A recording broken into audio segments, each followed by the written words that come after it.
Welcome back, everybody, to another episode of the Network Show. We are on episode 71 at the moment, and thank you for tuning in.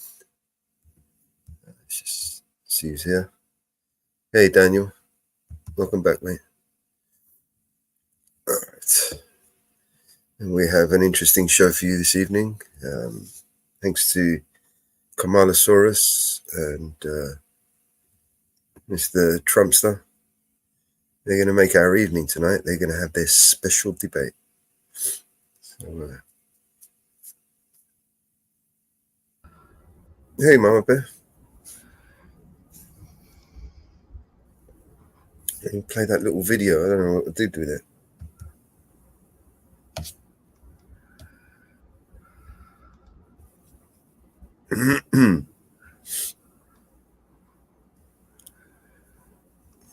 Video. Yeah, the Kamala.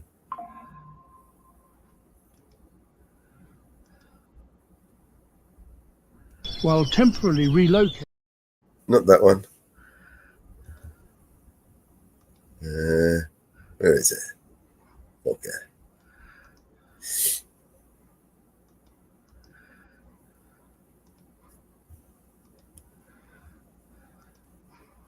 No. There we go. Right there. Do you know where I put it? The Kamala Harris and Donald Trump debate thing. Oh.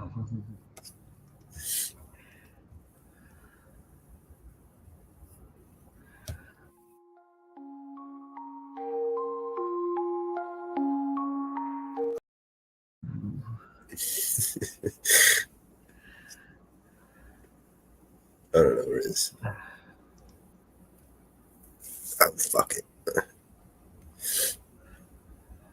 Hey, Inferno. How you doing, bro?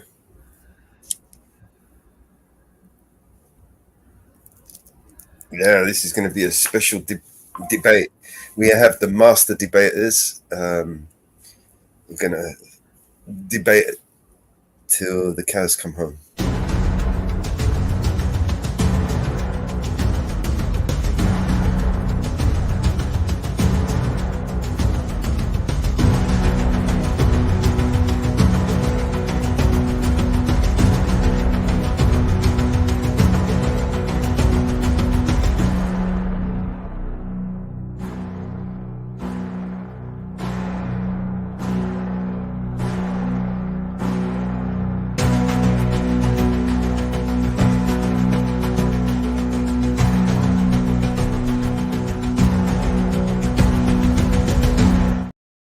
All right.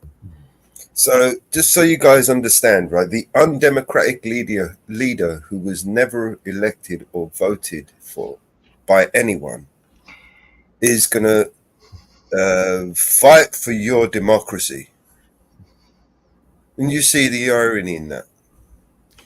You know, we have to have someone who's selected by the globalist elite in order for them to properly fight for our freedoms, you know, because that's how it works, you see. You know, we don't have the freedom to elect our own leaders because we're too dumb and stupid to elect our own leaders.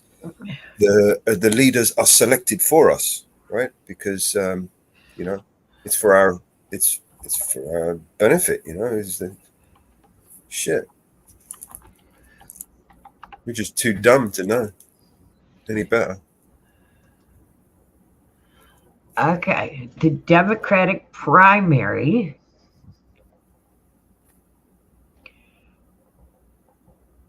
was held. Skipped. Didn't need that. It's just complicates things, right? Okay. I mean, shit. We need Kamala to win. I mean, if you have a primary, someone else might get selected. The Democratic primary was held. The undemocratic leaders are fighting for our democracy. Do you see what's going on here? Those who were undemocratically selected are fighting for our democracy. Okay. Joe Biden won. the Democratic primary. Yeah, we know this. Okay. But then he resigned. And Kamala Harris didn't get a primary.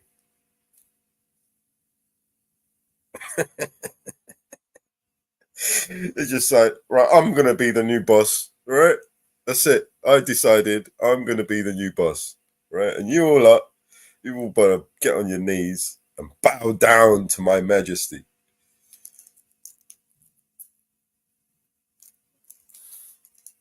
Primary. Okay. I mean, if you think about it really hard, it really does make sense to someone. Okay. Who was the second to win in the primary? Wouldn't they be the one? Yeah, that's a good point. That's a very good point. Wouldn't they be the one to run?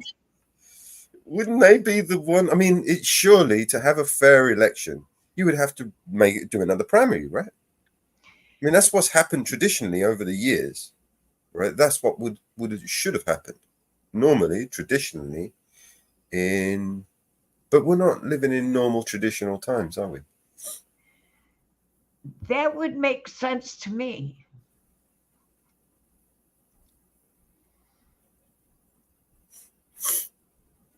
That would make sense to me if the first person didn't win in the primary, it would be the second person in the primary. And who was the second person, by the way? I don't know. I'm looking that up right now. Who was running against? What's his name? Top 10 Democrats in the primary. Okay.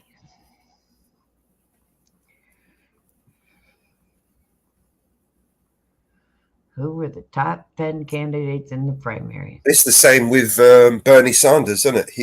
He got sidestepped, same way. He had the popular vote, but he still got sidestepped.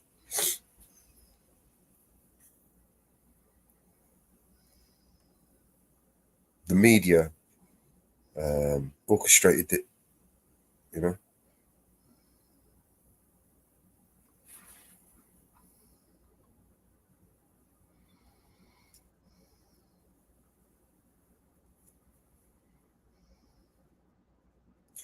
You know, the leader of a country is whoever the media says it is.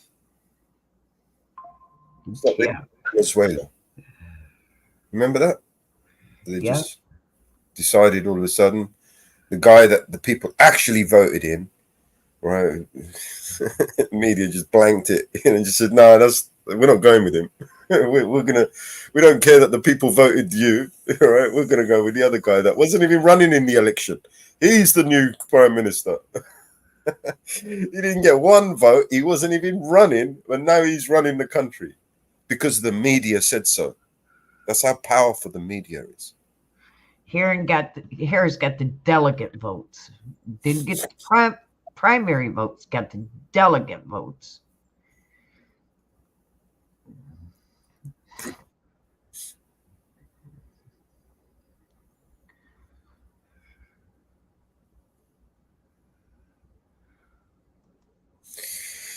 It's brilliant. Man. It's fantastic.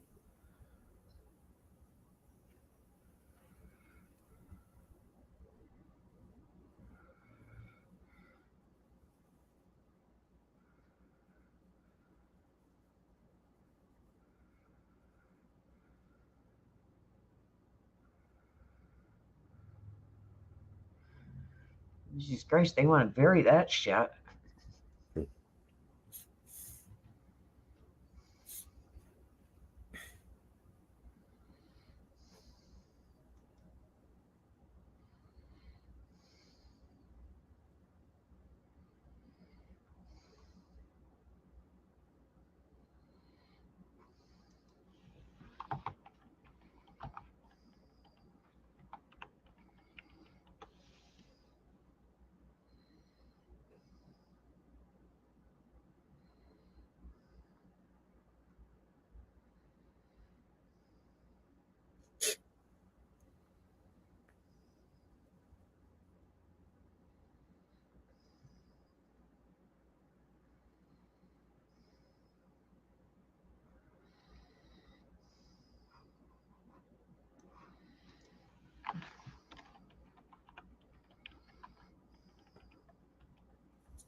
All right.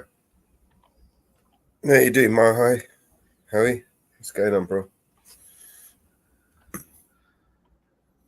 GGA's still alive.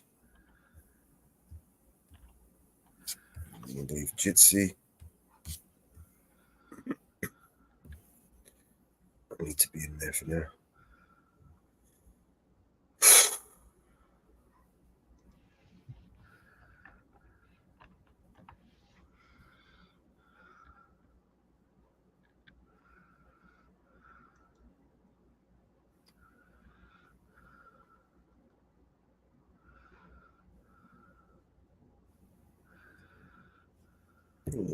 Play video, Marvin. Jesus Christ, they got it buried. You got to go state by state.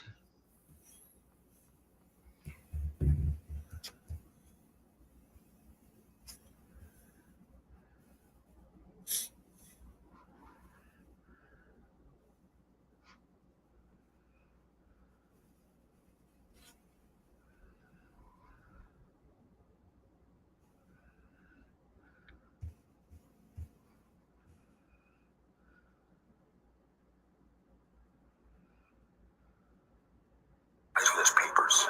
So Palmer.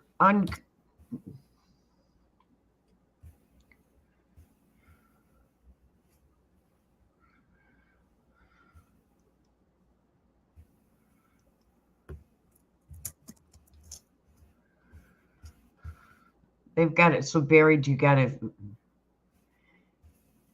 third party candidate. It would have been Kennedy. Should have been Kennedy. Yep.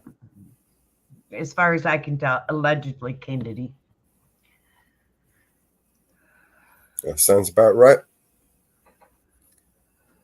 Steal it from Donald Trump. They're not going to steal it from Kennedy. Fuck shit. Yeah, of course they are.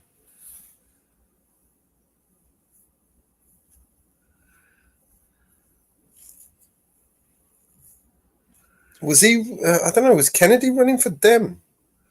Kennedy was a Democrat. Yep. Yeah, it was, wasn't Yep. Yep. And he was a Democrat. he? Democrat, but now he's supporting Trump. You see how that works, guys? He was a Democrat, then he changed parties.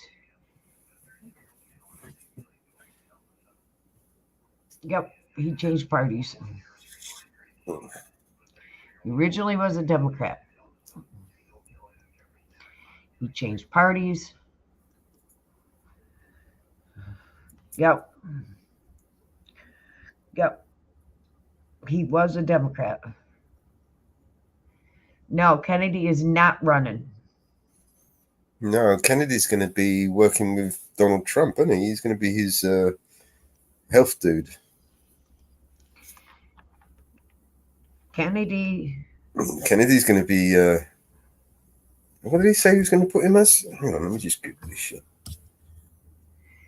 Kennedy used to be a Democrat. All his family. He used.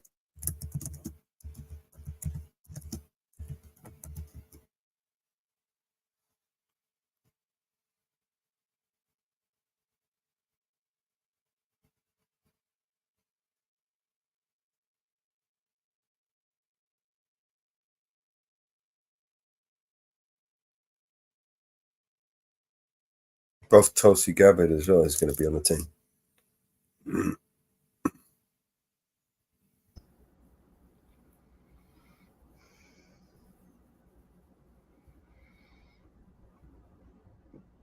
So he's going to put his son, Senator Vance, and Tulsi Gabbard and RFK. And that's going to be a shit show.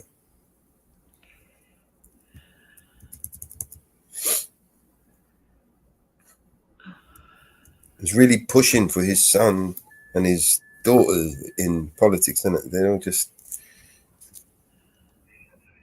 The fans love his daughter.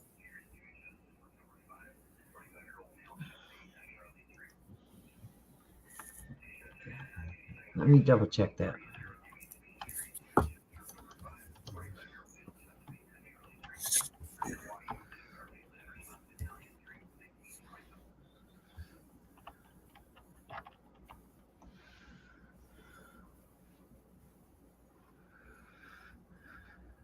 Yes, he was a member of the American most famous and Democrat political family. Yes, he dropped his Democratic bid.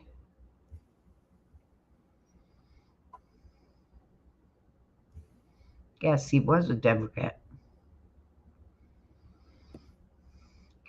In October 9th of 2023, he dropped his Democratic bid for the presidency to run independent. That's what I thought he did.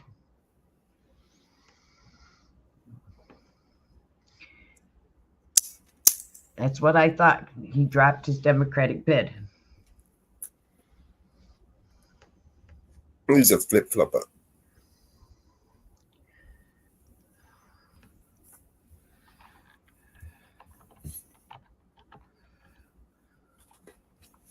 Should we play video, Mama? Okay. Hold on. Who is running for president right now?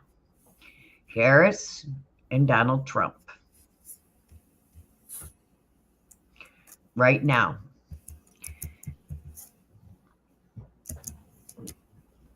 Kennedy has suspended his bid for president. They have not removed him off the rolls completely because some states have said they will not remove him off the rolls. Okay? But he has suspended his roles as president.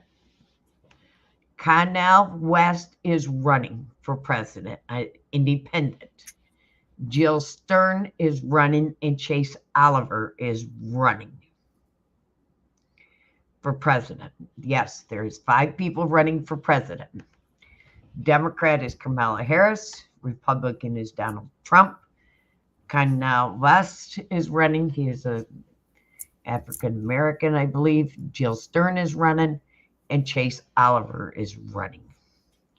There has been 1, 2, 3, 4, 5, 6, 7, 8, 9, 10, 11, 12, 13, 14, 15, 16, 17, 18 people that have dropped out so far. Dropped out of the running for president. So there's 5 in, 18 out. Running for president of the United States of America. So that's where we sit right now for the president of the United States. Some places there is going to be 6 on the ballot for election because some states will not remove Kennedy from the ballots. Some states will have 6, some states will have 5. That's where we sit right now for elections. So, okay. Okay. We had a good redacted today. They are continuing with their 9/11 on theirs. On their show.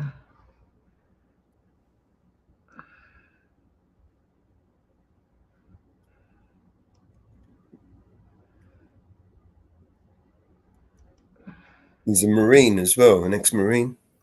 Yup. Trying to see what his family, if he's any relation to the any. I mean, he's definitely establishment. Yup. The name Vance is, there's a lot of Vance people in the government, NASA, in government, and they've been there for a while. Yeah. I'm just wondering if there is any relation to those families. Yeah. And who was it that said, Anarchy TV said that Vance actually means like from the swamp or something? Yeah. It's very close. It's actually from the marshlands, an old English term. Yep. So we will have a 2-part series of Redacted coming up. Nice. So as soon as this one ends, we will pull up the second part of Redacted because they are playing a 9/11 special this week.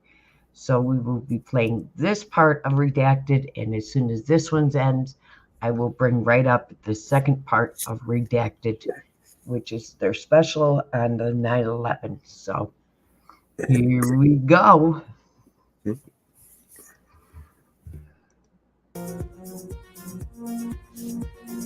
Music.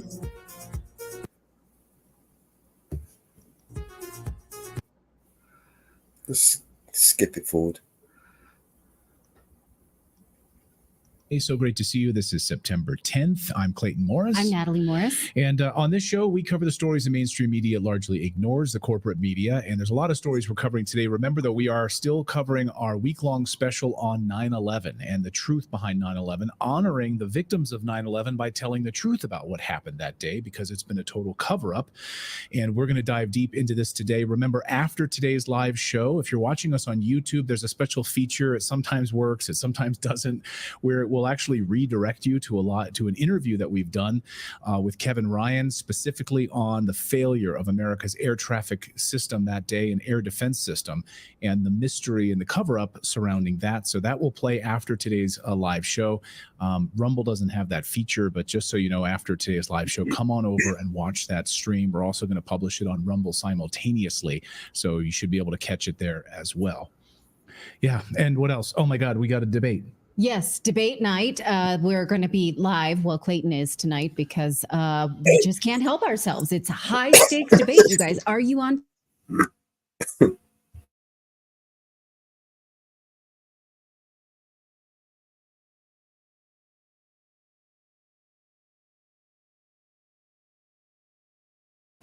It's paused. Is it paused on mine? Just for me.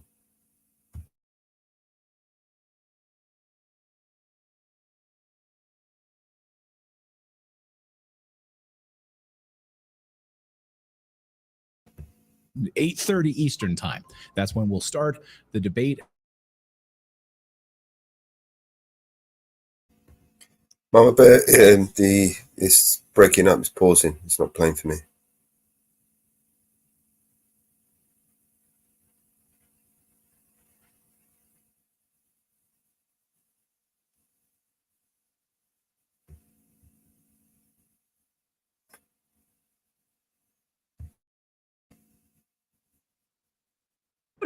So anyway, we're not going to talk about that anymore. Point and laugh fest. Right. Yeah, it's going to be you. Hey, Philip. I see you. That's her whole shtick. We're going to talk about that tonight. So we'll have the live debate coverage tonight at 8:30 Eastern time. Join us there. And we're also going to look at human trafficking and a huge story out of Tennessee that the mainstream media is ignoring. We're going to talk about that. Plus Lockheed Martin. Right. Taxpayers have spent $37 million to pay Lockheed Martin to survey us. It's a weapon of mass surveillance. They say it is to well, what is it for? It's to weed out deep fakes. That's what it's for. We're a little worried about what they'll actually use it for. Plus, Victoria Nuland, Death Eater, has admitted that they did sabotage a peace deal in Ukraine. And we're going to talk about all the blood that is on the hands of all of the neocons that are currently at play at the war in Ukraine. All right. So we've got a lot of news to get to. And then we're also going to deep dive the 9/11 Commission report and what all of the lies are in there today. So we've got a busy September 10th for you. We're going to get to all of that. But first, we want to tell you about our friends over at HelloFresh, because boy, does this help our family. We have 3 athletes. Well, America is the largest human and child trafficking organization in the world. And the reason it's today's top story is because everyone else ignores this story. And I really want to make sure that Redacted is a place that never, ever forgets that this is one of the biggest stains in American history and needs to be addressed. It is verifiable and well documented that America is the largest child trafficking organization in the world. We've documented this countless times here on the show, while the corporate media totally ignores it and covers up this story. Not only ignores it, but they suppress this story. When we cover it here on YouTube, it gets suppressed. So hopefully Rumble pushes it out. We've got to get more attention on this story as these children are being trafficked and humans are being trafficked, even adults in America. But now this investigation has taken an even darker turn, with federal officers raiding local police departments and state police raiding local police departments who've uncovered major pieces of the human trafficking story. Are they trying to silence investigators who are hot on their trail? It's hard not to see it any other way. So what exactly happened? Well, last week, the Tennessee Bureau of Investigations, TBI, raided both the Millersville Police Department precinct and the personal residence of its assistant chief of police, Sean Taylor. There he is. That's Sean Taylor, according to Taylor himself. And now it's been confirmed. These files reportedly contain evidence of fraudulent mortgages, human trafficking, election fraud, drug trafficking operations involving members of the United States Congress, attorneys general, and law enforcement officials. And he said these compromised individuals had connections to BRICS nations. BRICS, of course, started out Brazil, Russia, India, China, South Africa, particularly China, though, which seems tied directly to these fraudulent mortgages and land purchases, helping China buy up buildings and land in the United States. We don't know the full details of it. Hopefully we will soon. So they raided Sean Taylor's home and the police department. He released this video, which has now gone viral. He says the TBI, the Tennessee Bureau of Investigation, seized evidence regarding corruption that they had locally tied to corruption nationally. They knew local officials in Tennessee had tied to national corruption. They took our files, he says, and they are unable to complete these cases. Wait. So what you're saying is that this guy was investigating bad stuff. He was not doing bad stuff. Right. And they took his investigation. Okay, sorry. Right. And as you'll see, of course, they're trying to then paint him as part of the corruption himself, right, or the police department as part of this. So this is very convenient. Anyway, here's Sean Taylor. Listen to him in his own words, and you be the judge. Hello, everyone. I'm Assistant Chief Sean Taylor with the Millersville Police Department in Middle Tennessee. Many of you may have seen my video last week regarding the Tennessee Bureau of Investigation raiding our police department and my personal residence. They came and they seized evidence regarding corruption that we had locally that tied into corruption nationally, and they took all of our files so that we are unable to complete these cases. The cases that we've been working on affect every American. They affect us in the mortgages, fraudulent mortgages, human trafficking, narcotics trafficking, and many other crimes. We have crisscrossed the United States talking to state attorney generals, senators, congresspeople, and numerous law enforcement officials throughout the United States. We've identified a major corruption that's transnational. It involves the BRICS nations and China and investment companies and fraudulent mortgages on homes here in the United States in very key counties and key states. It goes into the election integrity and fraud, and it's creating a geopolitical shift within our political system. This is a multifaceted attack from a foreign adversary who is paying off our local municipal, county, state, and federal politicians to keep from coming to light.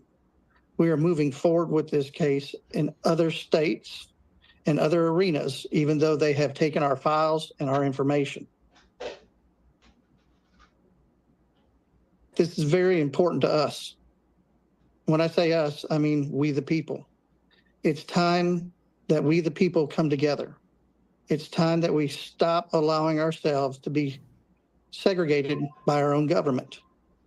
No matter what race you are, what creed, or what religion you are Americans. We need to stand together as Americans and demand accountability of our elected officials.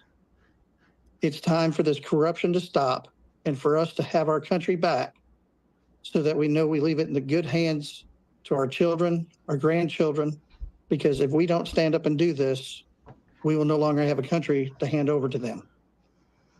I'd like to send a special thanks out to Mark Fincham. He wrote a very good article that all of you can go and read at yournews.com. Which we'll get to here in a second. Okay. Did you have some backup, Guy? I want to know about that. Paper backup, electronic backup. Well, you take all their computers. Yeah. Take all their computers, all of, unless you've got some sort of iCloud backup or some sort of a Google Drive backup or something. No, I hope so. And right? in this day and age, you need to say into a camera, I am not suicidal. Yes. Right? I have no, I don't have suicidal ideation. So we should point out here, based on our reporting here at Redacted has uncovered, there is nothing he's saying that is incorrect. What they're trying to hide by raiding his home and the police department, what specifically did they find which members of Congress are compromised in child trafficking operations? I hope we learn their names soon. I hope we learn which law enforcement officials have been involved in these mortgage fraud schemes. Wire fraud, covering up this information. It would be really fascinating to know. But even before he had this job as assistant police chief, the local media tried to discredit him as a far right-wing conspiracy nut. And now they're jumping all over that moniker, saying, look how they, and even look at this, look how they title their articles about Sean Taylor. TBI agents raid Millersville Police Department, home of town's conspiracy cop, as probe intensifies. Well, if you're a conspiracy cop, they don't need to. Just leave you to your crazy then. Nobody needs to raid someone who's just stirring up crazy stuff. Yeah. They only raid you if you've got stuff they want to see. Exactly. If they come after you, if they attack you, then you know you're on to something. Exactly. So what exactly does he believe that makes him a conspiracy nut? Well, watch how News Channel 5 in Nashville portrays him as a nut. Watch. Department has started doing investigations into numerous things. As News Channel 5 investigates first revealed, Millersville Assistant Police Chief Sean Taylor came to the job earlier this year with a head full of conspiracies. Al Gore, you're a piece of shit, just so you know. Claiming that political forces from both parties are involved in child sex trafficking. He was behind the arrest of former Millersville Mayor Tim Lassiter and suggested on right-wing podcasts there was more to come. Correct. The current mayor right now is backing us 100%. The city manager, chief of police is backing us 100%. Yeah, he's a nut for saying that both parties are involved in child trafficking. That is verifiable. It's being run by the Department of Homeland Security through many non-governmental organizations. If you had said that to me in 2016, I'd be like, oh, come on. But this is the year 2024. And yeah, that sounds about right. This reporter doesn't know his shit. Study. Pick up a book. Study it. I mean, how many interviews have we had with J.J. Carroll here on the show, friend of the show? He and Ryan Mata, of course, putting together a massive documentary on treason, on the child trafficking in this country. And again, over 500,000 children being, sexually trafficked in this country. The Department of Homeland Security this month admitted that 300,000 unaccompanied minors have been lost. That's low. Inside the U.S. government. So this has happened on the Biden-Harris watch. And yes, Philip's probably right. It has been happening since long before then, but it is at a crescendo right now under the current political leadership. That was Channel 5 in Nashville. Here's Channel 4 also calling him a conspiracy cop during an interview with the city attorney. Watch. The warrant requests the phone of Sean Taylor, the city's assistant police chief, who has spoken on podcasts about conspiracy theories. Should he have a place as a police officer in the Millersville Police Department if he does believe in these conspiracy theories? We're talking about an individual who has probably been psychologically assessed more than a dozen times, and every time comes out to be to pass with flying colors and no issues. So some people may disagree with his political views, but that doesn't mean that he's a danger to society or anything else. Should he resign at this point? Should he resign? What theories? What's wrong? What did it, so prove what he said is wrong? He's like, these people are committing crimes. I'm investigating it. Like, that's a conspiracy theory. You've got to stop. You have no proof that they've committed the crimes. Like, that's why I'm investigating it, dumbass. Like, Right. like, seriously. And literally, as part of the arrest, or as part of the search documents, included the child sex trafficking information. It's right there in the documents. Yeah, no, these politicians got their hands. They're totally clean. They're not involved in this at all. Is code for we don't want to hear this or report on it. Or we're too ignorant to actually look into it. If these two reporters from these two different news stations, who are, of course, they're all part of a corporate media conglomerate, if they actually took time and investigated this, went to the border or interviewed individuals who are literally responsible for handing off children across this country, over 500,000 of these children sexually trafficked, get your head out of your asses. Local media, you are hacks. You are total hacks. Anyway, so they're calling this a conspiracy. Everything they're claiming is a conspiracy we've covered here on the show, in fact, has all been proven as testimony in front of the United States Senate. So you can kiss my ass. So Mark Fincham, the executive director of Election Fairness Institute, has been investigating a nationwide multi-trillion-dollar money laundering scheme that confirms exactly what Sean Taylor is saying. He recommended this article, and it's not a conspiracy at all. I want to put this up on the screen here. This is from Mark Fincham. It says the Honorable Mark Fincham, executive director of EFI, the Election Fairness Institute, has also made significant progress in tracking what is known as smurfing, which is a unique type of political money laundering, the same activity that the James O'Keefe Media Group has reported on over the last 18 months, with virtually no meaningful criminal prosecutions. Over the last several months, our investigation has also made a connection between child sex trafficking, highly placed political figures, and media personalities, including a well-known Scripps Media Company reporter in the Nashville area. Oh, interesting. These are the same Nashville television stations reporting on this, and law enforcement agents as well, with the level of compromise that runs vertically from perpetrators to the Tennessee Attorney General and Inspector General. It's clear the level of corruption is unprecedented. Proof of our pervasive corruption was made manifest on September 4th at approximately 9:45 a.m. when a search warrant was executed on the Millersville Police Department for records and electronic devices. Yeah. So again, it's interesting that the media, I wonder who in the Nashville media is on this list. Would be really interesting to find out. So they were about to I'm sorry, let me go back to that because I forgot the last sentence of this. Listen to this. Sorry. We informed several state attorneys general that we are at the point where we are ready to present cases for grand juries to begin hearing arguments and issuing indictments, including the Tennessee Attorney General. And then suddenly the unthinkable happens. So they were about to present cases to the grand jury, issuing indictments. And the TBI, Tennessee Bureau of Investigation, swoops in and puts a stop to it because these elites need to be protected at all costs. These elites, of course, need to protect their multi-billion-dollar-a-year child trafficking operations. It's one of the largest money-making operations in the world. Look it up. Also, if you want to understand organ harvesting, go down a rabbit hole of organ harvesting. It'll make you sick to your stomach. You'll never hear that on the mainstream media. These children just being used and thrown away. Makes me sick. Mortgage fraud, and so much more on this list. Makes any sense? Follow the money, of course, in all of this. Meanwhile, the Biden-Harris administration is actively trying to block key child predatory laws in the new UN treaty on human trafficking. The Biden administration, along with the EU, doesn't want it to be a problem for people to have access and share child pornography. They don't want it to be a crime as part of the United Nations International Treaty for criminalizing child pornography. Yes, in fact, one of the delegates during the panel discussion, at the UN said, quote, there are national laws children made as of the age of 14 and above to have sexual intercourse. Any countries have similar national legislation. Our national understanding is that children above the age of 14 have a right to develop these sexual relationships. Children at any age may choose to have a sexual relationship with a person that is, for example, 19 years old, therefore an adult. The children might produce pictures in the course of that engagement and share them with each other. And so they don't want them to be criminalized. So this also, of course, protects pedophiles who are not 19 years old and do not have relationships with 14-year-olds. A 52-year-old man, for instance, could be actively involved in this. It's disgusting. So why is the Biden-Harris administration defending this at the United Nations? So it'd be interesting to see tonight during the debate, during the presidential debate, if any of these types of questions come up from ABC News on human trafficking, why the Harris-Biden administration, one of the largest purveyors of child trafficking in the world.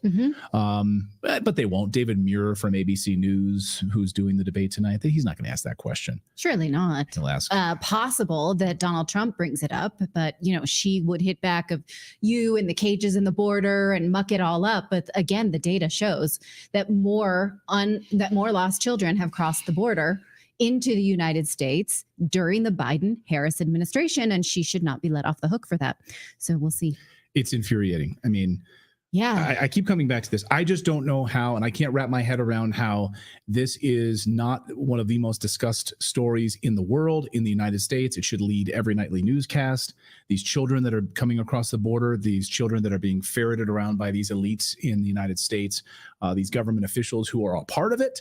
And then when we start to look into it and investigate it, they swoop in and they issue warrants for arrests. That's wild. So Sean Taylor, I don't know the full story of Sean Taylor, but, it sounds like a total cover up to me. So we'll keep watching this story. Anyway, a lot more news. And we don't accept the term conspiracy theory. You can tell us something and tell us why it's wrong, but you can't just shut down a conversation with the word conspiracy. So what are the things that he's looking at, and tell us why that those things are not true.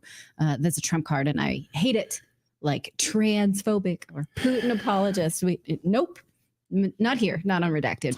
Exactly. So we have more news to get to. We're going to talk about how Lockheed Martin is building a tool of mass surveillance. Why would a weapons maker do that? Why don't you come up with some ideas on why you think they might do that? And we'll talk about it. Also, the U.S. now admits that they sabotage peace in Ukraine. We knew that, but now we know it. And there's blood on the hands of the U.S. State Department. And that's why we added an extra B to the word sabotage, because it's so much sabotage. It's double sabotage. Listen, it's a sabotage. All right. Before we do that, though. Before we get there, we are going to talk about our friends over at Shopify, because they have been supporting us from, I think, the very beginning, years.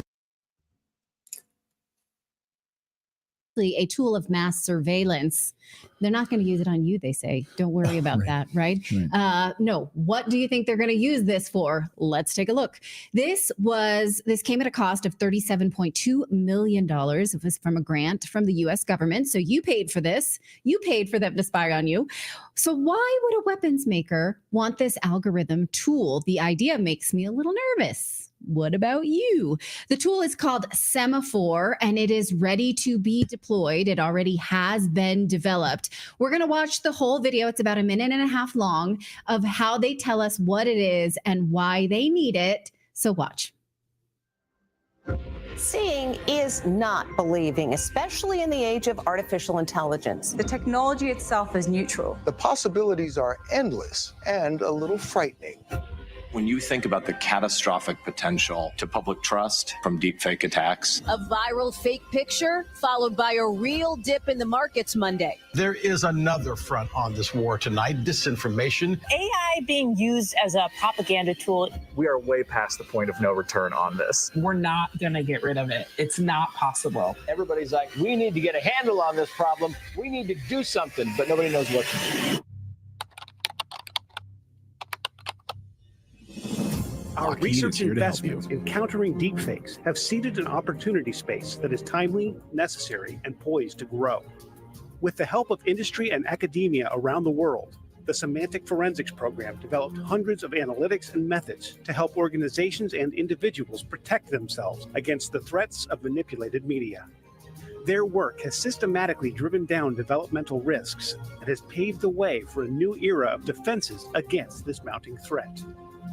Now, we're calling on the broader community to take what we've started and bolster the ecosystem needed to defend authenticity in a digital world.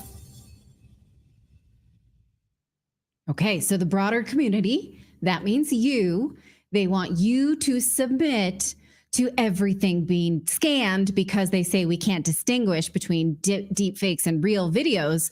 So they're going to scan for us. Well, what will they scan? Everything. News, the internet, entertainment media, text, audio, images, video. That's what's being called large-scale automated disinformation attacks are supposed to be detected and then labeled as false by this tool. Now, this was developed by DARPA, the U.S. Defense Department of Advanced Research Projects Agency. The prototype is already in the works, and it costs taxpayers $37.2 million to be used abroad, of course, to protect you because you don't know any better. You might see something and believe something they don't want you to believe. So they need to tell you what to believe and what not. But of course, we know that this will be a dragnet of what we post to, not just deep fakes and misinformation. Plus, this goes without saying, but I'm going to say it anyway. The US government has a crap track record on disinformation. Can you think of a time when they warned us about disinformation and that actually served to protect us? No. Anytime. Well, okay. The COVID pandemic? No, they told us that. No, they blocked it, suppressed it. Right. They told us the vaccine could stop the spread of COVID, and anything to suggest otherwise was disinformation. They got an F on that. Philip, were you going to think of something? You had something? No, I was just agreeing. No, I cannot think of a single time. Can't think of anything. Hunter Biden's laptop? No, they told us that was disinformation. Turned out to be true. Russian election in the 2016 Trump campaign? They spread that disinformation. That was theirs. Yeah, they created that. They created, right? Using a Steele dossier. They told us it was disinformation that led us to vote a certain way by using disinformation. Russian influence on Twitter, the Democrats created that disinformation. So never have they warned us about something that was disinformation that ended up protecting us. Never. Hulick in our chat says Natalie and Clayton will be scanned too. They'll probably say they have COVID after the digital scan. I don't know what that means. Okay, sure. Surely they'll scan. They're using naked scanning, right? Yeah, I've thought about this a lot. Like if there was an AI fake of me naked, would I be upset about it? If it wasn't actually me, I'm sure I would feel very violated by that. But yeah, that's a tangent. I don't know why I went there. You'd be weirded anyway, out by it. Yeah. Would you? If it was like not you? I'd be really weirded out because nobody has my image. So how the hell did you get that to begin with? Right. But yeah. Anyway. Well, yeah, no one's ever seen Philip.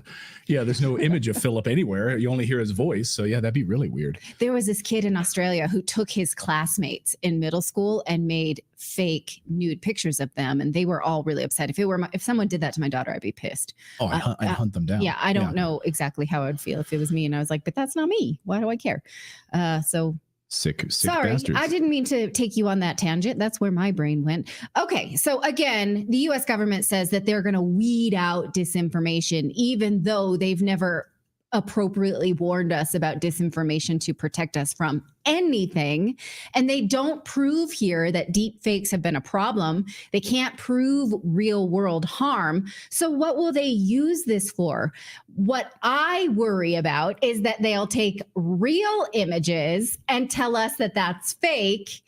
That's straight out of 1984. So you see, let's say Zelensky saying, we got the U.S. to agree to funding the war in Ukraine for another decade, which he did say.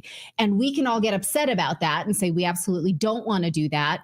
And the U.S. government will say, no, that's a deep fake. He didn't say that. Or what have you. That's just an innocent use of that tool, right? But they are going to tell us what they're seeing, what we are actually seeing is not true. And we've seen that happening already. Go ahead, Philip. Well, not to mention the fact that, like, in doing this, they have to be aware that if they start going after deep fakes that are out there, all they're doing, there's like, you say they have 20 smart people on their team creating this software. There's hundreds of thousands of people out there that are going to progress AI even further. They're already behind. They will never catch up. They can't catch up. Yes. They're just going to make it harder and harder for AI to be detected. Right. Now, the one part in this video that sort of made me think is the part that says, well, everyone agrees this is a problem, but no one wants to do anything. And so they're making the case that, well, someone's got to do something, and that someone should be the government. I'm going to let Thomas Sowell, economist and thinker, and one of my favorite conservative voices and authors, I'm going to let him have the last word on when someone says the government should do something. When people say things like the government has to do something, I say, have you ever studied what happens when the government does something compared to what happens when they don't do anything? And for 150 years, the government of the United States did nothing when there was a depression. No depression during all those 150 years was ever as bad as the Great Depression of the 1930s, in which the government did more than it had ever done before in its entire history. The stock market crash occurred in October 1929. Right. 2 months later, unemployment peaked at 9%. And then it started declining. And by June of 1930, it was down to 6.3%. That was when the first government intervention took place. And within 6 months, it was in double digits. And it stayed in double digits for the entire decade of the 1930s. Okay, so even if we were to collectively agree that someone has to do something about deepfakes, I know who I do not want to do something, and that's the U.S. intelligence community. So let me know what you think of this tool of mass surveillance that we paid for. We have more news to get to. We're going to talk about sabotaging peace agreements in Ukraine as people continue to die there. We're going to talk about the 9/11 Commission report and all of the lies therein. So it's a busy show, busy week. But first, someone in the chat said, Peter Johnson says, reporting uncritically lurid tales of missing children is garbage journalism. Okay, just put that out there, Peter. Thank you for that. So, okay. Yeah, so I'll tell you where that report comes from. Just give me a minute then, because that came from a recent, where was that? 300,000 missing children, unaccompanied minors. Yes, it was presented in front of the United States Senate. Yes. Yeah, I can't find the source now. It was from inside DHS. Yes, whistleblowers inside the Department of Homeland Security, and eyewitnesses, and specifically people who were responsible for taking these children under the Department of Homeland Security. How's that? I'm sorry. To me, it's one of the most important stories in America right now, and to not care how high this goes and to which government departments are facilitating this, which NGOs are making billions of dollars off of this, whether it's the Catholic Charities or others. To me, that's treason. Okay, I'm just going to turn my laptop around and show you that this comes from the Department of Homeland Security. You can look up this report for yourself, dated August 19th, 2024, called Management Alert. ICE cannot monitor all unaccompanied migrant children. And it talks about how they are sexually abused, killed, lost, and that law enforcement can do nothing about it. So I'm giving you a middle finger for saying that is, what did they call it? Unsubstantiated. Yeah. Okay, middle finger to you for that comment. But hey, we welcome all people. If you're a fan of child trafficking, Peter, you're totally welcome to join us here. No, we don't. Actually, no, we don't. Actually, no. I like more coverage of these individuals. So if Peter's a big fan of this kind of stuff, then great. Then hey, hopefully people are watching. Okay, we've got more news here on the show that infuriates me. We need a middle finger emoji or like something that we put on the screen. Yeah. We'll work on that. Like, just imagine. I think what you just did was better. You gave the receipts. Yes. I don't know. Anyway, okay, we got more news to get to here. Yes. But first, we want to tell you about our friends over at 5G Free. Now, yesterday we talked all about the World Health Organization saying, nothing to see here. 5G is fine. Cell phones don't cause cancer. There's no problems at all. In this podcast is that they identified deep in the contract a stipulation that showed that Ukraine could not keep weapons, but Russia could, and that Russia would not withdraw from the regions that it currently occupies. And so they talked Ukraine out of this, but Ukraine was otherwise going to sign this peace agreement, which would have precluded hundreds of thousands of deaths. She's saying that Ukraine could not otherwise understand what they were about to sign because, thank goodness for the U.S., Ukraine is too stupid, basically, is what she's saying. We signed documents. We don't know what it says. We need good Americans. I mean, presumably, I don't know the language that those documents were in, but thank goodness for the U.S., we saved them from peace. Yeah, we saved them from living these innocent Ukrainian men. Now, they Newland almost got out of our pocket. Right. They almost lived. Newland. We almost weren't able to control their land through our subsidiaries in BlackRock and Vanguard and buy up all of their land and have them be, under the thumb of the IMF and the World Bank for the next 150 years. They could have been peaceful and prosperous without us, and that would have been a disaster. Now, she's been working on this war for decades. She's the same woman who engineered the war with Russia by supporting the opposition government in Ukraine since at least 2014. 2014. She was caught on a phone call discussing this evil plot to overthrow the government of Ukraine in 2014 because that government was on good terms with Russia. And she didn't want that. She wanted a war. She wanted to use Ukraine to have a war with Russia. Her and the U.S. ambassador to Ukraine at the time, Jeffrey Pyatt, were on a leaked phone call discussing this evil plot. And she said, F the EU, because she knew the EU wouldn't exactly want a war between Ukraine and Russia. Listen. Great, I think, to help glue this thing and have the UN help glue it. And, the EU. But that is exactly what reportedly happened between US Assistant Secretary of State Victoria Nuland and US Ambassador to Ukraine Jeffrey Pyatt. The exchange has since surfaced online, including the crude swipe at the European Union. The audio clip of a woman and man said to be Nuland and Pyatt. Here's them discussing strategies to work with the three main opposition figures. I don't think Cleach should go into the government. I don't think it's necessary. I don't think it's a good idea. In terms of him not going into the government, just let him sort of stay out and do his political homework and stuff. I'm just thinking in terms of sort of the process moving ahead, we want to keep the moderate Democrats together. The problem is going to be Tony Book and his guys. And, I'm sure that's part of what Yanukovych is calculating on all of this. I think Yats is the guy who's got the economic experience, the governing experience. She goes on for a lot more politics from there. What they are discussing is overthrowing the Ukrainian president Yanukovych, which happened so that they can install a pro-Western government in Ukraine, which happened. This evil plot worked. She got the war she wanted. She should be disqualified for politics instead of continually getting promoted because she has a lot of blood on her hands. And after that coup, in which the U.S. did install a U.S. puppet government in Ukraine, the extremist Ukrainian army was given free range to kill, bomb, and torture anyone who is pro-Russian or ethnic Russian in the Donbass region between 2014 and 2022, when Russia then took over that region in the war we've got now. Again, it was not an unprovoked attack from Putin's whims. Instead, those 5 mayors of those regions asked Russia to come and protect them like they had done for Crimea in 2014. Russian parliament voted on this. The media lies when they say it was an unprovoked whim of Putin. And Ukraine has now sacrificed hundreds of thousands of innocent men fighting Russia to get that land back, to resume torturing them if they even have any army left. Now, early in 2022, Ukraine was about to sign this peace agreement with Russia, but the U.S. stepped in to sabotage that through the UK stooge, Boris Johnson. This has been reported over and over again. Basically, what we have here is her justifying that and saying, yes, that's true. So many officials have confirmed that. In fact, in January, this member of the Ukrainian negotiating team said they'd even popped champagne over this peace deal that never came to be.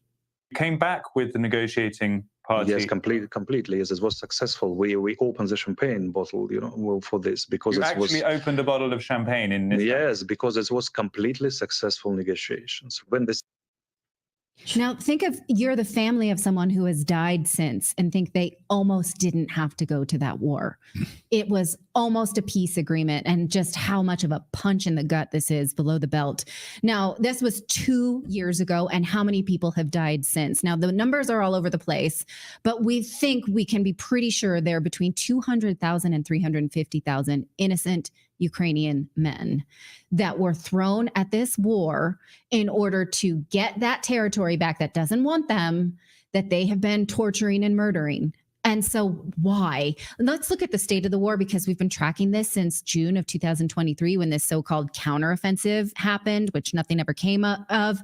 Again, this sort of dark gray next to the red is, and then east of that is the contested region that want to join Russia. The red is the area that Russia currently controls and that Ukraine wants back. And as you can see, since that counteroffensive and all of those deaths, Ukraine has not won back any land at all. In fact, if you look at the blue dots, when the counteroffensive started, Ukraine was at least fighting for this land.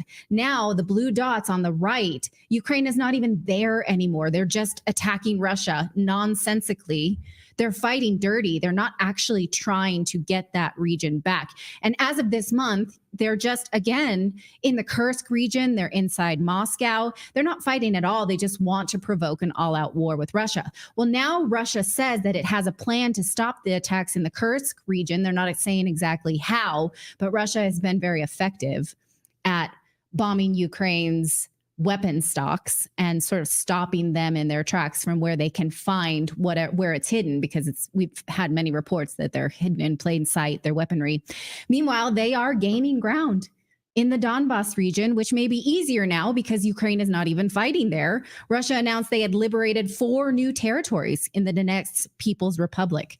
So Ukraine cannot, in my opinion, should not regain control of these regions, because they've been torturing those people. So instead, they're sending their attacks inside Russia, which, again, President Biden told us, he promised us that they would not use our weapons to attack Russia directly. And they're doing it. And no one is watching, because where the hell is Biden? Do we even have a president? They can just do this. Maybe because the U.S. now has no president to babysit. That's why they're playing dirty and attacking civilian regions. Now, they've always attacked civilians in Western Ukraine. That's not new. What's new is that they're attacking civilians in Russia. They bombed apartment complexes overnight. So who's going to stop them? Joe Biden? Clearly not. Kamala Harris? No. The U.S. stopped them from peace. We're clearly not going to stop them from playing dirty. And guess how the mainstream media has responded to this report that we sabotage peace? The person who posted it on X, Ivan Kachanovsky, posted this saying, despite this tweet having exceeded 1 million views and 4,500 retweets, there's a mainstream media blackout of admission by Nuland that the Ukraine-Russia peace deal, which was close to being finalized, fell apart. They don't care. Ukraine could have had peace. They didn't. We stopped it for our own gain. The media doesn't care. We care. We care very much because of all of the deaths that have happened since and the premise of this war, which is based on a lie. But a lot of people don't. So we're going to stick on this story. It's effing terrible. It is indeed. We won't go there. All right, we got more news to get to here on the show. And hey, someone actually did mention the Khazars, and I'd love to do a deep dive on that, actually, about the nomadic Turkish people in that region. So yeah, we would absolutely be wide open to that. Look, we are not controlled by anybody. We do any stories we want on here. It's just a matter of what gets us banned and blocked on YouTube on a regular basis. So, right. But we will cover all of that. And there's a lot of channels being taken down right now because of the election. Obviously, the powers that be want a certain narrative out there, and so channels are being demonetized, removed of content, and this is going to get even worse over the next 50 days as we head into the election. So thank you to our audience on Rumble, thank you to you guys on YouTube as well, and thank you to guys on X. We appreciate you guys supporting us here, and thank you for subscribing to our channel. We do have more news to get to. We're going to talk about the 9/11 Commission report. Remember, this is our week-long look at the 9/11. We think the number one way to honor the victims of 9/11 is to tell the truth about what happened that day, and we're covering it from multiple angles, from the hijackings to the buildings to those involved. And today we're going to look at the 9/11 Commission report, and then after today's show we will be premiering an interview. I want to say live, but it's not live. So after the show ends, automatically it should redirect you to the interview that I just did with Kevin Ryan on the failure of America's air defenses on that day and how they mysteriously all went offline. We're going to look at that today. But first, we want to tell you about our friends over at American Financing, because interest rates are starting to come down, but the burden on the American family finance has not. Wages are flat, expenses are up, inflation is terrible. So if you're a homeowner and you're frustrated with that cycle, then maybe you can take 10 minutes and call American Financing and see if they can help you learn to break this cycle. What they do is teach you to change out bad debt for good debt and leverage your. On November 2002, the United States Congress and President George W. Bush established the law, which was the National Commission on Terrorist Attacks upon the United States, also known as the 9/11 Commission. This final report was presented to the media, to the White House, as a case closed. Nothing more to see here. Muslims hijacked planes, attacked our infrastructure, killed 3,000 Americans. Case closed. No more questions. Just like the Warren Commission report, no more questions about the assassination of JFK. Please, we're done. We've moved on. But of course, it's not case closed. The 9/11 Commission report is full of propaganda, gaping holes, clear omissions. And I think the omissions are the most glaring problems here.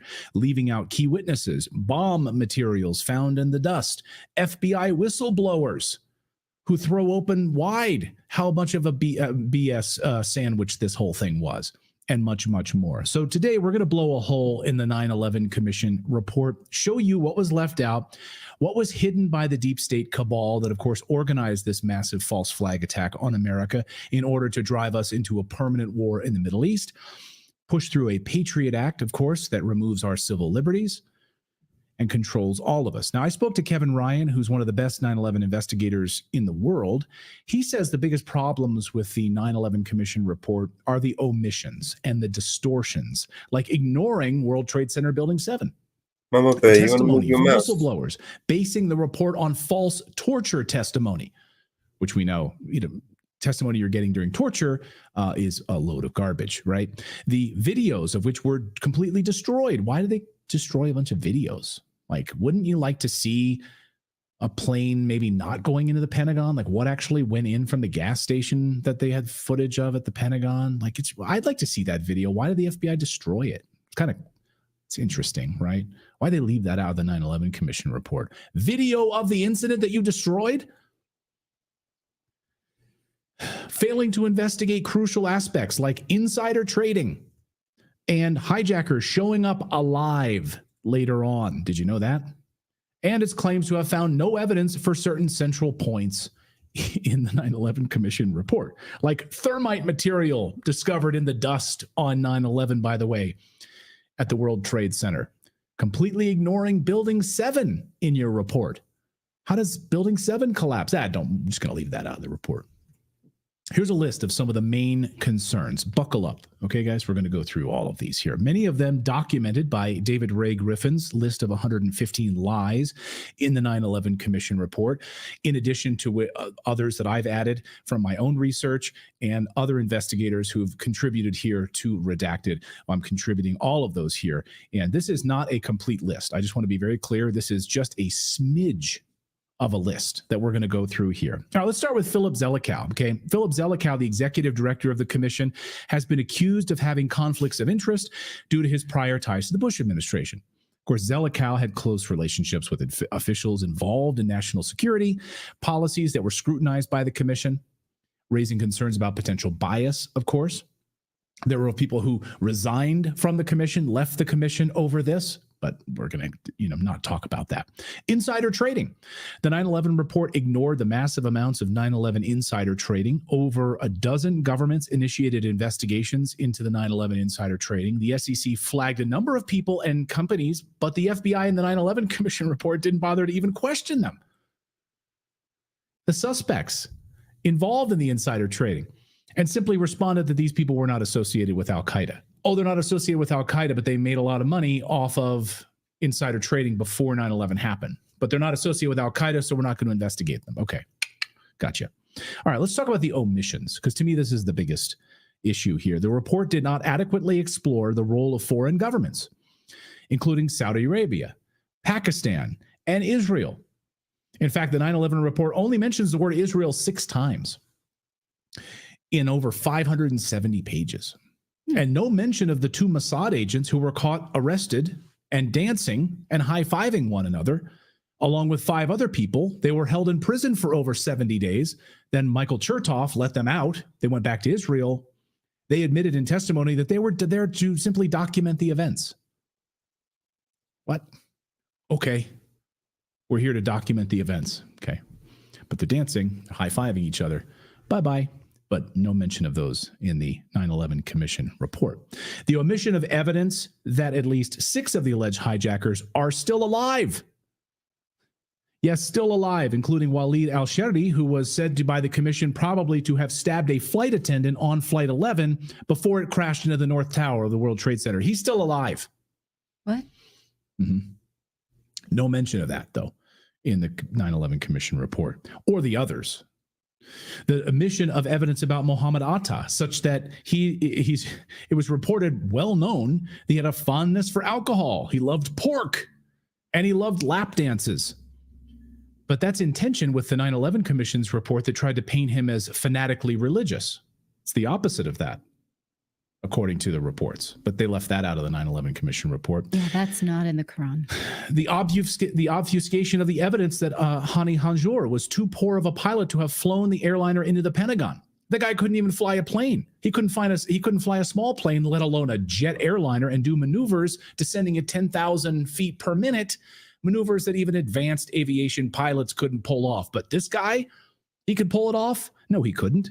The complete omission by evidence of the flight instructor and the FBI whistleblower that said he had total inability to be able to fly these aircraft. That's left out of the 9/11 Commission report. The omission of the fact that the publicly released flight manifests contain no Arab names. None of their names were on the flight manifests. That could explain why so many of them are still alive. The omission of the fact that the fire has never, before or after 9/11, caused a steel frame building to collapse. But this one did, remarkably. The omission of the fact that the thermite dust was found in the debris of the towers, pointing to the fact that these were all controlled demolitions. No mention of the thermite dust in these 9/11 report, in the 9/11 Commission report. The omission of eyewitness reports, including live reports from CNN on camera, saying there's no evidence of a plane hitting the Pentagon. There's no airplane debris at all. Actually, it was Bob Franken with an eyewitness who said it appeared that Boeing 757, the American Airlines jet, landed short of the Pentagon. Can you give us any better idea of how much of the plane actually impacted the building?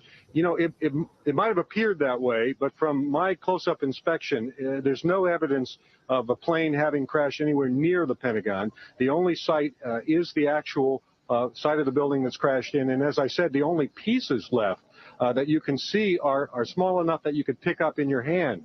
There are no large tail sections, wing sections, a fuselage, nothing like that anywhere around, which would indicate that the entire plane crashed into the side of the Pentagon and then caused the side to collapse. Now, even though if you look at the pictures of the Pentagon, you see that the floors have all collapsed, that didn't happen immediately. It wasn't until almost about 45 minutes later that the structure was weakened. Yeah. So what he's just talking about there, the omission of the fact that there are photos showing the Pentagon's West Wing facade did not collapse until 30 minutes after the strike, but CNN reported 45 minutes, and that the entrance hole appears too small for a Boeing 757 to have entered it. Yeah, but that's not in the Commission's report. What about Larry Silverstein, whose comments on Building 7? Pull it, pull it. The omission of all testimony that has been used to cast doubt on whether remains of a Boeing 57 were visible either inside or outside the Pentagon. That's left out of the report. The omission of the fact that the pictures from various security cameras, including the camera at the gas station across the street from the Pentagon, the film from which was reportedly confiscated by the FBI immediately after the strike, which could show us the answers of what really hit the Pentagon, that was removed, and the FBI did not include that in their report. Why? Good question. The omission of Secretary of Defense Rumsfeld's reference to the missile used to damage the Pentagon. Whoops, slip of the tongue. The omission of the fact that the steel from the World Trade Center buildings was quickly removed from the crime scene and shipped overseas before it could be analyzed for evidence of explosives and any thermite dust. The omission of the fact that because Building 7 had been evacuated before it collapsed, the official reason for the rapid removal of steel, that some people might still be alive in the rubble under that steel, made no sense at all in the case. The omission of Mayor Giuliani's statement that he had received word that the World Trade Center was going to collapse. That's left out of the report. The omission of the fact that the President Bush's brother Marvin and his cousin Wirt Walker were all both principals in the company in charge of security for the World Trade Center. The omission of the fact that World Trade Building 7, which was not hit by an airplane, had small localized fire, somehow collapsed. And it occurred that FEMA admitted it could not explain. The omission of many first responders, reporters, and local police who witnessed explosions in the Twin Towers in Building 7. All of those eyewitnesses are left out of the report. The omission of the fact that given the hypothesis of the collapses were caused by fire, the South Tower, which was struck later than the North Tower, and also had smaller fires somehow collapsed first. Why is that left out of the report? And why that would have happened? The omission of the fact that the collapse of the Twin Towers, like that of Building 7, exemplified at least 10 features suggesting controlled demolitions. No mention of controlled demolitions in this report. So many more questions we could go on and on about. NORAD's response, the failure of the air defense systems on that particular day, the lack of transparency and operations around Al-Qaeda. Who funds Al-Qaeda? Who actually created Al-Qaeda? Bing, bing, bing. Do you have an answer, Natalie? Yeah. It's us. Who created Al-Qaeda? We do that. Yes, the United States. Yeah. So it's very interesting that we can then put the blame on Al-Qaeda in all of this, right? And of course, the major failure to explore alternative theories about this. So they left out so much, omitted so much eyewitness testimony, not only from government whistleblowers, individuals involved in the process, all of it. And they don't offer any sort of suggestive alternative as to what could have gone on that particular day. Case closed, according to the 9/11 Commission report. We also fund Al-Qaeda spinoffs. We like those too. We love Al-Qaeda spinoffs. Game of Thrones spinoffs. We like Al-Nusra. We like Hamas. Yeah. We like all of them. We fund all of them. We fund all of those terrorists. We do that. Yeah, and then we claim that let's talk about it. Israel and the United States created Hamas, right? So we actively armed them and funded them. Yeah. So same with Al-Nusra to get a war in Syria that we want so bad. As the Wizard of Oz says, you need a good enemy, right, to carry out these forever wars. So the 9/11 Commission report should be kept in everyone's bathroom and used as toilet paper. We're going to continue our coverage of the 9/11 and all of the stories that have been covered up for many, many years. Coming up here in just a moment, we are going to interview Kevin Ryan. So this is part of our continuing coverage. And what we're going to do is we're going to end the show in just a moment here on Redacted. And when we end the show, if you're watching us on YouTube, there's a function that it should redirect you to our live premiere, our interview with Kevin Ryan about the failure of the air defenses on that day. If you're watching us on Rumble, we will also launch the video there simultaneously. So you should be able to go to our channel and watch it there. And I'm not sure exactly how it's going to play it on X as well. So we should have it there. So I don't know how that works with X. It's a new, they're embracing video over there on X as much as they can. So anyway, thank you guys so much for subscribing. I should mention tonight we will have live coverage of the debate for our Redacted Plus members. So if you are a Redacted Plus member, you can join us by coming to redacted.inc. And for the price of a cup of coffee once a month, you can support independent journalism. And you can join us in our locals community tonight. We're going to kick back and watch the debate live. So hopefully hundreds of you will join us and enjoy the You make it sound like it's going to be relaxing. I doubt that will be the case. It'll be a lot of fun. It's going to be very interesting to see what kind of questions are asked by the ABC News anchors. None of these are adjectives that I would describe for this event. Get your popcorn. Get a bag of chips. Relaxing. Yeah. Get your cocktail of choice. Yeah. All right. You can provide us some alternative adjectives that you might use to describe, but we'll break it down. Also, if you're not a Redacted member, we'll break it down throughout the week as well. Thank you so much for joining us. Yeah. So stay right here right now, because if you're watching us on YouTube, it should redirect you right now to our interview with Kevin Ryan, expert on the failure of the air defense systems and all of that on 9/11. So please watch that. That's how we're honoring the victims, by telling the truth of what happened that day. Thank you guys. And we'll see you guys tomorrow or tonight on our live stream for the debate. Good night, everyone.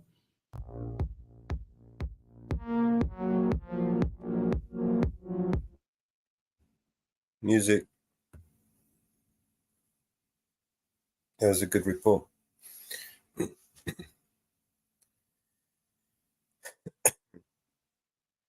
Do you know how to use your keyboard shortcuts?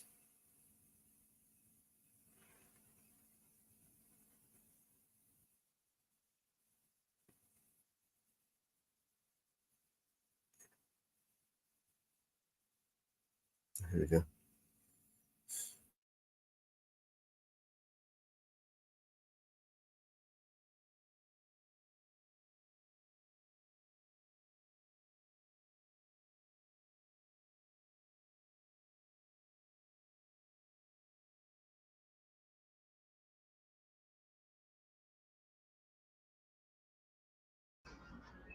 I'm talking to you and I'm muted. Yeah. I thought I was unmuted. There's a couple of keyboard shortcuts I could tell you about. It might make your life a little bit easier. The space bar pauses, plays, Yep. and the left and right I arrow. forgot all about them. Fast forward and rewind. I forgot all about them. I've got them also up there on the top. I forget about them. Oh, good one. Back. This is part 2. Yep, it certainly is. Suddenly and remarkably fail on 9/11. The official account of what happened that day has changed multiple times and in multiple ways. The final account appears in the 9/11 Commission report, and it's based on this idea that everyone in the United States military and everyone at the FAA were lying, basically calling them liars in the official 9/11 Commission report. So what really happened that day with the United States air defenses? Let's ask Kevin Ryan. He's been investigating this for years. He's the co-editor of the Journal of 9/11 Studies, and he joins us now. Kevin, great to see you. This is a piece of the story that has been I'll admit, it's been a blind spot for me, right? We focus on a lot on the hijackers, the buildings, the demolition, etc. But the air defenses, the air defense systems, this has been a really sort of a blind spot for me. And I'm really curious what caught your attention about it for you that you wanted to really start diving into this piece of the story?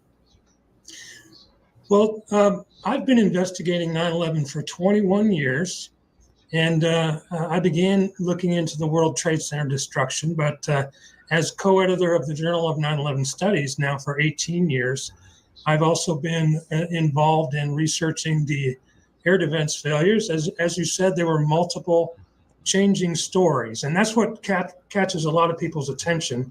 When they change the story and backtrack in a number of ways that make, for example, the military or NORAD look better, that's suspicious, and that's when people start looking a little bit closer. And I'd be happy to go through those stories with you to talk about exactly why they might have done that and what the final story looks like.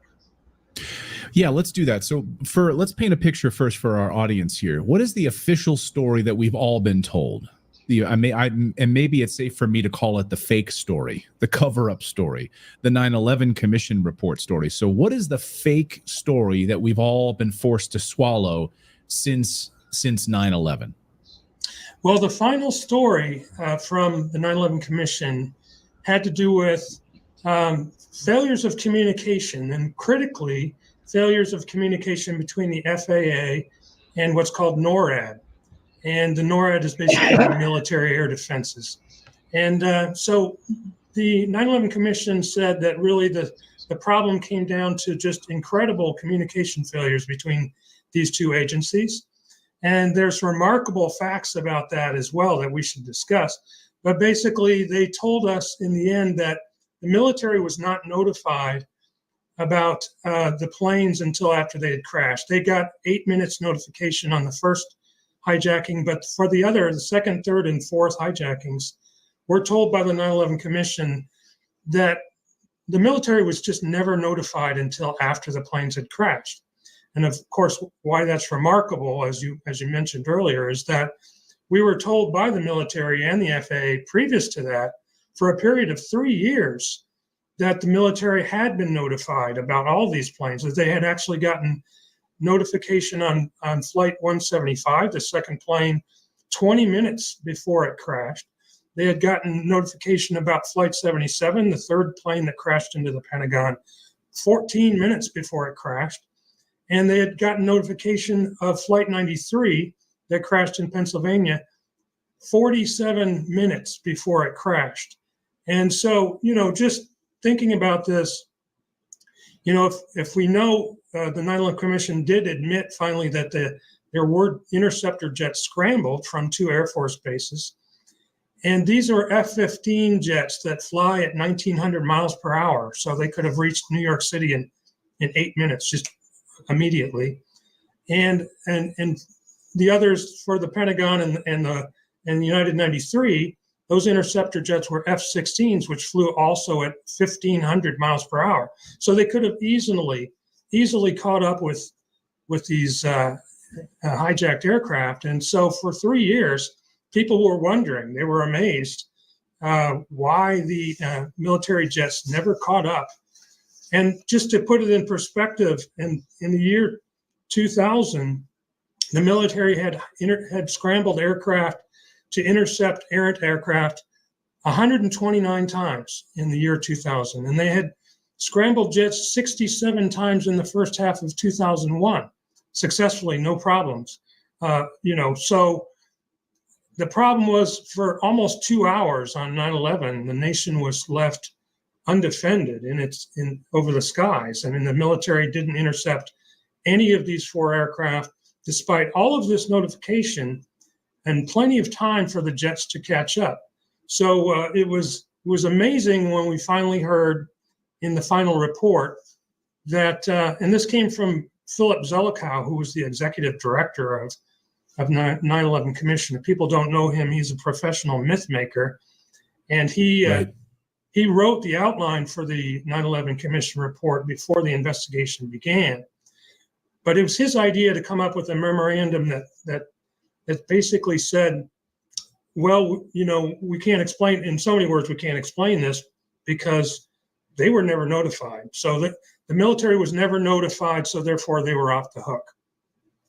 And, as you said, the FAA had already testified to the 9/11 Commission in contradiction to that, saying that the NORAD folks had been involved the entire time, had been in with phone bridges and communication bridges, had been in contact with FAA, knew everything FAA knew.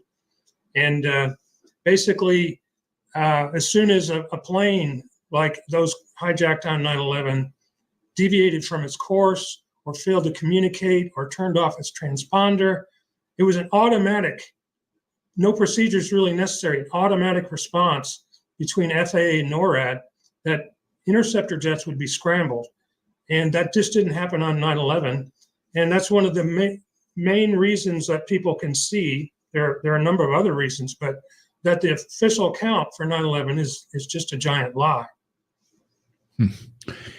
It's unbelievable to me. What would be the purpose then of trying to hide that the military said, no, we knew about this. We could have been scrambled in minutes. I guess if you're sitting at home wondering, well, what's the purpose then of trying to hide that piece of the story? What's the purpose of that?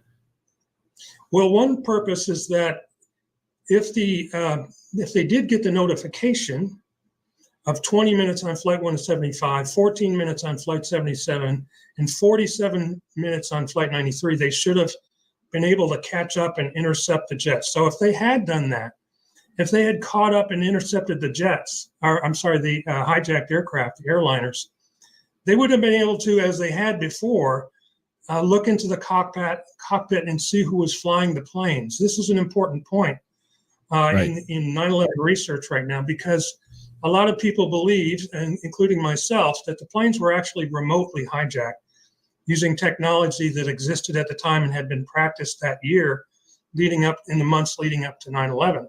So if the interceptor jets had actually done this, they would have seen who was flying the planes. Now, there are a number of reasons why they didn't. One reason was that the aircraft flying to New York City were actually, the interceptor jets were told to form a holding pattern out in a practice area over the Atlantic. So instead of flying directly to New York City, they flew in a holding pattern over the Atlantic.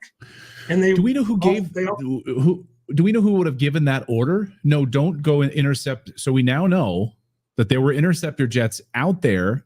They were scrambled, but told not to intercept those hijacked plane, but instead to go out in a holding pattern. Do we know who gave that order to stay in a holding pattern and not intercept them? Yes, we do. We do know that those orders came from the Air Force headquarters and needs and the Northeast sector of NORAD. And so it hasn't really been explained exactly why that happened, but we do know that happened, and we do know who gave the orders. The other inexplicable order that was given, particularly for the jets that were launched for Flight 77 in United 93, they were also sent out over the Atlantic in the wrong direction. Those orders were actually changed after launch, so they were scrambled on a heading to Washington, and then the orders were changed to head out over the Atlantic. And moreover, they were asked to fly at a small fraction of their speed, so subsonic speeds, right? These are jets that flew at multiple times the speed of sound, but yet they were asked to fly at subsonic speeds. So they were flying the wrong direction at a fraction of their maximum speed, and they weren't going to catch up. They weren't going to get to the area that they needed to be in because of these orders. But, you know, all of that went away really when the 9/11 Commission came up with a story that NORAD just wasn't notified until after they crashed anyway. But, you know, it's not really a believable overall story. But what's most unbelievable is that the military might have been all these military officers might have been lying for years. Right? Nobody's going to really believe that. It's just that people don't understand the official account, which is that exactly. And moreover, there was a book published in January 2003 called Air War Over America. It was published by the Air Force itself, by the Air Force Public Relations Office, in which they interviewed hundreds of military people. And this book was reviewed by all of the top military brass. And it talked about how the military was tracking these planes and how it was intending to shoot down some of them. But all of that testimony was thrown out the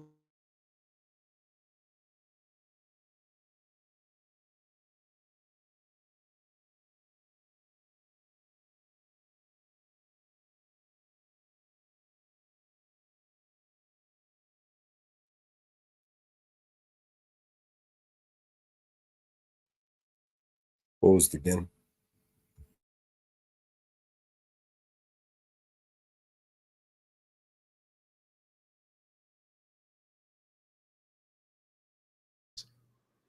Well, all of their testimony previously is on the record, and in some cases on the congressional record. So the general who was in charge of NORAD was General Ralph Eberhart. He was the commander of NORAD. He was the commander of U.S. Space Command, and he gave testimony in the U.S. Congress in 2001, saying they had documented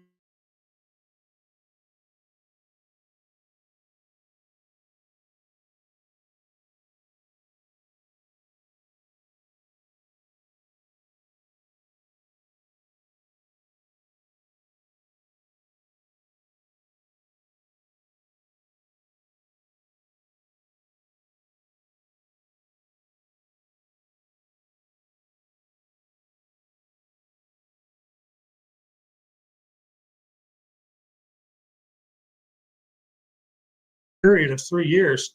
They did a little negotiation with the NORAD personnel and got them to agree to the idea that, yeah, they were just so terribly mistaken and they weren't tracking any planes. But, you know, it's not going to be one of them, in my opinion, who's going to be a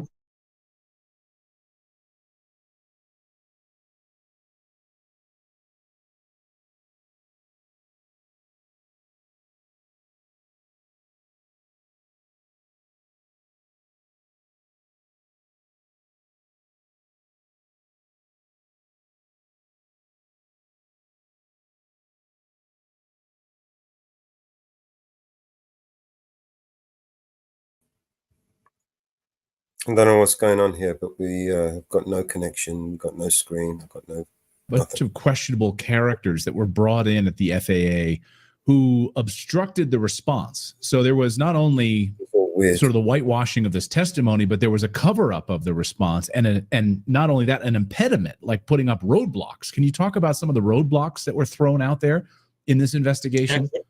Yeah, absolutely. There were two really questionable characters brought into FAA before 9/11. The first one was Benedict Sliney, who was the National Operations Manager for FAA at FAA headquarters.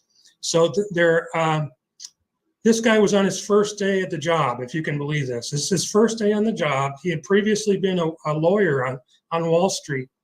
So he trained a little bit for a couple of months, and then they put him in this job. First day on the job is 9/11. He's the National Operations Manager for FAA, right? And there are a lot of people. You can't make this up. No, you can't make this up. So here he is. There are all these people in FAA who have tons, decades of more experience. They're in the same office, but they let him take over and call the shots. And so at 8:15, he was told about the hijacking of American Flight 11. And for some reason, it was 30 minutes later before he notified NORAD, right? They know, allegedly. Although the FAA had already communicated via memo to the 9/11 Commission that they had communication bridges with NORAD all along. But this guy, he's stalling, right? He's stalling. And he ultimately used the excuse that he never got a request to authorize a request for military assistance. It's just absurd, right? Because it's an automatic process. It was automatic 129 times in the year 2000, 67 times in the first half of 2001. And suddenly there's all this hesitation about whether we should notify, whether we should request or authorize a request to request. It's just crazy.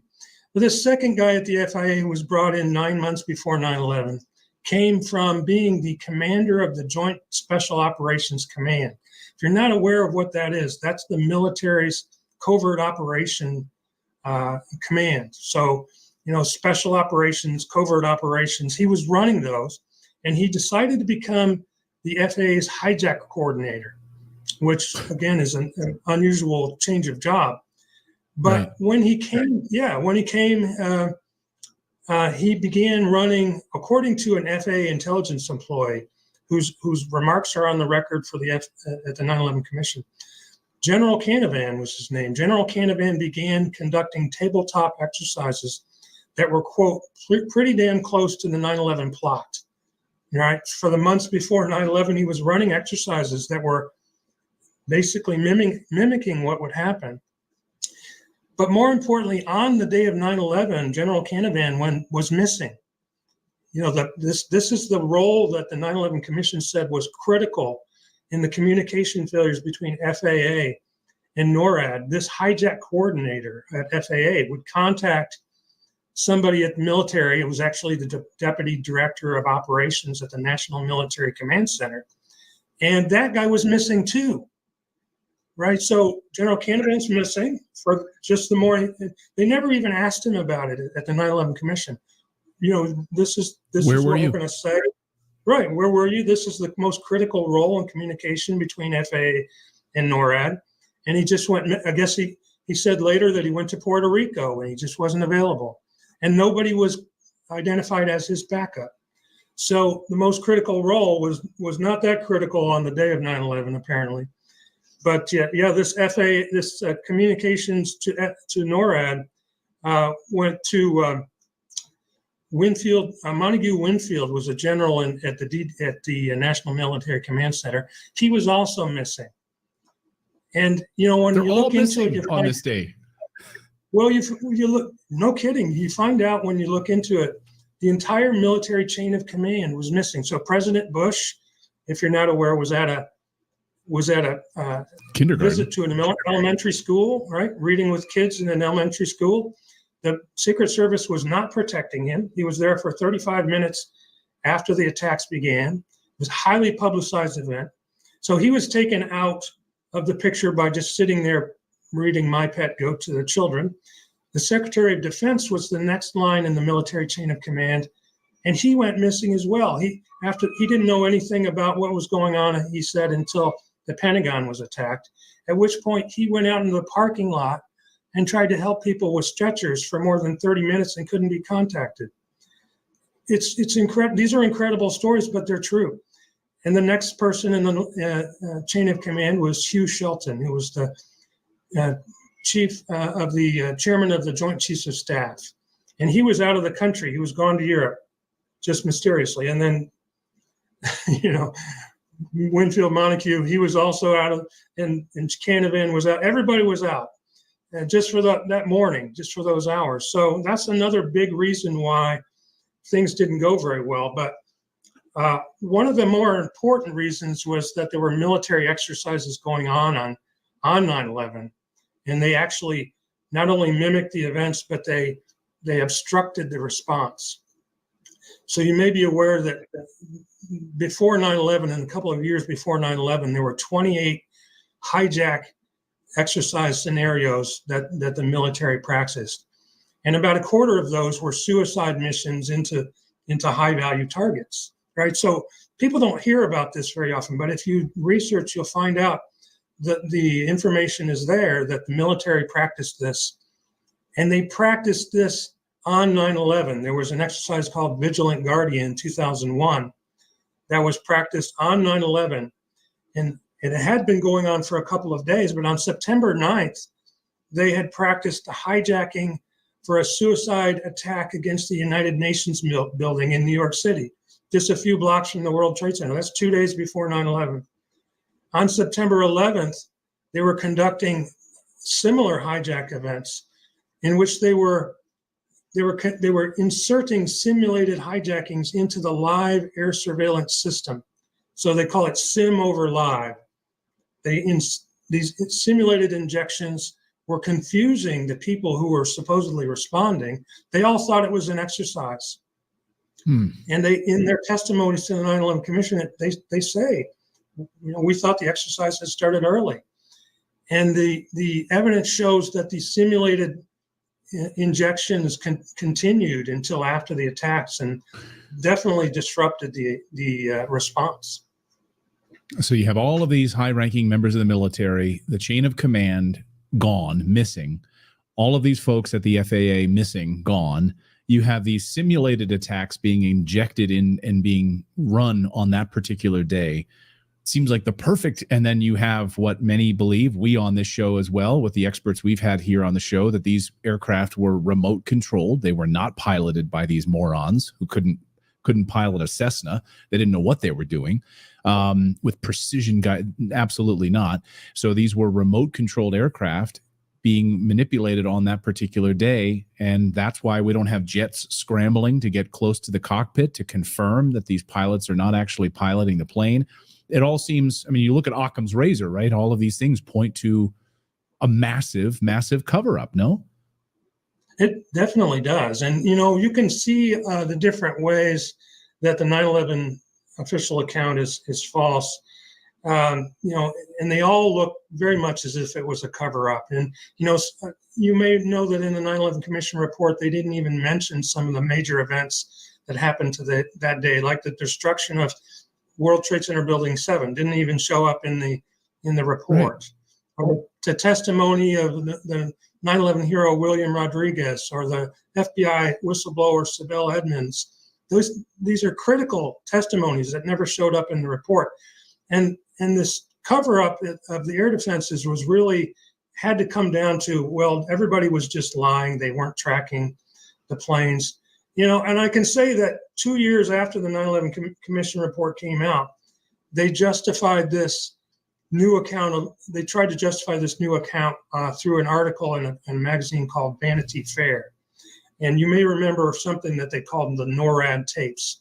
So that they suddenly found some tapes, right? Some tapes of that somehow explained away how they didn't really know about it, and the communications failures were the big problem. Well, this reporter, he had gotten privileged access to these NORAD tapes that apparently NORAD didn't even know about, right? So that's amazing in itself. But you know, they tried years later to justify it, but really they never came down to the explanation of why would all these people be lying in order to make themselves look bad. So if you think about this, that's exactly what it is. If they were never notified, they would just have said, we were never notified. How could we possibly have intercepted the jets? But that's not what they said. They said, yes, we were notified with 20 minutes notice on flight 175, 14 on flight 170, or 77 and 47 minutes on Flight 93. And we were tracking these planes. It's in detail. They give detailed testimony to this. Generals and colonels and people who, we just wouldn't expect to be lying for any reason, particularly for a reason that makes them look bad ultimately. And also, I remember, on that day, news stations were reporting about the flight over Pennsylvania. And tracking it in real time, right? It had gone missing. Where was it over Pennsylvania? So even news reports, even if you want to discount NORAD or being notified, right? Even like NBC News, the Today Show, and others were reporting about this flight. So they would have been fully aware of this.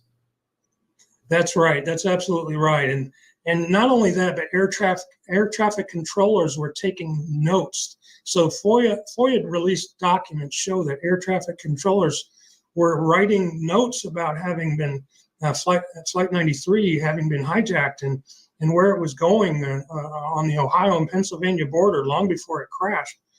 So, why would they all just create these fictional accounts that right?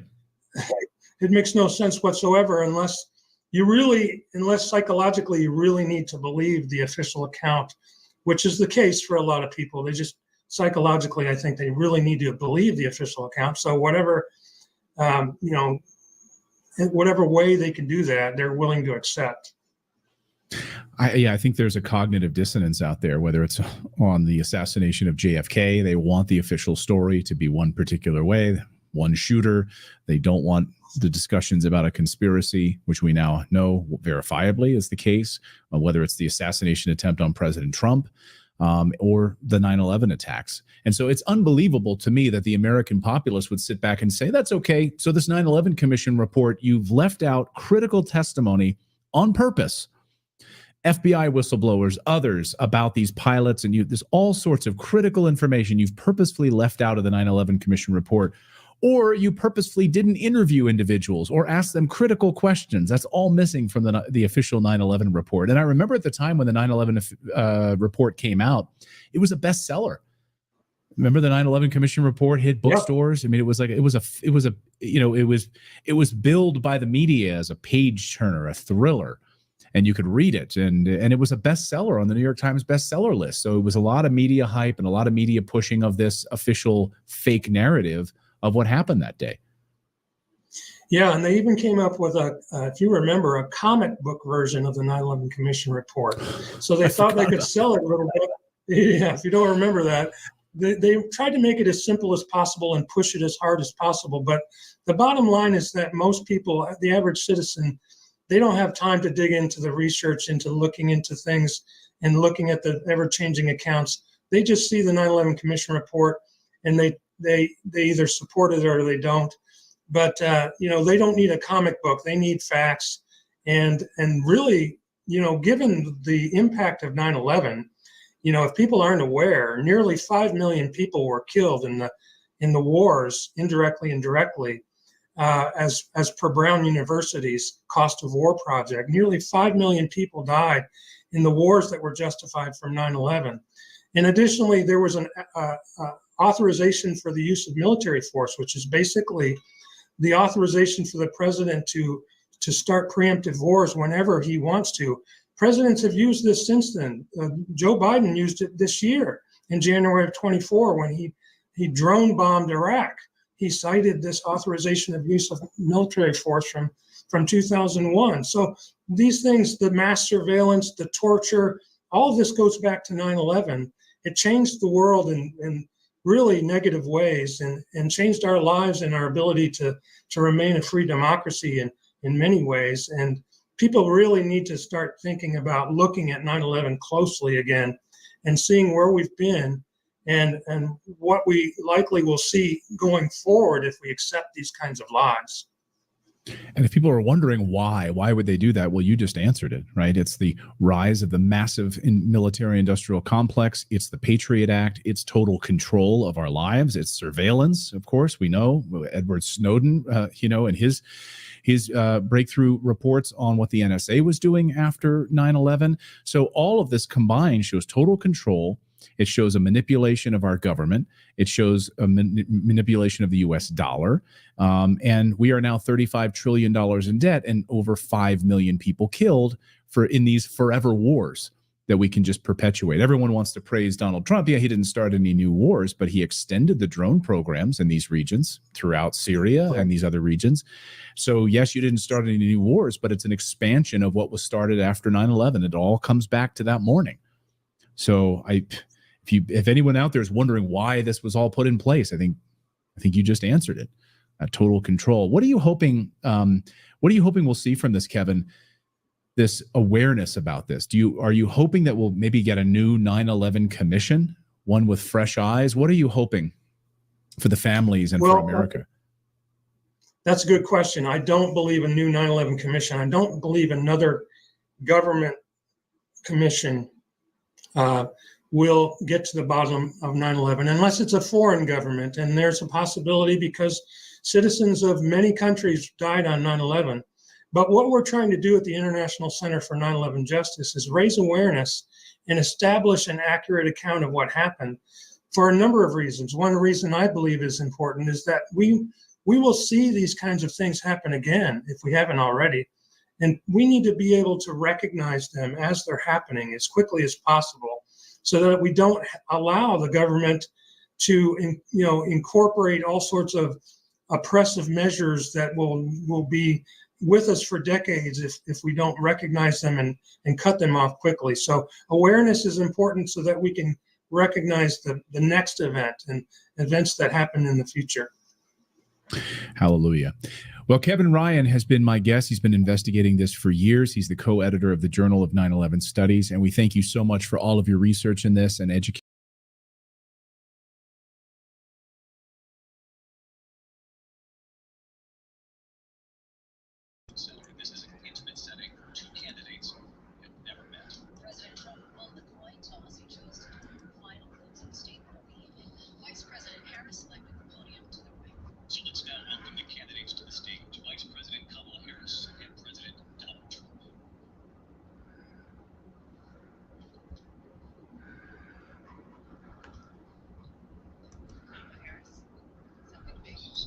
Better off than you were 4 years ago. When it comes to the economy, do you believe Americans are better off than they were 4 years ago? So I was raised as a middle-class kid, and I am actually the only You've got person some background noise, who Margaret. has a plan that is about lifting up the middle class and working people of America. I believe in the ambition, the aspirations, the dreams of the American people. And that is why I imagine and have actually a plan to build what I call an opportunity economy. Because here's the thing. We know that we have a shortage of homes.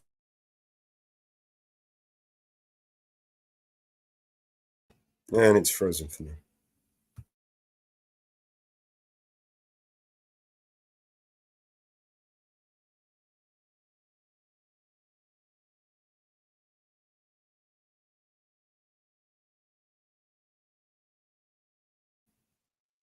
It's frozen for me.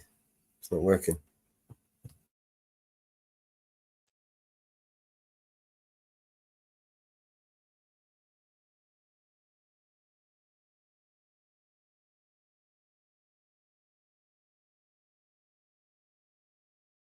Raise us. We call her our second mother. She was a small business owner. I love our small businesses. My plan is to give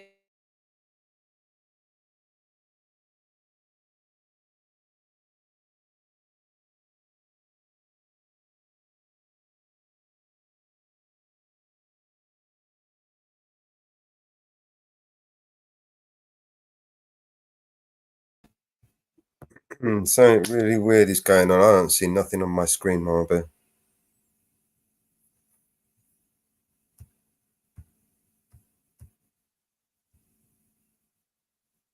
have said that Trump sales tax would actually result for middle-class families in about $4,000 more a year because of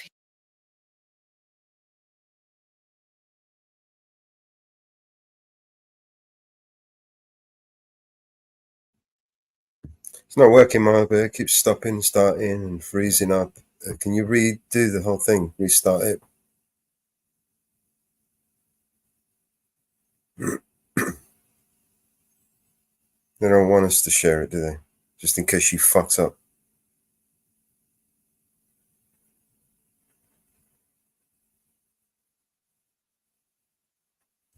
World, and the tariff will be substantial in some. As I took in billions and billions of dollars, as you know, from China. In fact, they never took the tariff off because there was so much money they can't. It would totally destroy everything that they've set out to do. They're taking in billions of dollars from China and other places. They've left the tariffs on. When I had it, I had tariffs, and yet I had no inflation.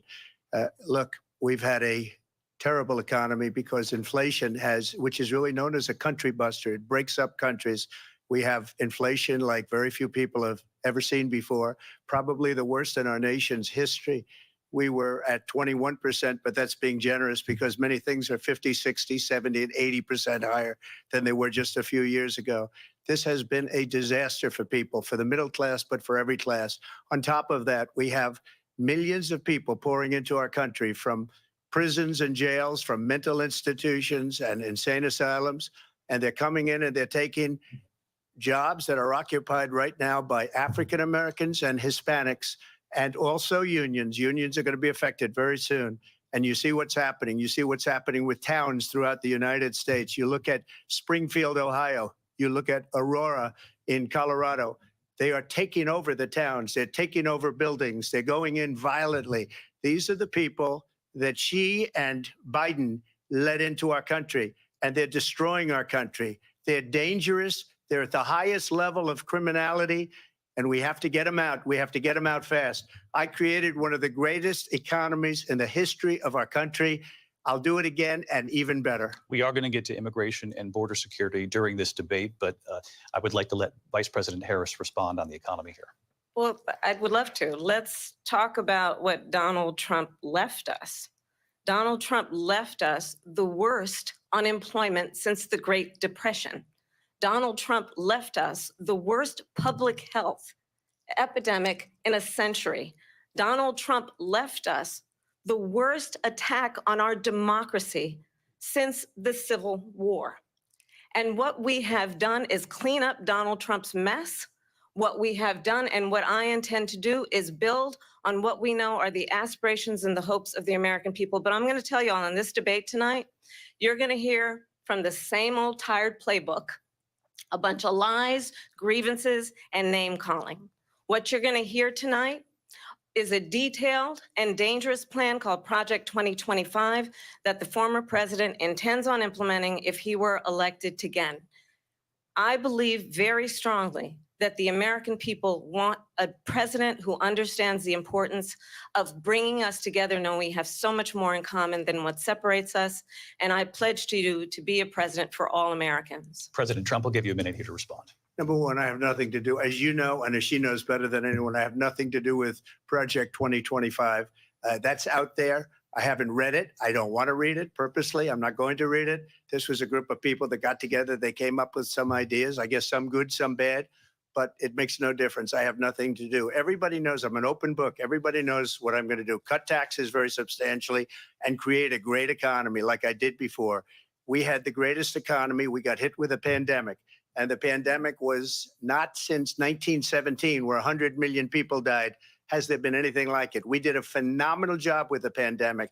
We handed them over a country where the economy and where the stock market was higher than it was before the pandemic came in. No. And it's frozen again.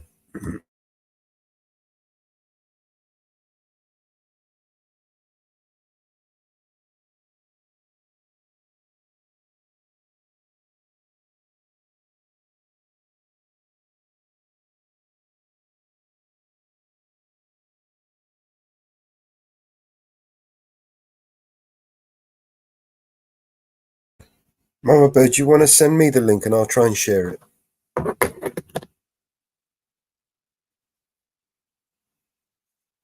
Put the link in the back and I'll share it.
I do want to drill down on something. You both brought up.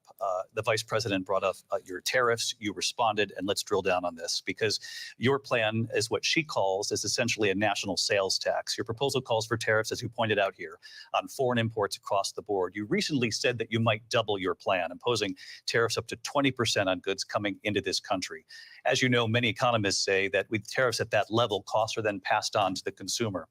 Vice President Harris has argued it'll mean higher prices on gas, food, clothing, medication, arguing it costs the typical family nearly $4,000 a year.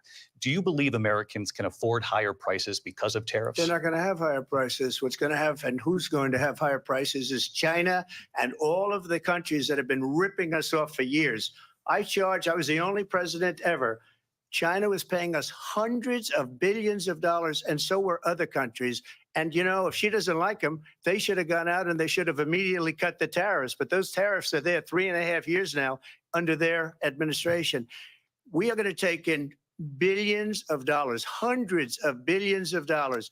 I had no inflation, virtually no inflation. They had the highest inflation perhaps in the history of our country because I've never seen a worse period of time. People can't go out and buy cereal or bacon or eggs or anything else. The people of our country are absolutely dying with what they've done. They've destroyed the economy. And all you have to do is look Yes, at I found another link. So if this one don't work, go to the other one. 90% that the Trump economy was great, that their economy was Okay, terrible. thanks, Vice President Harris, I do want to ask for your response, and you heard what the president said there, because the Biden administration did keep a number of the Trump tariffs in place. So how do you respond? Well, let's be clear that the Trump administration resulted in a trade deficit, one of the highest we've ever seen in the history of America. He invited trade wars. You want to talk about his deal with China? What he ended up doing is under Donald Trump's presidency, he ended up selling American chips to China to help them improve and modernize their military, basically sold us out, when a policy about China should be in making sure the United States of America wins the competition for the 21st century, which means focusing on the details of what that requires, focusing on relationships with our allies, focusing on investing in American-based technology so that we win the race on AI, on quantum computing, focusing on what we She's need on a to platform. do to support America's workforce so that we don't end up having on the short end of the stick in terms of workers' rights. But what Donald Trump did, let's talk about this, with COVID, is he actually thanked President Xi for what he did during COVID. Look at his tweet. Thank you, President Xi, exclamation point, when we know that Xi was responsible for lacking and not giving us transparency about the origins of COVID. President Trump, I'll let you respond. First of all, they bought their chips from Taiwan. We hardly make chips anymore because of philosophies like they have and policies like they have. I don't say her because she has no policy. We don't make chips. Ding she dong. believed 3 years ago and 4 years ago is out the window. She's going to my philosophy now. In fact, I was going to send her a MAGA hat. She's gone to my philosophy. But if she ever got elected, she'd change it. And it will be the end of our country. She's a Marxist. Everybody knows she's a Marxist. Her father's a Marxist professor in economics, and he taught her well. But when you look at what she's done to our country, and when you look at these millions and millions of people that are pouring into our country monthly, where it's, I believe, 21 million people, not the 15 that people say, and I think it's a lot higher than the 21. That's bigger than New York State pouring in. And just look at what they're doing to our country. They're criminals. Many of these people coming in are criminals. And that's bad for our economy, too. You know, you mentioned before, we'll talk about immigration later. Well, bad immigration is the worst thing that can happen to our economy. They have, and she has, destroyed our country with policy that's insane. Almost policy that you'd say they have to hate our country. President Trump, thank you. Lindsay? I want to turn to the issue of abortion. President Trump, you've often touted that you were able to kill Roe v. Wade. Last year, you said that you were proud to be the most pro-life president in American history. Then last month, you said that your administration would be great for women and their reproductive rights. In your home state of Florida, you surprised many with regard to your 6-week abortion ban because you initially had said that it was too short. And you said, quote, I'm going to be voting that we need more than 6 weeks. But then the very next day, you reversed course and said you would vote to support the 6-week ban. Vice President Harris says that women shouldn't trust you on the issue of abortion because you've changed your position so many times. Therefore, why should they trust you? Well, the reason I'm doing that vote is because the plan is, as you know, the vote is, they have abortion in the 9th month.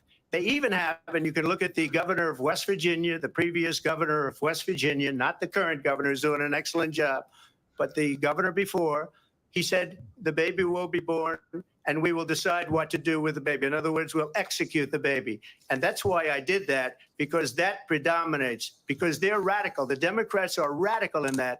And her vice presidential pick, which I think was a horrible pick, by the way, for our country, because he is really out of it. But her vice presidential pick says abortion in the 9th month is absolutely fine. He also says execution after birth. It's execution, no longer abortion, because the baby is born, is okay. And that's not okay with me, hence the vote. But what I did is something for 52 years. They've been trying to get Roe v. Wade into the states.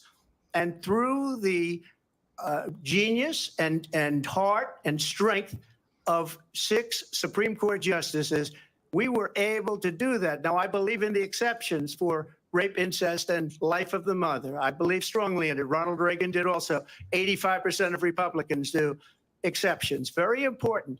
But we were able to get it, and now states are voting on it. And for the first time, you're going to see, look, this is an issue that's torn our country apart for 52 years. Every legal scholar, every Democrat, every Republican, liberal, conservative, they all wanted this issue to be brought back to the states where the people could vote. And that's what happened. And now, Ohio, the vote was somewhat liberal. Kansas, the vote was somewhat liberal, much more liberal than people would have thought. But each individual state is voting. It's the vote of the people now. It's not tied up in the federal government. I did a great service in doing it. It took courage to do it. And the Supreme Court had great courage in doing it. And I give tremendous credit to those 6 justices. There is no state in this country where it is legal to kill a baby after it's born. Madam Vice President, I want to get your response to President Trump. Well, as I said, you're going to hear a bunch of lies, and that's not actually a surprising fact. Let's understand how we got here. Donald Trump hand-selected 3 members of the United States Supreme Court with the intention that they would undo the protections of Roe v. Wade. And they did exactly as he intended. And now in over 20 states, there are Trump abortion bans, which make it criminal for a doctor or nurse to provide health care. In one state, it provides prison for life. Trump abortion bans that make no exception even for rape and incest, which understand what that means. A survivor of a crime of violation to their body does not have the right to make a decision about what happens to their body next. That is immoral. And one does not have to abandon their faith or deeply held beliefs to agree. The government, and Donald Trump certainly, should not be telling a woman what to do with her body. I have talked with women around our country. You want to talk about this is what people wanted? Pregnant women who want to carry a pregnancy to term, suffering from a miscarriage, being denied care in an emergency room because the healthcare providers are afraid they might go to jail, and she's bleeding out in a car in the parking lot. She didn't want that. Her husband didn't want that. A 12 or 13-year-old survivor of incest being forced to carry a pregnancy to term. They don't want that. And I pledge to you, when Congress passes a bill to put back in place the protections of Roe v. Wade, as President of the United States, I will proudly sign it into law. But understand, if Donald Trump were to be reelected, he will sign a national abortion ban. Understand, in his Project 2025, there would be a national abortion, a monitor that would be monitoring your pregnancies, your miscarriages. I think the American people believe that certain freedoms, in particular the freedom to make decisions about one's own body, should not be made by the government. Thank you, Vice President Harris. Well, there she goes again. It's a lie. I'm not signing a ban, and there's no reason to sign a ban because we've gotten what everybody wanted, Democrats, Republicans, and everybody else. and every legal scholar wanted it to be brought back into the states. And the states are voting. And it may take a little time, but for 52 years, this issue has torn our country apart. And they've wanted it back in the states. And I did something that nobody thought was possible. The states are now voting. What she says is an absolute lie. And as far as the abortion ban, no, I'm not in favor of abortion ban, but it doesn't matter because this issue has now been taken over by the states. Would you veto a national abortion ban if it came Well, I to your won't desk? have to because, again, two things. Number one, she said she'll go back to Congress. She'll never get the vote. It's impossible for her to get the vote, especially now with the 50-50 and essentially 50-50 in both Senate and the House. She's not going to get the vote. She can't get the vote. She won't even come close to it. So it's just talk. You know what it reminds me of when they said they're going to get student loans terminated, and it ended up being a total catastrophe. The student loans, and then her, I think probably her boss, if you call him a boss, he spends all his time on the beach. But look, her boss went out and said, we'll do it again. We'll do it a different way. And he went out, got rejected again by the Supreme Court. So all these students got taunted with this whole thing about this whole idea. And how unfair that would have been, part of the reason they lost, to the millions and millions of people that had to pay off their student loans. They didn't get it for free. But they were saying it's the same way that they talked about that they talk about abortion. But if I could just get a yes or no, because your running mate, J.D. Vance, has said that you would veto if it did come to your desk. Well, I didn't discuss it with J.D. In all fairness, J.D., and I don't mind if he has a certain view, but I think he was speaking for me, but I really didn't. Look, we don't have to discuss it because she'd never be able to get it, just like she couldn't get student loans. They couldn't get student loans. They didn't even come close to getting student loans. They taunted young people and a lot of other people that had loans. They can never get this approved. So it doesn't matter what she says about going to Congress. Well, wonderful. Let's go to Congress, do it. But the fact is that for years, they wanted to get it out of Congress and out of the federal government. And we did something that everybody said couldn't be done. And now you have a vote of the people on abortion. Vice President Harris, I want to give you your time to respond, but I do want to ask, would you support any restrictions on a woman's right to an abortion? I absolutely support reinstating the protections of Roe v. Wade. And as you rightly mentioned, nowhere in America is a woman carrying a pregnancy to term and asking for an abortion. That is not happening. It's insulting to the women of America. And understand what has been happening under Donald Trump's abortion bans. Couples who pray and dream of having a family are being denied IVF treatments. What is happening in our country? Working people, working women who are working 1 or 2 jobs, who can barely afford child care as it is, have to travel to another state to get on a plane sitting next to strangers to go and get the health care she needs. Barely can afford to do it, and what you are putting her through is unconscionable. And the people of America have not, the majority of Americans believe in a woman's right to make decisions about her own body, and that is why in every state where this issue has been on the ballot, in red and blue states both, the people of America have voted for freedom. Vice President Harris, Excuse me, I thank have to you. respond. Another lie. It's another lie. I have been a leader on IVF, which is fertilization. The IVF, I have been a leader. In fact, when they got a very negative decision on IVF from the Alabama courts, I saw the people of Alabama and the legislature 2 days later voted it in. I've been a leader on it. They know that, and everybody else knows it. I have been a leader on fertilization, IVF. And the other thing, you should ask, will she allow abortion in the 8th month, 9th month, 7th month? Come on. Okay, would you do that? Why don't you ask her that question? Why don't you answer the question? Would you because veto? under Roe v. Wade, Answer the question. Would you veto? you could do abortions in the 7th month, the 8th month, the 9th That's month, not true. and probably after birth. Just look at the former governor of Virginia.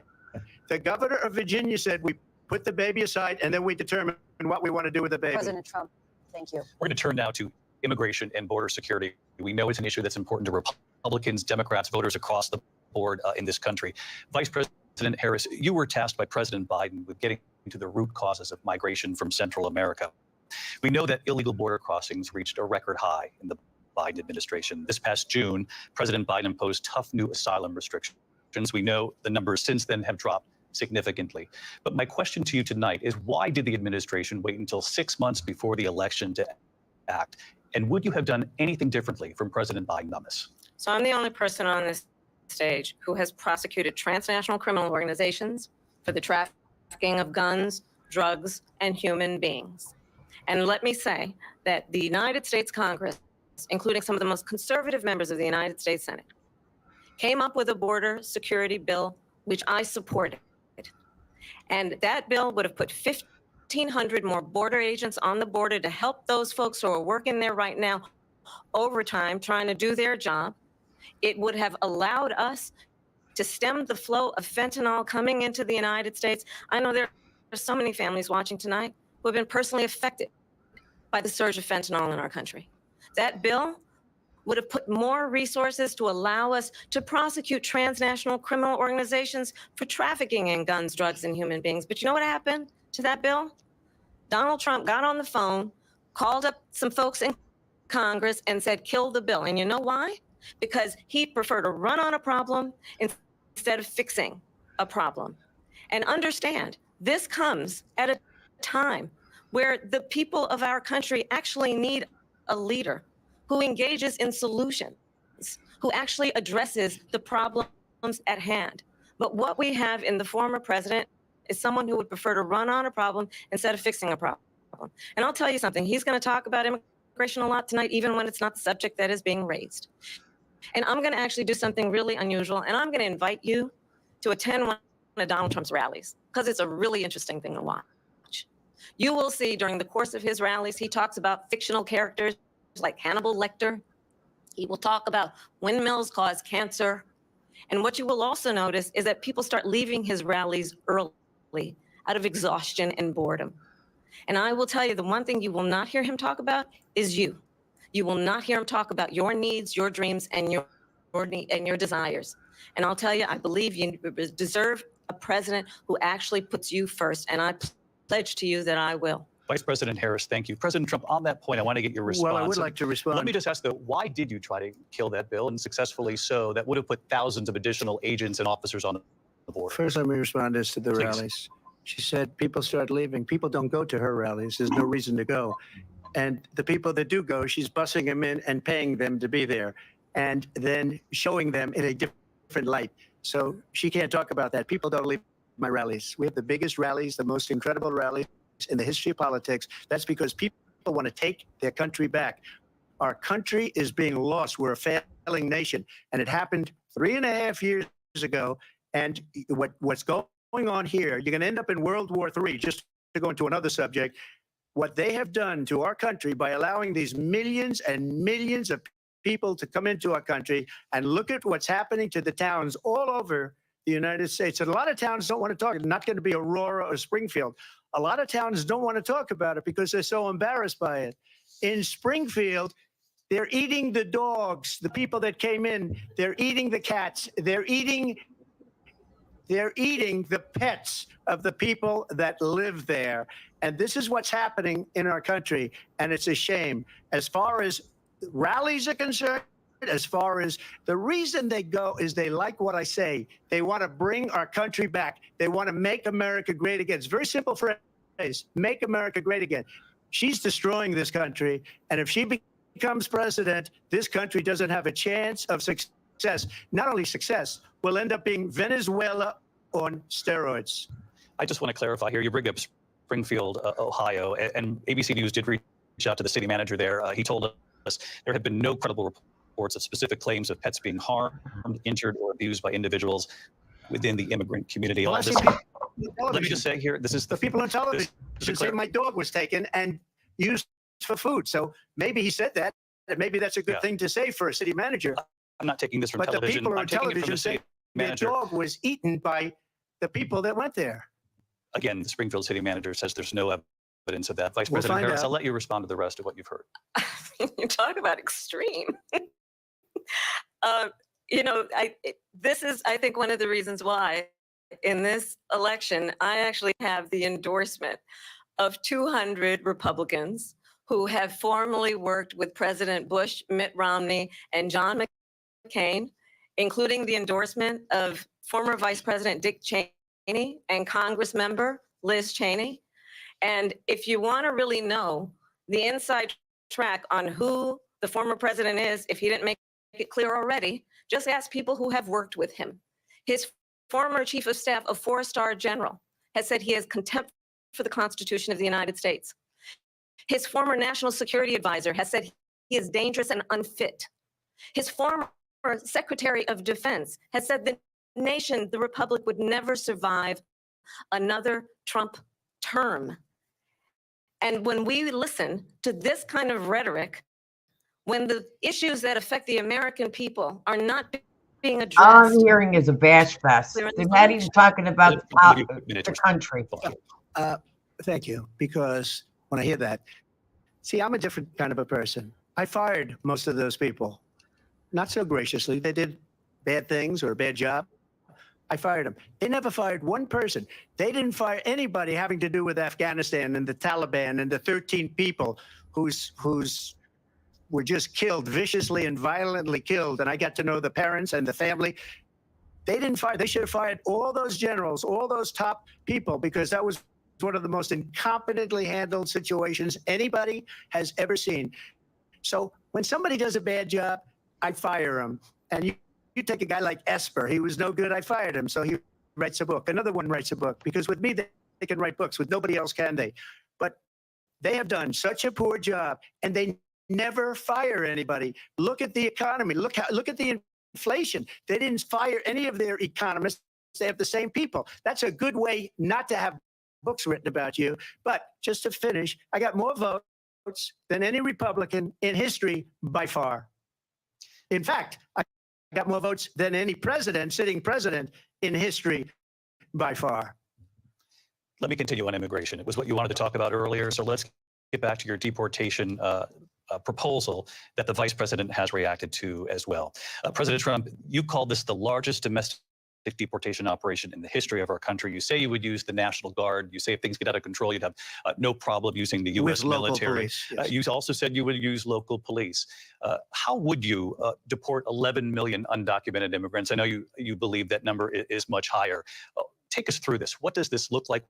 Will authorities be going door to door in this country? Yeah, it is much higher because of them. They allowed criminals, many, many millions of criminals.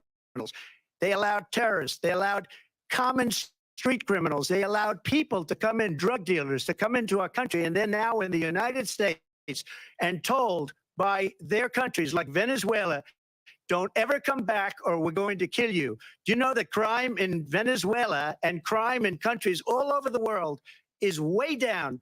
You know why? Because they've taken their criminals off the street and they've given them to her to put into our country. And this will be one of the greatest mistakes in history for them to allow. And I think they probably did it because they think they're going to get votes, but it's not worth it because they're destroying the fabric of our country by what they've done. There's never been anything done like this at all. They've destroyed the fabric of our country. Millions of people let in, and all over the world, crime is down. All over the world except here. Crime here is up and through the roof, despite their fraudulent statements that they made. Crime in this country is through the roof. And we have a new form of crime. It's called migrant crime. And it's happening at levels that nobody thought possible. President Trump, as you know, the FBI says overall violent crime is actually coming down in this country. But excuse me, the FBI they were defrauding statements. They didn't include the worst cities. They didn't include the cities with the worst crime. It was a fraud, just like their number of 818,000 jobs that they said they created turned out to be a fraud. President Trump, thank you. I'll let you respond, Vice President Harris. Well, I think this is so rich coming from someone who has been prosecuted for national security crimes, economic crimes, election interference, has been found liable for sexual assault, and his next big court appearance is in November at his own criminal sentencing. And let's be clear, where each person stands on the issue of what is important about respect for the rule of law and respect for law enforcement. The former vice president called for defunding federal law enforcement, 45,000 agents, get this, on the day after he was arraigned on 34 felony counts. So let's talk about what is important in this race. It is important that we move forward, that we turn the page on this same old tired rhetoric and address the needs of the American people, address what we need to do about the housing shortage, which I have a plan for, address what we must do to support our small businesses, address bringing down the price of groceries. But frankly, the American people are exhausted with this same old tired playbook. Vice President Harris, thank you. Excuse me. Every one of those cases was started by them against their political opponent. And I'm winning most of them, and I will win the rest on appeal. And you saw that with the decision that came down just recently from the Supreme Court. I'm winning most of them. But those are cases, it's called weaponization. Never happened in this country. They weaponized the Justice Department. Every one of those cases was involved with the DOJ, from Atlanta and Fani Willis to the Attorney General of New York and the DA in New York. Every one of those cases. And then they say, oh, he's a criminal. They're the ones that made them go after me. By the way, Joe Biden was found essentially guilty on the documents case. And what happened in my documents case? They said, oh, that's the toughest of them all. A complete and total victory. 2 months ago, it was thrown out. It's weaponization, and they used it, and it's never happened in this country. They used it to try and win an election. They're fake cases. President Trump, thank you. A really quick response here, Vice President Harris, on this notion of weaponization of the Justice Department. Well, let's talk about extreme and understand the context in which this election in 2024 is taking place. The United States Supreme Court recently ruled that the former president would essentially be immune from any misconduct if he were to enter the White House again. Understand, this is someone who has openly said he would terminate, I'm quoting, terminate the Constitution of the United States, that he would weaponize the Department of Justice against his political enemies.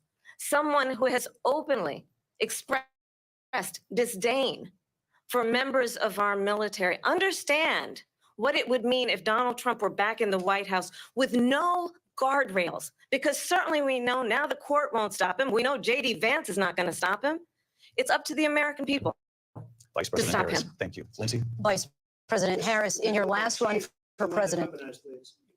This is the one that weaponized, not me.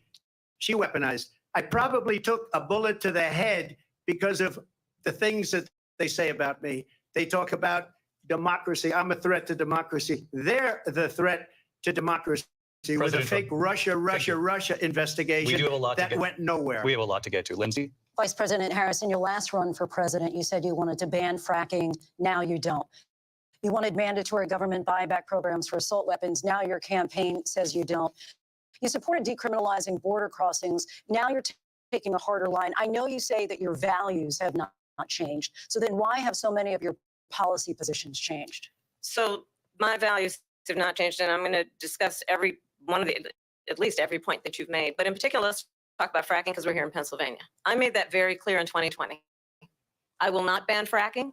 I have not banned fracking as Vice President of the United States. And in fact, I was the tie-breaking vote on the Inflation Reduction Act, which opened new leases for fracking. My position is that we have got to invest in diverse sources of energy so we reduce our reliance on foreign oil. We have had the largest increase in domestic oil production in history because of an approach that recognizes that we cannot over-rely on foreign oil. As it relates to my values, let me tell you, I grew up a middle-class kid, raised by a hardworking mother who worked and saved and was able to buy our first home when I was a teenager. The values I bring to the importance of home ownership, knowing not everybody got handed $400 million on a silver platter and then filed bankruptcy 6 times, is a value that I bring to my work, to say we are going to work with the private sector and home builders to increase 3 million homes, increase by 3 million homes by the end of my first term. My work that is related to having a friend when I was in high school who was sexually assaulted by her stepfather. And my focus then on protecting women and children from violent crime is based on a value that is deeply grounded in the importance of standing up for those who are most vulnerable. My work that is about protecting Social Security and Medicare is based on longstanding work that I have done, protecting seniors from scams. My values have not changed. And what is important is that there is a president who actually brings values and a perspective that is about lifting people up and not beating people down and name calling. The true measure of the leader is the leader who actually understands the strength is not in beating people down, it's in lifting people up. I intend to be that president. President Trump, your Well, response? first of all, I wasn't given $400 million. I wish I was. My father was a Brooklyn builder, Brooklyn, Queens, and a great father, and I learned a lot from him. But I was given a fraction of that, a tiny fraction, and I built it into many, many billions of dollars, many, many billions. And when people see it, they are even surprised. So we don't have to talk about that. Fracking, she's been against it for 12 years. Defund the police, she's been against that forever. She gave all that stuff up very wrongly, very horribly, and everybody's laughing at it, okay? They're all laughing at it. She gave up at least 12 and probably 14 or 15 different policies. Like, she was big on defund the police. In Minnesota, she went out, wait a minute, I'm talking now. If you don't mind, please. Does that sound familiar? She went out in Minnesota and wanted to let criminals that killed people, that burned down Minneapolis, she went out and raised money to get them out of jail. She did things that nobody would ever think of. Now she wants to do transgender operations on illegal aliens that are in prison. This is a radical left liberal that would do this. She wants to confiscate your guns, and she will never allow fracking in Pennsylvania. If she won the election, fracking in Pennsylvania will end on day one. Just to finish, one thing so important in my opinion. So I got the oil business going like nobody has ever done before. When they took over, they got rid of it, started getting rid of it, and the prices were going up the roof. They immediately let these guys go to where they were. I would have been 5 times, 4 times, 5 times higher, because you're talking about 3.5 years ago. They got it up to where I was because they had no choice, because the prices of energy were quadrupling and doubling. You saw what happened to gasoline. So they said, let's go back to Trump.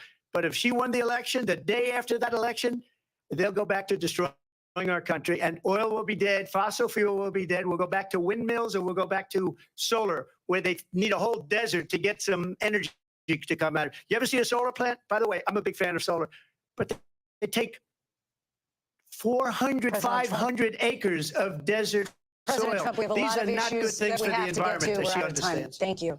Lindsay, thank you. We have an election in just 56 days. And I want to talk about the peaceful transfer of power, which, of course, we all know is a cornerstone of our democracy, and the role of a president in a moment of crisis.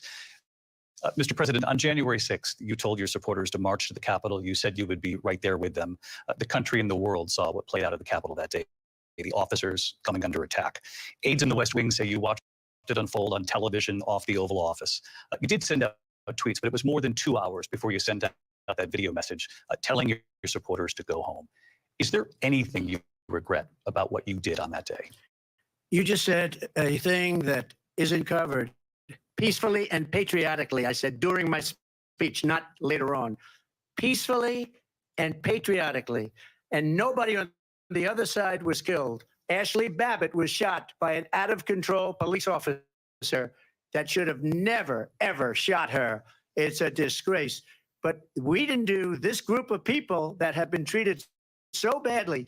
I ask, what about all the people that are pouring into our country and killing people that she allowed to pour in? She was the border czar. Remember that. She was the border czar. She doesn't want to be called the border czar because she's embarrassed by the border. In fact, she said at the beginning, oh, I'm surprised you're not talking about the border yet.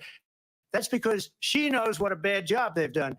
What about those people? When are they going to be prosecuted? When are these people from countries all over the world, not just South America, they're coming in from all over the world, David, all over the world, and crime rates are down all over the world because of it. But let me when are those, David, when are those people going to be prosecuted? When are the people that burned down Minneapolis going to be prosecuted? Or in Seattle, they went into Seattle, they took over a big percentage of the city of Seattle. When are those people going to be prosecuted? let me just ask You might ask her that question. You were the president. You were watching it unfold on television. It's a very simple question as we move forward toward another election. Is there anything you regret about what you did on that day? Yes or no? I had nothing to do with that other than they asked me to make a speech. I showed up for a speech. I said, I think it's going to be big. I went to Nancy Pelosi and the mayor of Washington, D.C., and the mayor put it back in writing, as you know. I said, you know, this is going to be a very big rally or whatever you want to call it. And again, it wasn't done by me. It was done by others. I said, I'd like to give you 10,000 National Guard or soldiers. They rejected me. Nancy Pelosi rejected me. It was just 2 weeks ago. Her daughter has a tape of her saying she is fully responsible for what happened. They want to get rid of that tape. It would have never happened if Nancy Pelosi and the mayor of Washington did their jobs. I wasn't responsible for security. Nancy Pelosi was responsible. She didn't do her job. The question was about you as president, not about former Speaker Pelosi, but I do want Vice President Harris to respond here. I was at the Capitol on January 6th. I was the vice president-elect. I was also an acting senator. I was there. And on that day, the president of the United States incited a violent mob to attack our nation's capital, to desecrate our nation's capital. On that day, 140 law enforcement officers were injured, and some died. And understand, the former president has been indicted and impeached for exactly that reason. No officers died that day. She's lying. Let's remember Charlottesville, where there was a mob of people carrying tiki torches, spewing anti-Semitic hate. And what did the president then at the time say? There were fine people on each side. Let's remember that when it came to the Proud Boys, a militia, the president said, the former president said, stand back and stand by. So for everyone watching who remembers what January 6th was, I say, we don't have to go back. Let's not go back. We're not going back. It's time to turn the page. And if that was a bridge too far for you, well, there is a place in our campaign for you to stand for country, to stand for our democracy, to stand for rule of law, and to end the chaos, and to end the approach that is about attacking the foundations of our democracy because you don't like the outcome. And be clear on that point. Donald Trump, the candidate, has said in this election, there will be a bloodbath if this and the outcome of this election is not to his liking. Let's turn the page on this. Let's not go back.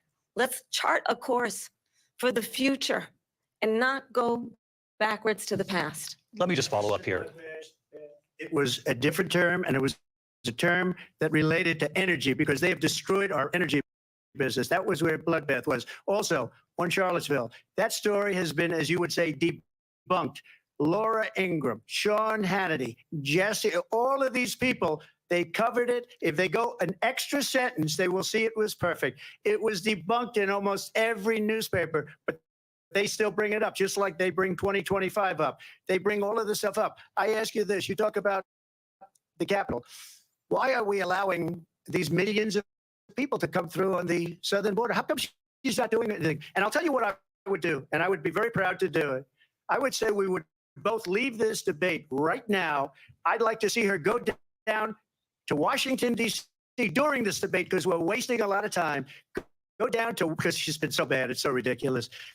Go down to Washington, D.C. and let her sign a bill to close up the border because they have the right to do it. They don't need bills.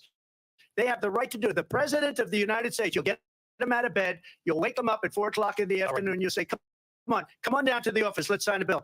If he signs a bill that the border is closed, all he has to do is say it to the Border Patrol, who are phenomenal. If they do that, the border is closed. Mr. Those President, people are killing many people, unlike J6. We talked immigration here tonight. I do want to focus on this next issue to both of you because it really brings us this into focus, truth in these times that we're living in. Mr. President, for 3.5 years after you lost the 2020 election, you repeatedly falsely claimed that you won, many times saying you won in a landslide. In the past couple of weeks leading up to this debate, You have said, quote, you lost by a whisker, that you, quote, didn't quite make it, that you came up a little bit short. I said that? Are you now acknowledging that you lost in 2020? No, I don't acknowledge that at all. But I you said did that say sarcastically. But You know those- that. It was said, oh, we lost by a whisker. That was said sarcastically. Look, there's so much proof. All you have to do is look at it. And they should have sent it back to the legislatures for approval. I got almost 75 million votes, the most votes any sitting president has ever gotten. I was told if I got 63, which was what I got in 2016, you can't be beaten. The election, people should never be thinking about an election as fraudulent. We need two things. We need walls, and we have to have it. We have to have borders, and we have to have good elections. Our elections are bad. And a lot of these illegal immigrants coming in, they're trying to get them to vote. They can't even speak English. They don't even know what country they're in practically. And these people are trying to get them to vote. And that's why they're allowing them to come into our country. I did watch all of these pieces of video. I didn't detect the sarcasm, lost by a whisker. We didn't quite make it. And we should just point out here as clarification, and you know this, you and your allies, 60 cases in front of many judges, many of them No judge Republican, looked at it. and said They said no we didn't have widespread standing. fraud. That's the other thing. They said we didn't have standing, a technicality. Can you imagine a system where a person in an election doesn't have standing? The president of the United States doesn't have standing. That's how we lost. If you look at the facts, and I'd love to have you do a special on it, I'll show you Georgia, and I'll show you Wisconsin, and I'll show you Pennsylvania, and I'll show you. We have so many facts and statistics, but you know what? That doesn't matter, because we have to solve the problem that we have right now. That's old news. And the problem that we have right now is we have a nation in decline, and they have put it into decline. We have a nation that is dying, David. Mr. President, thank you. Vice President Harris, you heard the president there tonight. He said he didn't say that he lost by a whisker. So he still believes he did not lose the election that was won by President Biden and yourself. But I do want to ask you about something that's come up in the last couple of days. This was a post from President Trump about this upcoming election just weeks away. He said, when I win, those people who cheated, and then he lists donors, voters, election officials, he says will be prosecuted to the fullest extent of the law, which will include long-term prison sentences. One of your campaign's top lawyers responded saying, we won't let Donald Trump intimidate us. We won't let him suppress the vote. Is that what you believe he's trying to do here? Donald Trump was fired by 81 million people. So let's be clear about that. And clearly he is having a very difficult time processing that. But we cannot afford to have a president of the United States who attempts, as he did in the past, to upend the will of the voters in a free and fair election. And I'm going to tell you that I have traveled the world as vice president of the United States, and world leaders are laughing at Donald Trump. I have talked with military leaders, some of whom worked with you, and they say you're a disgrace.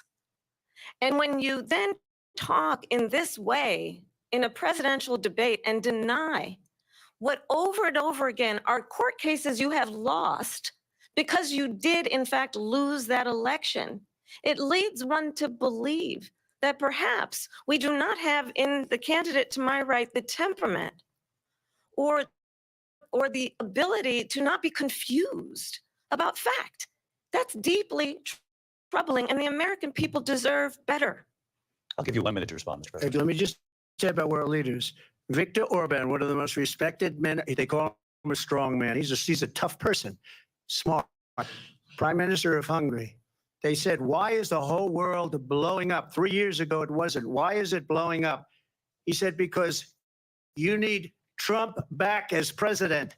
They were afraid of him. China was afraid, and I don't like to use the word afraid, but I'm just quoting him. China was afraid of him.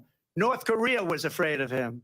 Look at what's going on with North Korea, by the way. He said Russia was afraid of him. I ended the Nord Stream 2 pipeline, and Biden put it back on day one, but he ended the XL pipeline. The XL pipeline in our country, he ended that, but he let the Russians build a pipeline going all over Europe and heading into Germany, the biggest pipeline in the world.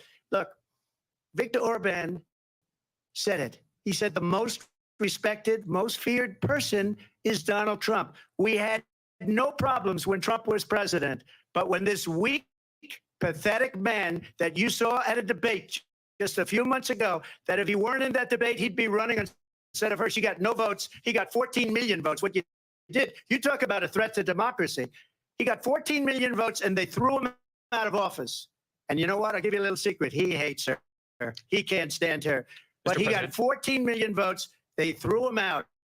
She got 0 votes. And when she ran, she was the first one to leave because she failed. And now she's running. I don't understand it, but I'm okay with it because your time I is up. think we're Thank going to you. do very well.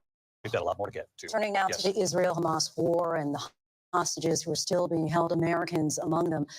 Vice President Harris, in December, you said, quote, Israel has a right to defend itself, but you added, quote, it matters how, saying international humanitarian law must be respected. Israel must do more to protect innocent civilians.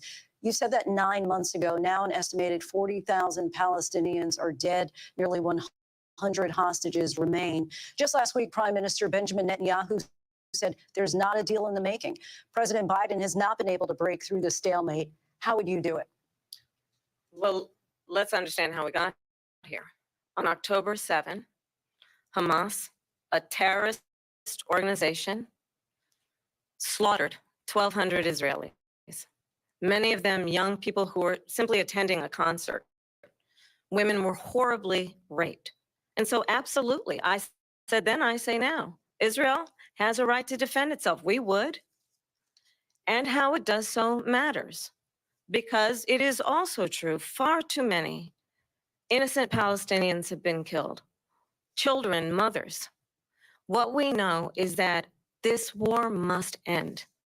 It must end immediately, and the way it will end is we need a ceasefire deal and we need the hostages out. And so we will continue to work around the clock on that. Work around the clock, also understanding that we must chart a course for a two-state solution. And in that solution, there must be security for the Israeli people and Israel, and an equal measure for the Palestinians. But the one thing I will assure you always, I will always give Israel the ability to defend itself, in particular as it relates to Iran and any threat that Iran and its proxies pose to Israel. But we must have a two-state solution where we can rebuild Gaza, where the Palestinians have security, self-determination, and the dignity they so rightly deserve. President Trump, how would you negotiate with Netanyahu and also Hamas in order to get the hostages out and prevent the killing of more innocent civilians in Gaza? If I were president, it would have never started. If I were president, Russia would have never, ever, I know Putin very well, he would have never, and there was no threat of it either, by the way, for 4 years, have gone into Ukraine and killed millions of people when you add it up, far worse than people understand what's going on over there. But when she mentions about Israel, all of a sudden, she hates Israel. She wouldn't even meet with Netanyahu when he went to Congress to make a very important speech. She refused to be there because she was at a sorority party of hers. She wanted to go to the sorority party. She hates Israel. If she's president, I believe that Israel will not exist within 2 years from now. And I've been pretty good at predictions, and I hope I'm wrong about that one. She hates Israel. At the same time, in her own way, she hates the Arab population because the whole place is going to get blown up. Arabs, Jewish people, Israel will be gone. It would have never happened. Iran was broke under Donald Trump. Now Iran has $300 billion because they took off all the sanctions that I had. Iran had no money for Hamas or Hezbollah or any of the 28 different spheres of terror. And they are spheres of terror, horrible terror. They had no money. It was a big story, and you know it. You covered it very well, actually. They had no money for terror. They were broke. Now they're a rich nation. And now what they're doing is they're spreading that money around. Look at what's happening with the Houthis and Yemen. Look at what's going on in the Middle East. This would have never happened. I will get that settled and fast, and I'll get the war with Ukraine and Russia ended. If I'm president-elect, I'll get it done before even becoming president. Vice President Harris, he says you hate Israel. That's absolutely not true. I have my entire career and life supported Israel and the Israeli people. He knows that. He's trying to, again, divide and distract from the reality, which is it is very well known that Donald Trump is weak and wrong on national security and foreign policy. It is well known that he admires dictators, wants to be a dictator on day one, according to himself. It is well known that he said of Putin that he can do whatever the hell he wants and go into Ukraine. It is well known that he said when Russia went into Ukraine, it was brilliant. It is well known he exchanged love letters with Kim Jong-un. And it is absolutely well known that these dictators and autocrats are rooting for you to be president again because they're so clear they can manipulate you with flattery and favors.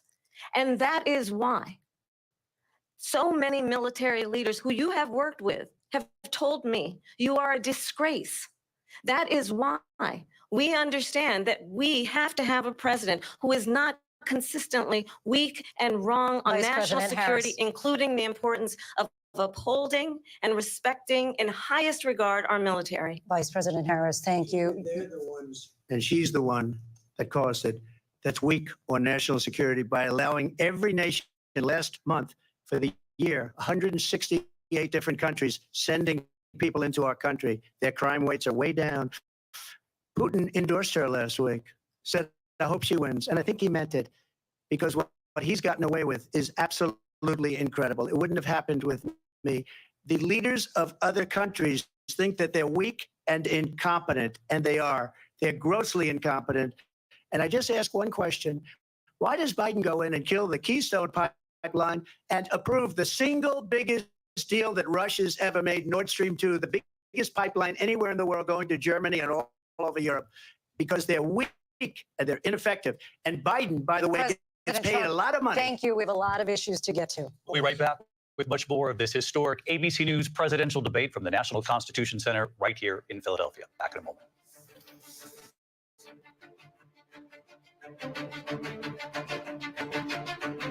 The ABC News presidential debate will continue after this. Are you listening to this horse shit? Fellows? So stupid shit, man. Okay, I have found 2 states right now that do late-term abortions, so they lied, and those newscasters lied to cover up for Harris. Yep. One is Colorado, and one is her vice president pick of Harris, and that is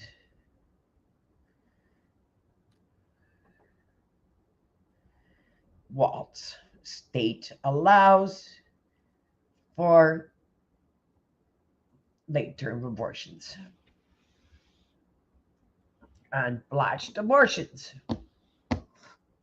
because a baby was left to die after a baby was born alive in a botched abortion and was left to die.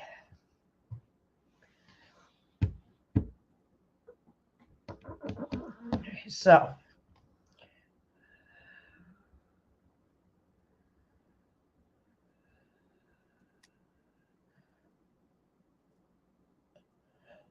oh,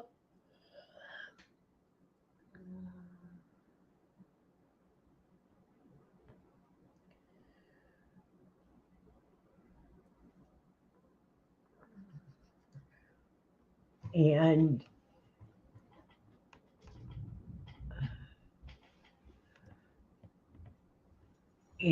there is some states there is no limit to how late you can get an abortion.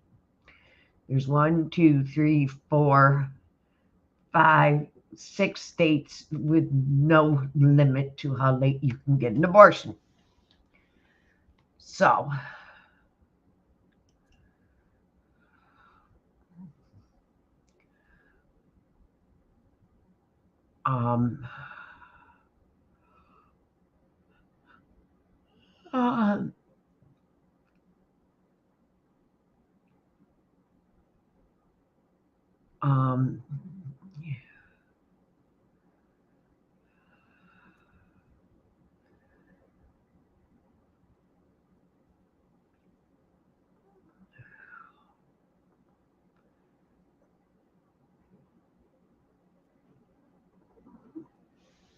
So there are 6 states in DC where there is no limit. Do not pose any term restrictions. So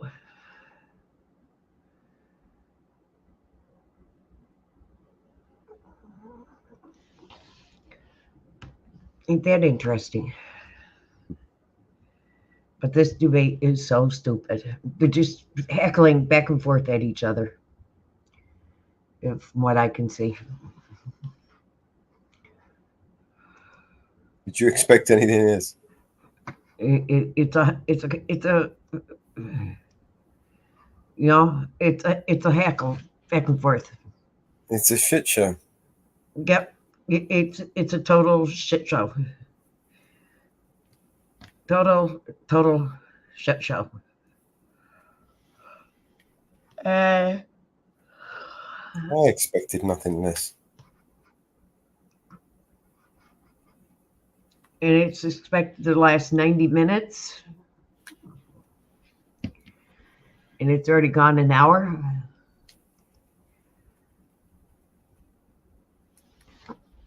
You've only got a half hour left.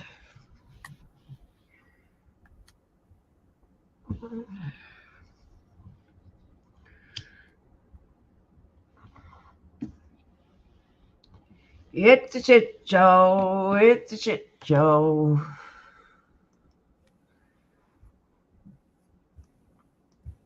They're just playing adverts at the moment. Oh, they're back. Yeah, when you pull it up.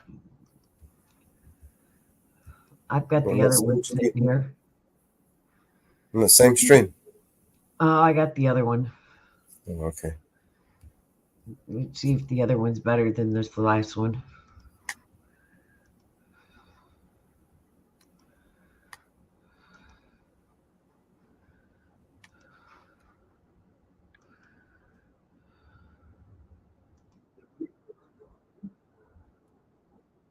Numbers that you're getting with your fake numbers. Look, we're in for 250 billion or more because they don't ask Europe, which is a much bigger beneficiary to getting this thing done than we are. They're in for $150 billion less because Biden and you don't have the courage to ask Europe like I did with NATO. They paid billions and billions, hundreds of billions of dollars when I said, either you pay up or we're not going to protect you anymore. So that's maybe one of the reasons they don't like me as much as they like weak people. But you take a look at what's happening. We're in for 250 to 275 billion. They're into 100 to 150. They should be forced to equalize. With that being said, I want to get the war settled. I know Zelensky very well, and I know Putin very well. I have a good relationship, and they respect your president, okay? They respect me. They don't respect Biden. How would you respect him? Why? For what reason? He hasn't even made a phone call in 2 years to Putin, hasn't spoken to anybody. They don't even try and get it. That is a war that's dying to be settled. I will get it settled before I even become president. If I win, when I'm president-elect, and what I'll do is I'll speak to one, I'll speak to the other, I'll get them together. That war would have never happened. And in fact, when I saw Putin after I left, unfortunately left because our country has gone to hell. But after I left, when I saw him building up soldiers, he did it after I left. I said, oh, he must be negotiating. It must be a good, strong point of negotiation. Well, it wasn't, because Biden had no idea how to talk to him. He had no idea how to stop it. And now you have millions of people dead, and it's only getting worse, and it could lead to World War III. Don't kid yourself, David. We're playing with World War III, and we have a president that we don't even know if he's. Where is our president? We don't even know if he's a president. And just to clarify they here, threw him out of a campaign like a dog. We don't even know. Is he our president? But we have a president, Mr. President, that doesn't know he's alive. your time is up. Just to clarify in the question, do you believe it's in the U.S. best interest for Ukraine to win this war? Yes or no? I think it's the U.S. best interest to get this war finished and just get it done. All right. Negotiate a deal, because we have to stop all of these human lives from being destroyed. I want to take this to Vice President Harris. I want to get your thoughts on support for Ukraine in this moment, but also as Commander-in-Chief, if elected, how would you deal with Vladimir Putin, and would it be any different from what we're seeing from President Biden? Well, first of all, it's important to remind the former president you're not running against Joe Biden, you're running against me. I believe the reason that Donald Trump says that this war would be over within 24 hours is because he would just give it up. And that's not who we are as Americans. Let's understand what happened here. I actually met with Zelensky a few days before Russia invaded, tried through force to change territorial boundaries, to defy one of the most important international rules and norms, which is the importance of sovereignty and territorial integrity. And I met with President Zelensky. I shared with him American intelligence about how he could defend himself. Days later, I went to NATO's eastern flank, to Poland and Romania. And through the work that I and others did, we brought 50 countries together to support Ukraine in its righteous defense. And because of our support, because of the air defense, the ammunition, the artillery, the javelins, the Abrams tanks that we have provided, Ukraine stands as an independent and free country. If Donald Trump were president, Putin would be sitting in Kyiv right now. And understand what that would mean, because Putin's agenda is not just about Ukraine. Understand why the European allies and our NATO allies are so thankful that you are no longer president, and that we understand the importance of the greatest military alliance the world has ever known, which is NATO, and what we have done to preserve the ability of Zelensky and the Ukrainians to fight for their independence. Otherwise, Putin would be sitting in Kyiv with his eyes on the rest of Europe, starting with Poland. And why don't you tell the 800,000 Polish Americans right here in Pennsylvania how quickly you would give up for the sake of favor and what you think is a friendship with what is known to be a dictator who would eat you for lunch. Vice President Harris, thank you. We've heard from both of you on Ukraine tonight. Afghanistan came up in the last hour. I wanted her to respond to something you said earlier, and please, I'll give you a minute here.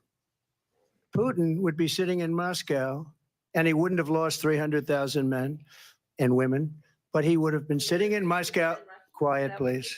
He would have been sitting in Moscow much happier than he is right now. But eventually, you know, he's got a thing that other people don't have. He's got nuclear weapons. They don't ever talk about that. He's got nuclear weapons. Nobody ever thinks about that. And eventually, maybe he'll use them, and maybe he hasn't been that threatening, but he does have that. Something we don't even like to talk about. Nobody likes to talk about it. But just so you understand, they sent her to negotiate peace before this war started. 3 days later, he went in and he started the war because everything they said was weak and stupid. They said the wrong things. That war should have never started. She was the emissary. They sent her in to negotiate with Zelensky and Putin, and she did.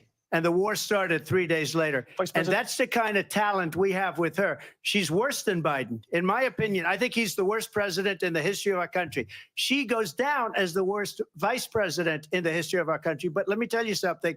She is a horrible negotiator.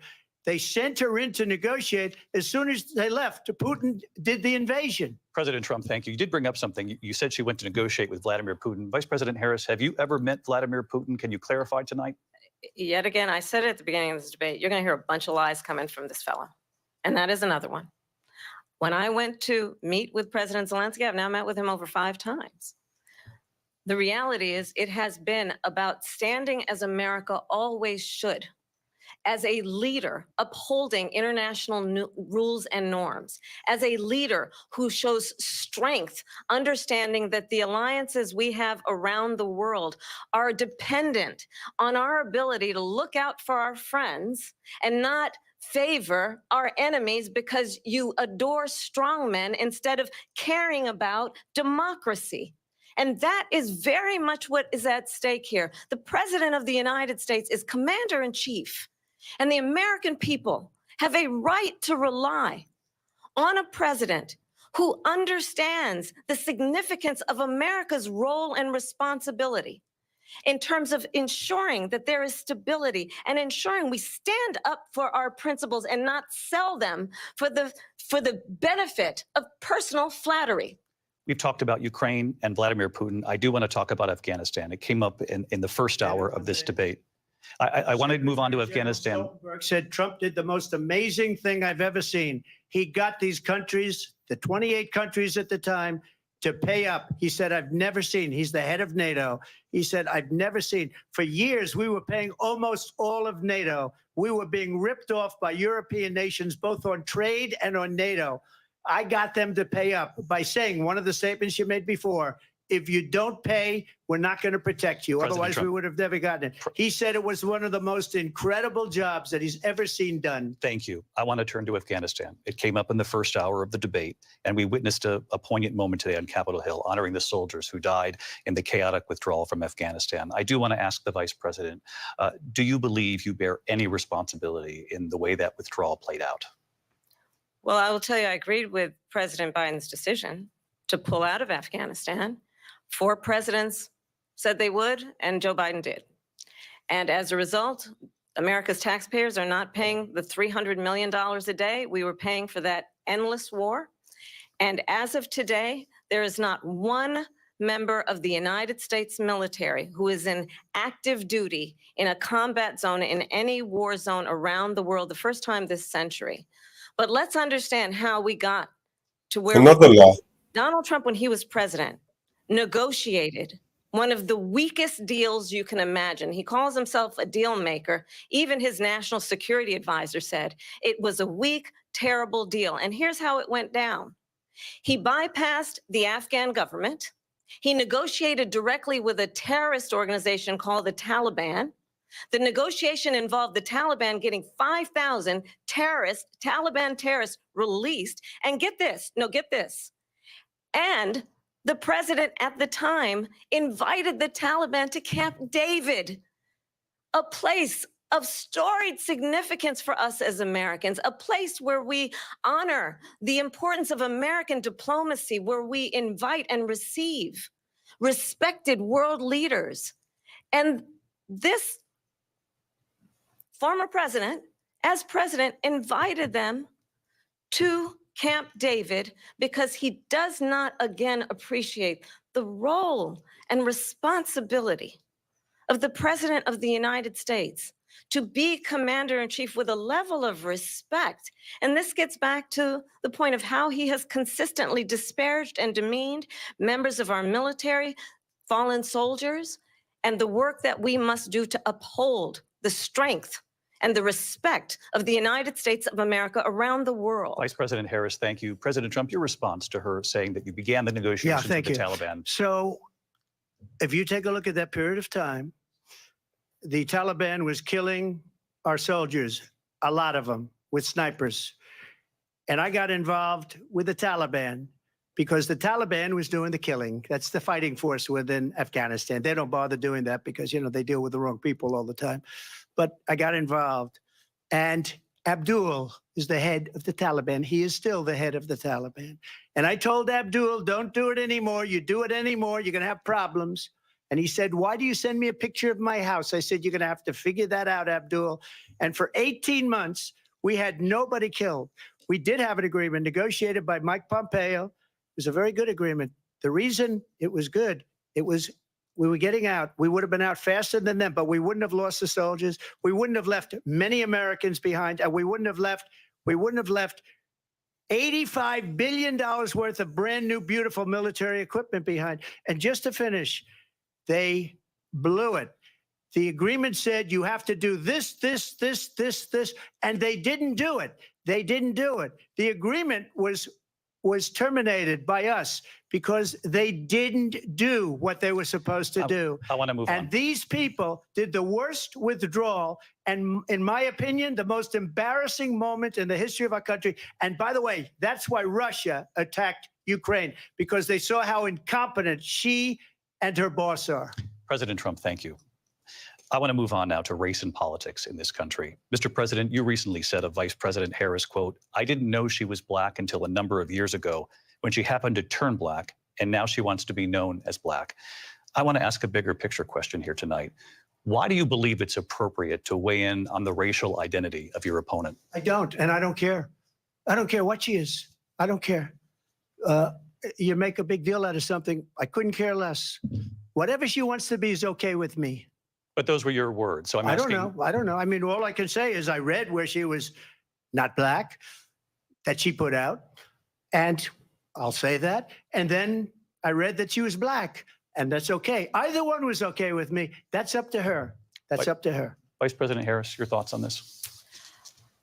I think it's, I mean, honestly, I think it's a tragedy that we have someone who wants to be president who has consistently, over the course of his career, attempted to use race to divide the American people. You know, I do believe that the vast majority of us know that we have so much more in common than what separates us, and we don't want this kind of approach that is just constantly trying to divide us, and especially by race. And let's remember how Donald Trump started. He was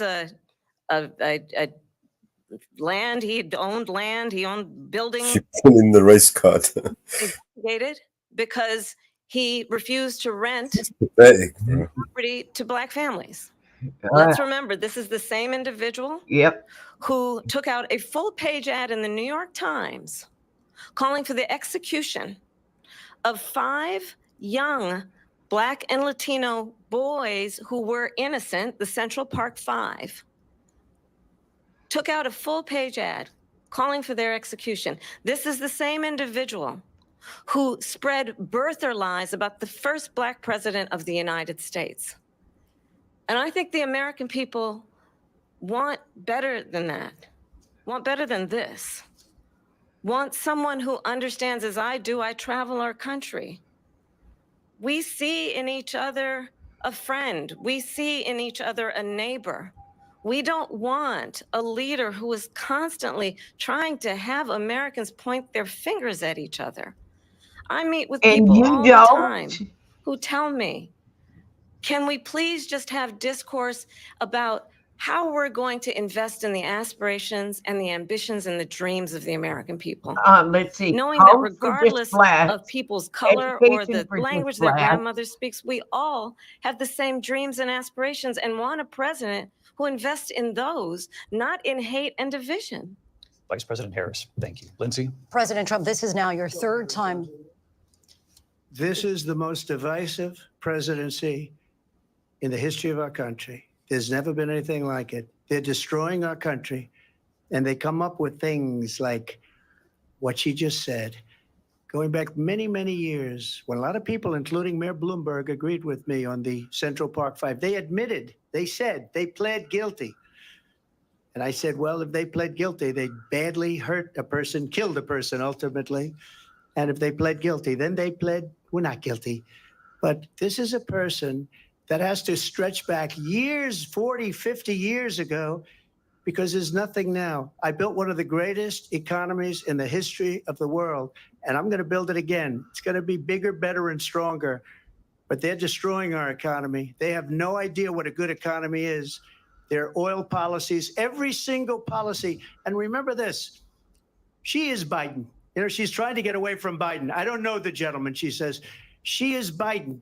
The worst inflation we've ever had, a horrible economy because inflation has made it so bad, and she can't get away with that. Well, you also wanted to drink late. I want to just respond briefly. Clearly, I am not Joe Biden, and I am certainly not Donald Trump. And what I do offer is a new generation of leadership for our country, one who believes in what is possible, one who brings a sense of optimism about what we can do instead of always disparaging the American people. I believe in what we can do to strengthen our small businesses, which is why I have a plan. Let's talk about our plans and let's compare the plans. I have a plan to give startup businesses $50,000 tax deduction to pursue their ambitions, their innovation, their ideas, their hard work. I have a plan, black, brown, or $6,000 for young families for the first year of your child's life to help you in that most critical stage of your child's development. I have a plan that is about allowing people to be able to pursue what has been fleeting in terms of the American dream by offering a help with down payment of $25,000 down payment assistance for first-time home buyers. That's the kind of conversation, I believe, David, that people really want tonight, as opposed to a conversation that is constantly about belittling and name calling. Let's turn the page Vice President and move Harris, forward. thank you. Let's turn to policy. President Let's Trump, turn back we to have policy. to move on. President Trump.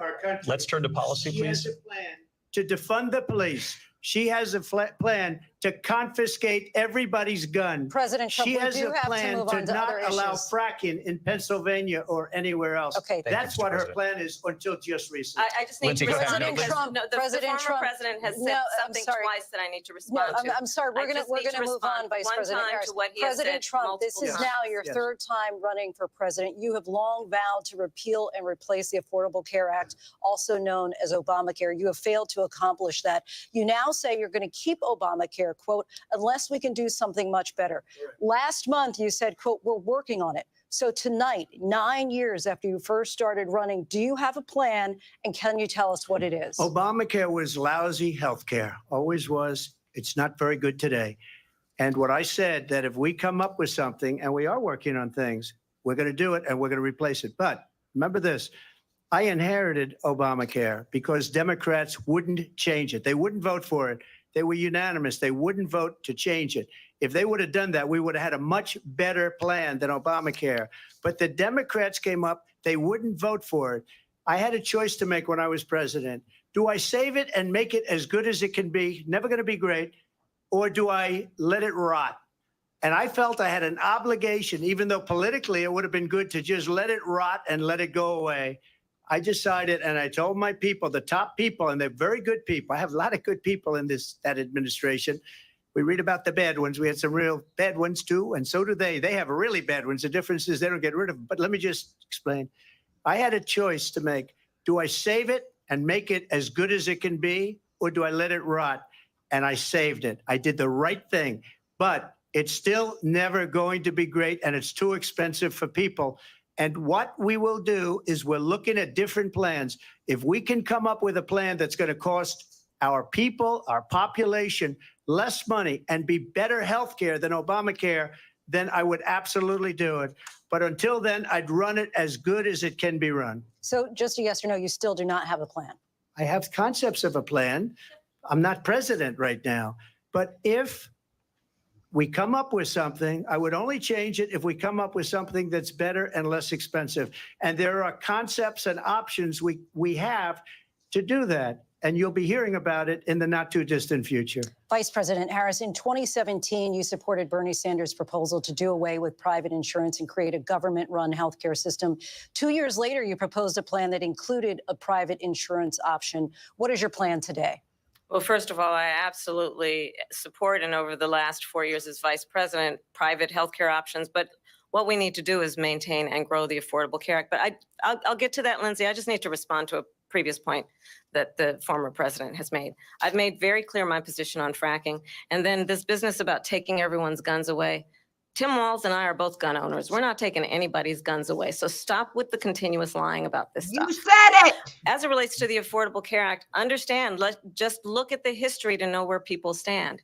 When Donald Trump was president, 60 times he tried to get rid of the Affordable Care Act. 60 times. I was a senator at the time when I will never forget the early morning hours when it was up for a vote in the United States Senate.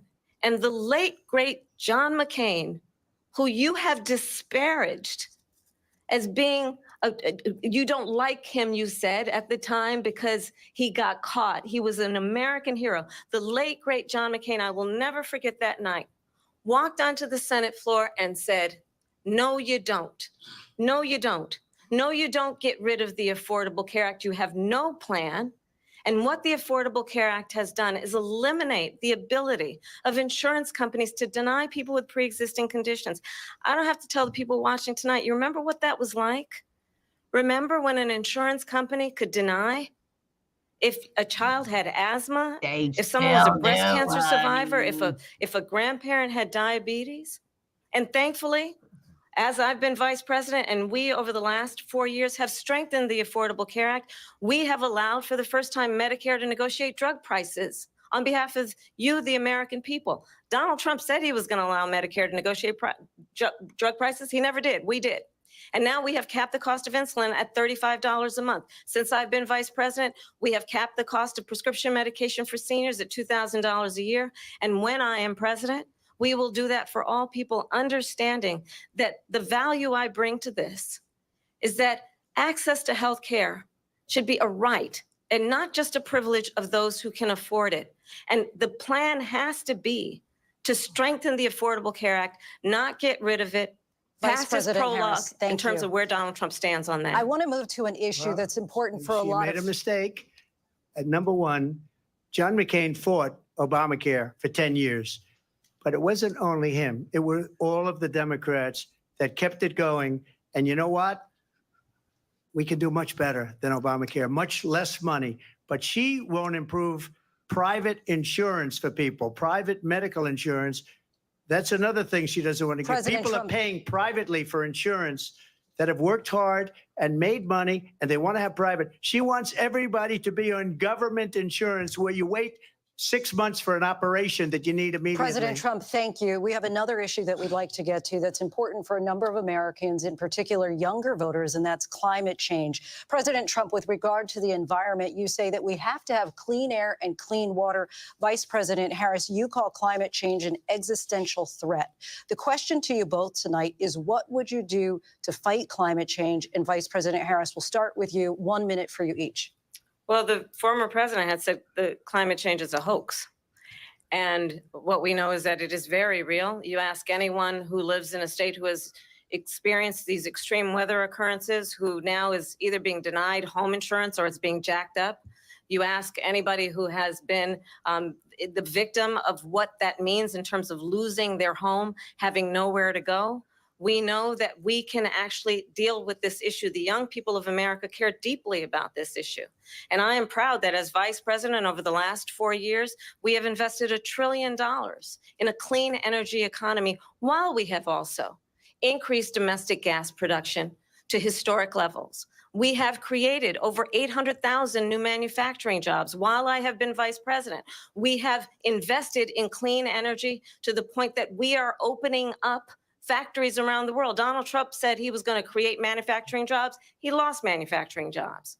And I'm also proud to have the endorsement of the United Auto Workers and Sean Fain, who also know that part of building a clean energy economy includes investing in American-made products, American automobiles. It includes growing what we can do around American manufacturing and opening up auto plants, not closing them like happened under Donald Trump. Vice President Harris, thank you. That didn't happen under Donald Trump. Let me just tell you, they lost 10,000 manufacturing jobs this last month. It's going, they're all leaving. They're building big auto plants in Mexico, in many cases owned by China. They're building these massive plants, and they think they're going to sell their cars into the United States because of these people. What they have given to China is unbelievable, but we're not going to let that. We'll put tariffs on those cars so they can't come into our country, because they will kill the United Auto Workers and any auto worker, whether it's in Detroit or South Carolina or any other place. What they've done to business and manufacturing in this country is horrible. We have nothing because they refuse. You know, Biden doesn't go after people because supposedly China paid him millions of dollars. He's afraid to do it. Between him and his son, they get all this money from Ukraine. They get all this money from all of these different countries. And then you wonder, why is he so loyal to this one, that one, Ukraine, China? Why is he? Why did he get $3.5 million from the mayor of Moscow's wife? Why did she pay him $3.5 million? This is a crooked administration, and they're selling our country down the tubes. President Trump, thank you. Thank you. We'll be right back with closing statements from both of our candidates. An historic night, this ABC News presidential debate from Philadelphia. Back in a moment.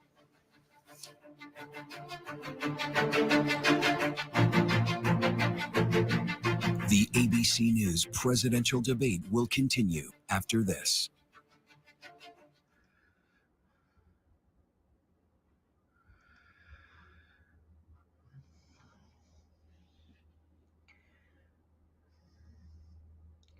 More and more lies. It seems to me that he's kicking her off.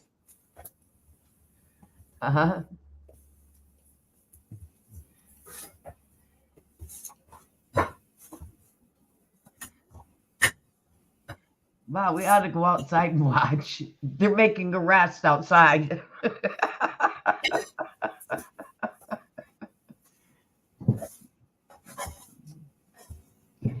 They're making arrests outside. Dying.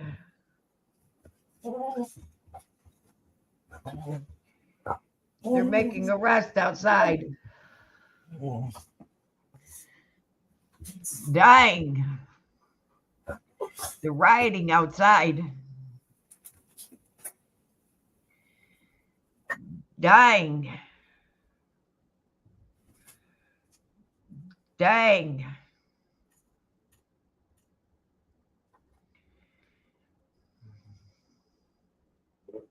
Does it seem to you like she's winning or losing? Uh-huh. Like she's winning or losing the argument?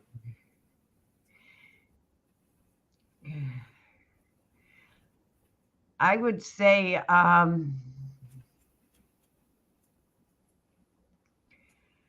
she's about a third, he's about 2/3.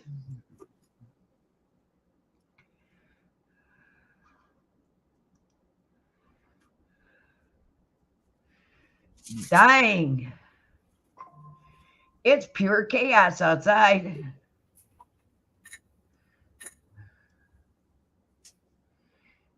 Dying. It's been pure chaos outside. Holy shit.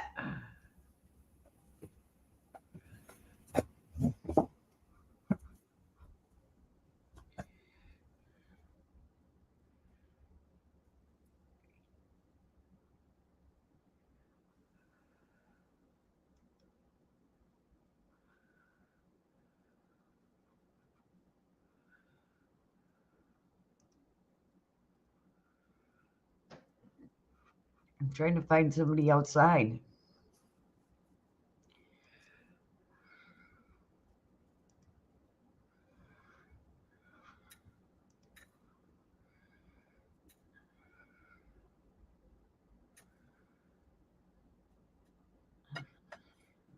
Everybody's watching the debate.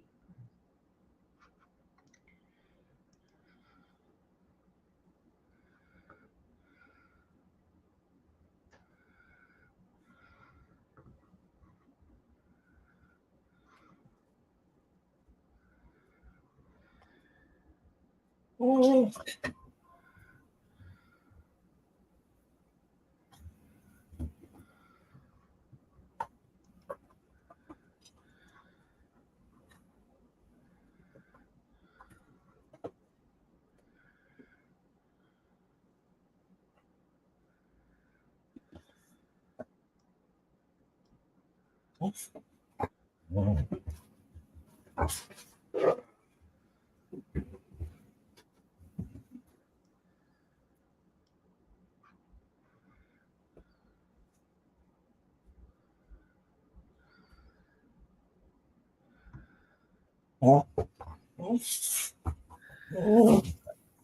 Oh, Bella. Bella, with you. Okay. So I think you've heard tonight two very different visions for our country. One that is focused on the future, and the other that is focused on the past, and an attempt to take us backward. But we're not going back. And I do believe that the American people know we all have so much more in common than what separates us. And we can chart a new way forward. And a vision of that includes having a plan, understanding the aspirations, the dreams, the hopes, the ambition of the American people, which is why I intend to create an opportunity economy, investing in small businesses, in new families, in what we can do around protecting seniors, what we can do that is about giving hardworking folks a break and bringing down the cost of living. I believe in what we can do together that is about sustaining America's standing in the world and ensuring that we have the respect that we so rightly deserve, including respecting our military, and ensuring we have the Yeah, most you ought to lethal start fighting force respecting the in the military. world.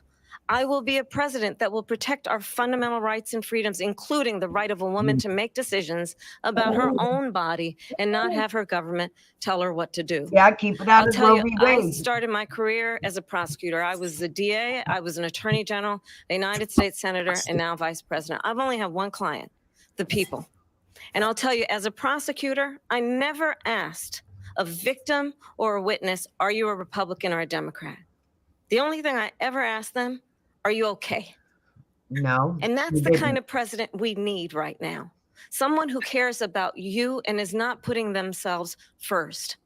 I intend to be a president for all Americans and focus on what we can do over the next 10 and 20 years to build back up our country by investing right now in you, the American people. Vice President Harris, thank you. President Trump? So she just started by saying she's going to do this, she's going to do that, she's going to do all these wonderful things. Why hasn't she done it? She's been there for 3.5 years. They've had 3.5 years to fix the border. They've had 3.5 years to create jobs and all the things we talked Why about. didn't you rip down the Why cages? hasn't she done it? She should leave right now, go down to that beautiful White House, go to the Capitol, get Why everyone didn't you together and rip do the the things you cages want to do, but you down? haven't done it and you won't do it because you believe in things that the American people don't believe in. You believe in things didn't like you add we're a not going to border frack, we're patrol not going to into- take fossil fuel, we're not going to do things that are going to make this country strong, whether you like it or not. Germany tried that, and within 1 year they Why were didn't back you to put building housing up? normal energy plants. We're not ready for it. We can't sacrifice our country for the sake of bad Why didn't vision. you build But I chip just ask one factories? simple question. Why didn't she do it? We're a failing nation. We're a nation that's in serious decline. We're being laughed at all over the world. All over the world, they're laughed. I know the leaders very well. They're coming to see me. They call me. We're laughed at all over the world. They don't understand what happened to Why us are as you a calling nation. Putin We're and not a leader. Zelensky We don't in have the war any now? idea what's going on. We have wars going on in the Middle East. We have wars going on with Russia and Ukraine. We're going to end up in a third world war, and it'll be a war like no other because of nuclear weapons, the power of weaponry. I rebuilt our entire military. She gave a lot of it away to the Taliban. She gave it to Afghanistan. What these people have done to our country, and maybe toughest of all, is allowing millions of people to come into our country. Many of them are criminals, and they're destroying our country. The worst president, the worst vice president in the history of our country. President Trump, thank you. And that is our ABC News presidential debate from here in Philadelphia at the National Constitution Center. I'm Lindsay Davis. And I'm David Muir. Thank you for watching here in the U.S. and all over the world, and from all of us here at ABC News. Good night.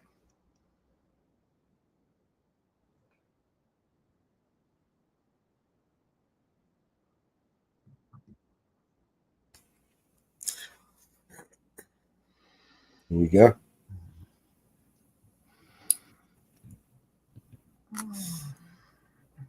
Well, you're not entertained. Well, he could have built chip factories. He could have done a lot too when he was president. She could have done a lot in the last 3.5 years. So they're both at fault.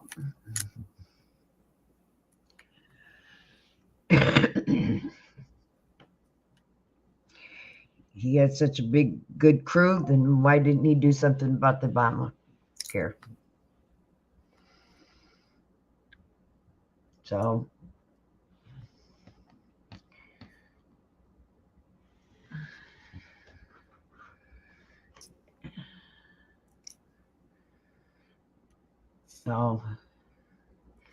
and yes, Harris literally is calling for special laws for the Black people. And yes, she has literally said that. So, but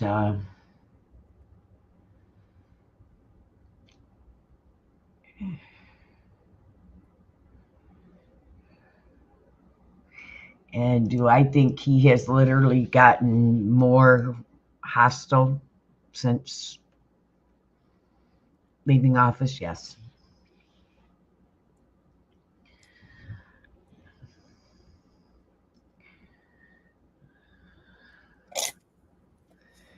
And did I notice ABC cutting him off and letting her go? Yep.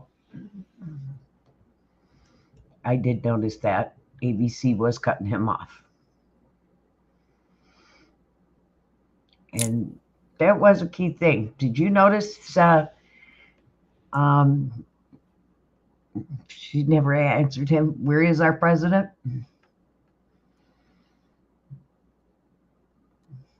She never answered him. You asked her where our president was.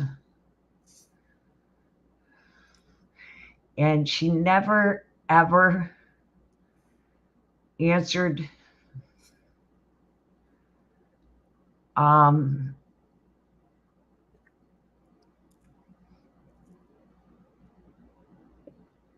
about supporting the Antifa in Wisconsin, in Milwaukee, because she did do that. She did support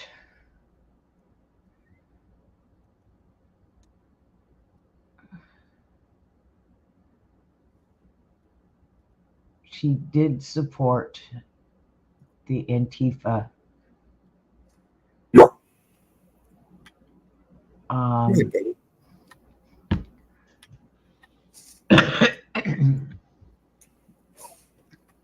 in Milwaukee.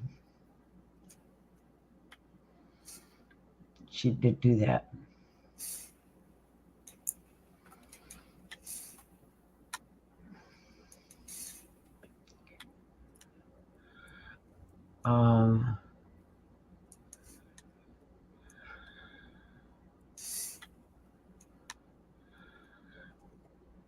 She did do that.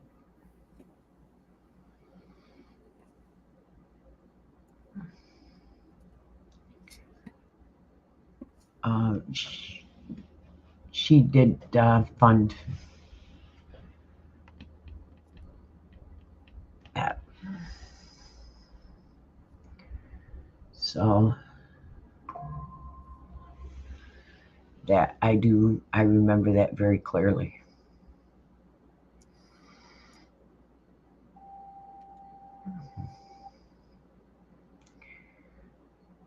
Oh.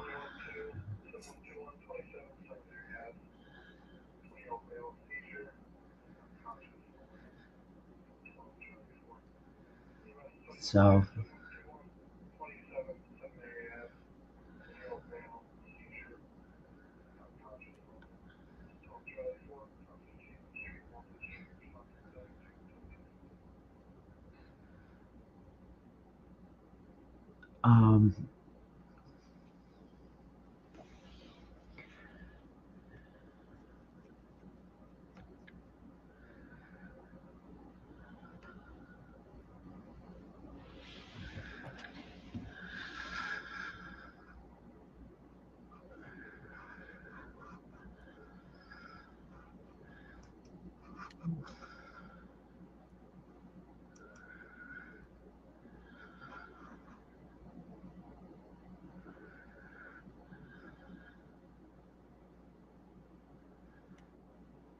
I can't find any of the streams where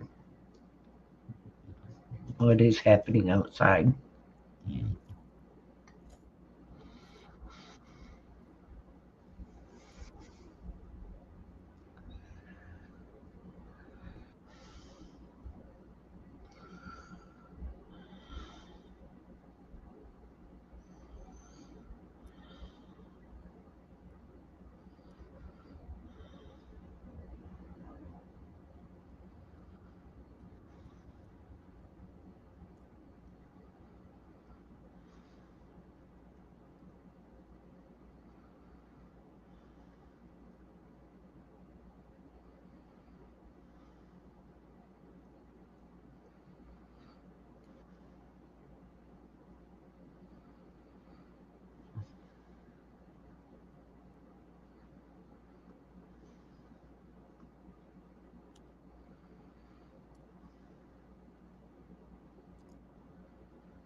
Let's play a song now, Beth. You got it.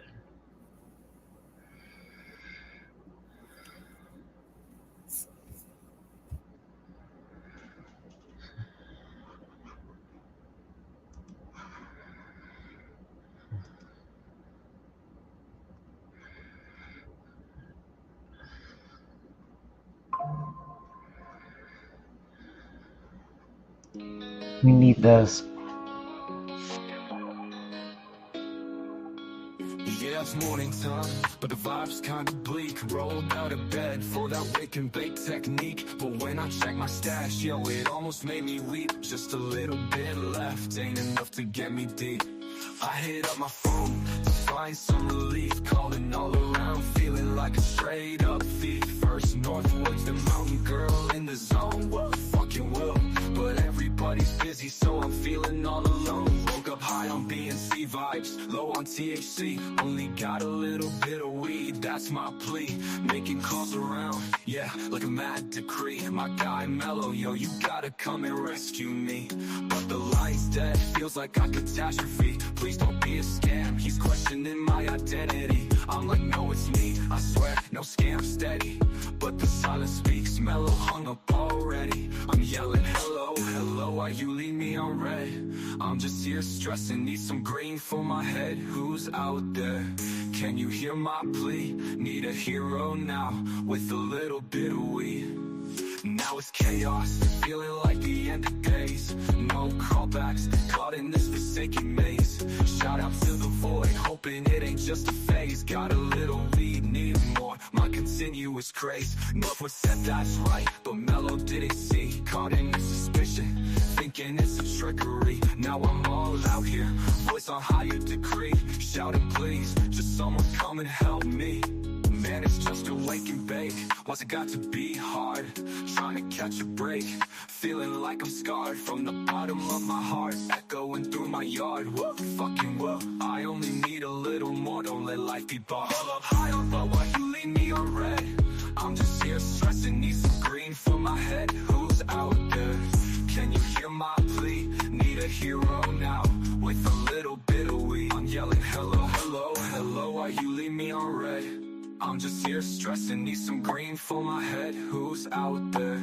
Can you hear my plea? Need a hero now, with a little bit of weed. All in need a weed.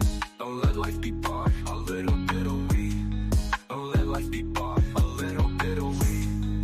Don't let life be barred. A little bit of weed. Don't let life be barred.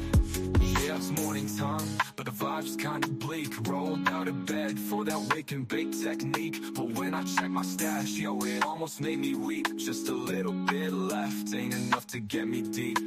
I hit up my phone to find some relief. Calling all around, feeling like a straight up thief. First Northwoods, the mountain girl in the zone. What fucking whoa, but everybody's busy, so I'm feeling all alone. Woke up high on vibes, low on THC. Only got a little bit of weed, that's my plea. Making calls around, yeah, like a mad decree. My guy Mellow, yo, you gotta come and rescue me.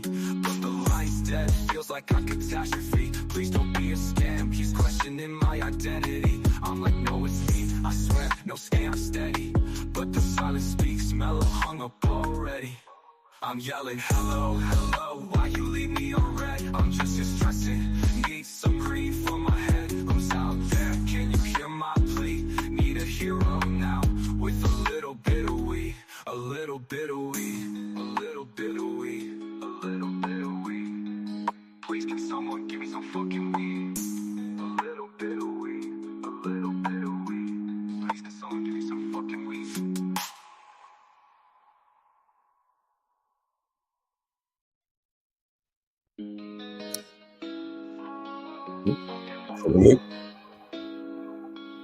Yeah.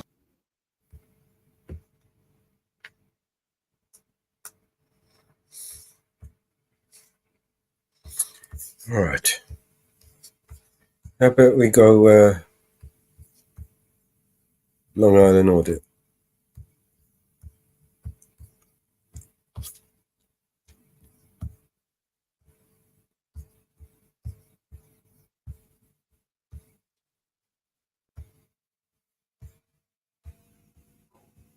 line flag. Why do law enforcement officers need their own flag?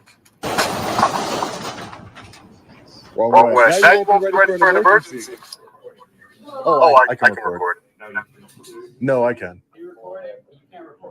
I'm positive that I can. Mr. Reyes. Mr. Reyes, do you have any comment of the NYPD commissioner's house being raided by the FBI? The FBI also raided the home of NYPD Commissioner Edward Caban.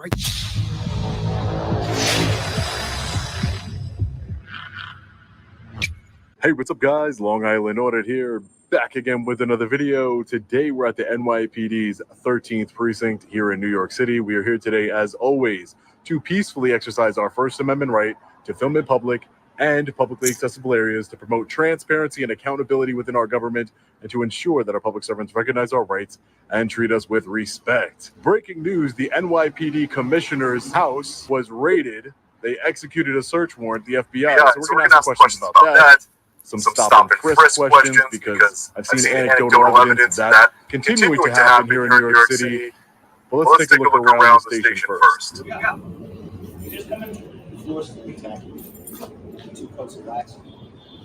What's up? How are you? Nothing much. How are you? Can I help you? Emergency service. All right. Are you guys part of a special unit? Yes. You are?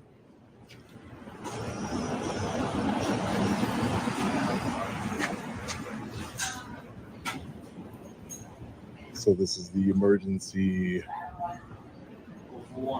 service unit. It's always very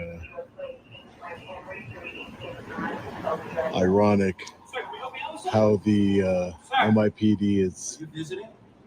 Am I visiting? Visiting what? Yeah, can I get your name and badge number? Sure.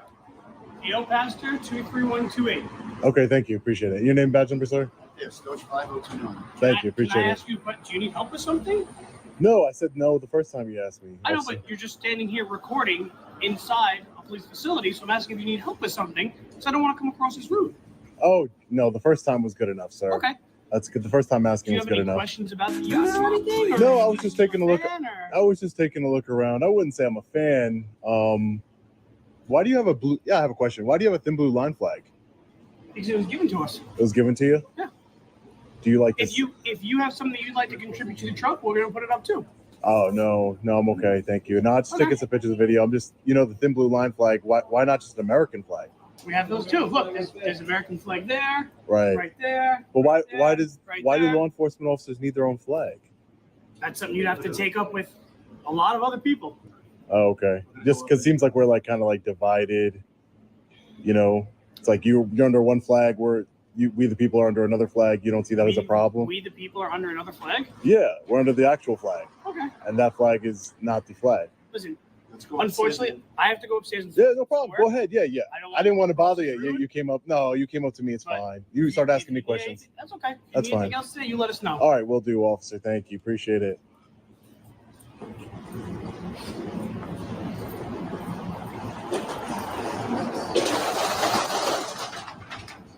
Wrong way.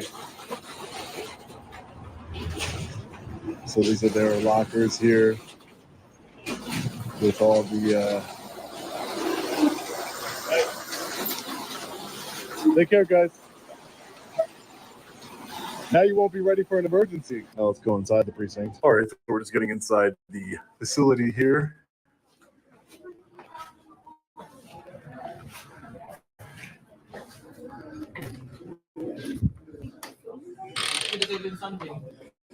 Hey, how are you?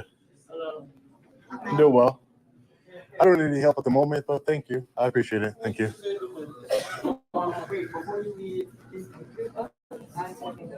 Say hi to the camera. Say hi. Yeah, there you go. What is it for? I just don't want to answer any questions right now. Oh, we gonna put me on the camera. You said say hi to the camera. Yes, you get that on the camera. You should come back on 9/11. That's a good day. 9/11? Why? Because 9/11. The morning in the celebration of 9/11 when it's winter. But what does that have to do with me recording in the precinct? Do you have like some sort of event? Like a memorial? That's what I'm saying. It's a good thing. Gotcha. Yeah, maybe I will come back for that day. You want to record too? You want to record too? I don't give a shit. I don't know. That's perfect. Yeah, that's good. That's good. Normally, people who don't have anything to hide don't care, right? We're always being recorded, right? And we look up, right? So they're recording you right now. I know that. I know They're that. recording you, recording. Right. Right. At least you have some common sense, right? It's good. So we have the lead manager, supervisor only. Question, ma'am, is everybody behind here? This is for official access only. So everybody behind here is an officer. Yeah, everybody here have an NYPD badge. Okay, perfect.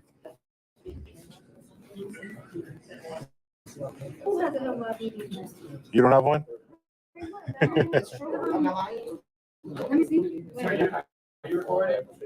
Yeah, what's your name of badge number, sir? I can't record in here? I'm positive that I can. What's your name? My name is Sean Paul Reyes, sir. Nice to meet you, Sergeant. Do I have an ID? Yes. Yeah, it's in the court order. I have to show it to you. Here you go. Mr. Reyes. Mr. Reyes. So I'm able to record in here, right, Sergeant? Are we good? Yeah, perfect. Thank you. So according to the court order by the Second Circuit Court of Appeals, I have to present ID. So I have to show it, hits him right. And, it's ridiculous. I shouldn't be the only one allowed to record inside of a precinct, but that's just the way it is. That's what the Second Circuit Court of Appeals said until the case is over with. So we have asset forfeiture unit here on the constitutional signage. Once the lawsuit is over, we will get rid of all these unconstitutional signs throughout the whole precinct in New York City. I really want to speak to somebody regarding the unlawful stop and frisk of residents in New York City. Oh, I can record. No, I can. Yeah, I can record. Thank you. There used to be a sign. There won't be a sign for much longer. Hey, Sarge, can I ask you a quick question when you get a chance? When you get a chance. No rush. Isn't it crazy how they lock the public out of the lobby of the precinct? They put a cage around. Like, why not just be able to close this door and then make this publicly accessible? I'm sure that at one point this was all publicly accessible, public bathrooms here. But they want to make everything restricted and keep the public out as little as possible. They don't want us even recording from this little space here. It's absolutely ridiculous. In addition to a wall of honor, they should have a wall of shame where they highlight all the tyrants that have been busted for being corrupt and tyrannical to serve as a deterrent for those who want to engage in the same kind of behavior. Sarge, you got time for that question now? Yeah, just a quick question. Is it still NYPD policy? Do they still enforce stop and frisk? Do they still engage in that kind of behavior, the stop and frisk behavior? Because I've just been seeing a lot of, anecdotal evidence on social media. What are you doing? What's up, boys? What? What's up, boys? In here? I don't know what you're talking about. Boys, yo, what is he doing? Yo, they got no reason. They got no reason to be doing this. Like, don't touch me. I don't consent to no search. Oh, well, they can't do this. Here we go. Look at this. Look at this. How were you clutching onto this? Nobody was clutching onto nothing. Look. You need a business card? Yup, yeah, get her about it. Yeah, open it. You gotta open it, yup. Yeah, Yup. Minorities and getting jumped out on by NYPD officers and getting their property searched. So I just wanted to know if that was still within the guidelines of the NYPD, to your knowledge? Yeah, I'm not going to answer your question. You're not going to answer whether stop and frisk is illegal or not? No. Okay, Sergeant, no problem. No problem. I don't see why you wouldn't. Do you have any comment of the NYPD commissioner's house being raided by the FBI? Numerous outlets are reporting that the FBI also raided the home of NYPD Commissioner Edward Caban. A law enforcement source tells Fox 5 that several NYPD executives, including the police commissioner, were told to turn over their phones immediately to the U.S. Attorney's Office with the Southern District of New York. Why would the NYPD's commissioner's house be raided by the FBI? That seems kind of suspect, doesn't it? I don't know. Yeah, they raided the NYPD commissioner's house. Insane. So executed a search warrant. So the sergeant doesn't want to answer any questions. Unfortunate. Just trying to get to the bottom of it. So we'll hang out for a few more minutes and then we'll be on our way. All right, fellow patriots, we are just getting out of the NYPD's 13th precinct here in New York City. They have closed the bay door here. They did not want us taking pictures and video. They created their own privacy. But overall, this was not a horrible audit. They were trying to be polite under the guise of leave us alone. We don't want to be recorded for the emergency services unit. And inside, we were immediately greeted saying you can't record inside of the lobby. But the Second Circuit Court of Appeals has issued an injunction permitting me to record inside the New York City Police Department's precincts, all of them. They did order me to show ID, which is unfortunate because I have a Fourth Amendment right.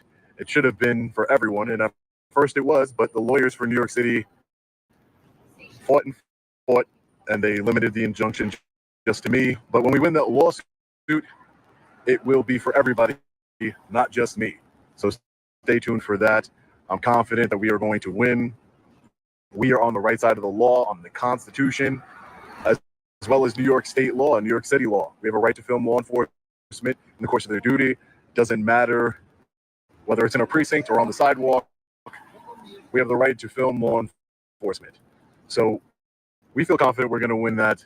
You know, we're going to go around, work on stories. It was breaking that the NYPD commissioner's home was raided. The FBI executed a search warrant. Go figure.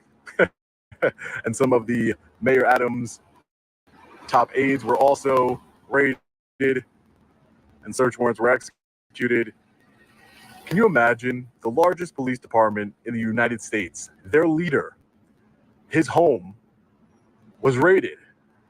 The level of corruption from the NYPD is ridiculous. They are actually fighting against the law. They are breaking the law, New York City law, Right to Record Act, by not allowing members of the public to film inside of the precinct. So that just goes to show you, they're one of the biggest gangs out there. All the videos that we've seen of law enforcement officers here in New York City just hopping out of vehicles like thugs, gangbangers, and searching members of the public. Stop and frisk is alive and well here in New York City, and it's disgusting.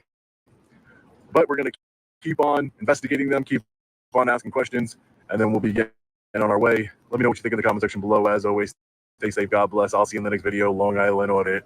Peace.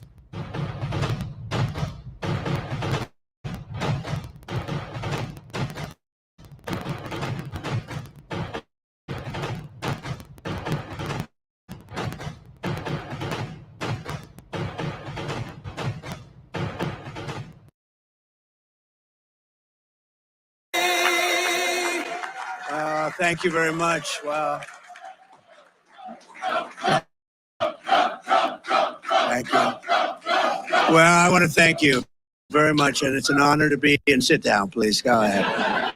We'll stay together for a little while. This is a big endorsement for me. This is like 373,077. Boy, that's a lot of protection.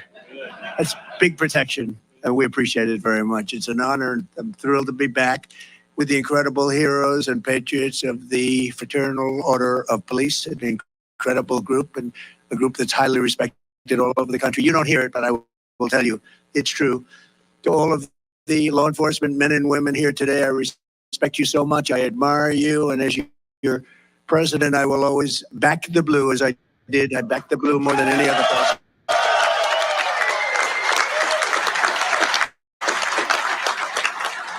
I was not a defunder like Kamala. She was a defunder. She was a 10-year defunder. When you want to defund for 10 years, that's the end of that one. I think I could leave right now and you say there's no way that we're not voting for that guy. That's the ultimate, isn't it? Before we begin, big news today is that the Manhattan DA witch hunt against me has been postponed because everyone realizes that there was no case because I did nothing wrong. It's a witch hunt. It's an attack by my political opponents in Washington, D.C.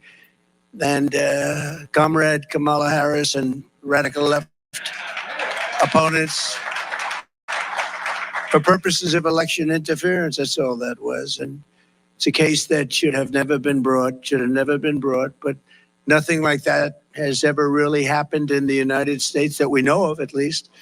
And it's strictly third world, banana republic stuff. Importantly, the public understands this, and so does every legal scholar, expert, and luminary, including people and just highly respected people like the people in this room are highly respected, like Andy McCarthy, Jonathan Turley, Alan Dershowitz, Mark Levin, Stephen Calabrese, David Rifkin, Greg Jarrett, Katie and Andrew Cherkowski. And even from CNN, Eli Honig. I appreciate that, Eli, because he's been great. They all said it's a case that is not a case, shouldn't even be brought, politics. But I greatly appreciate the words in the letter today from the judge. He said, if necessary, being utilized in the decision because there should be no, if necessary, this case should rightfully be terminated immediately. And as we prepare for the most important election in the history of our country, it's the most important election we've ever had because our country's going bad. You may have noticed, you take a look at some of the people pouring into our country by the millions. In addition, there was a big political victory today in a certain place called North Carolina. Has anybody heard of North Carolina?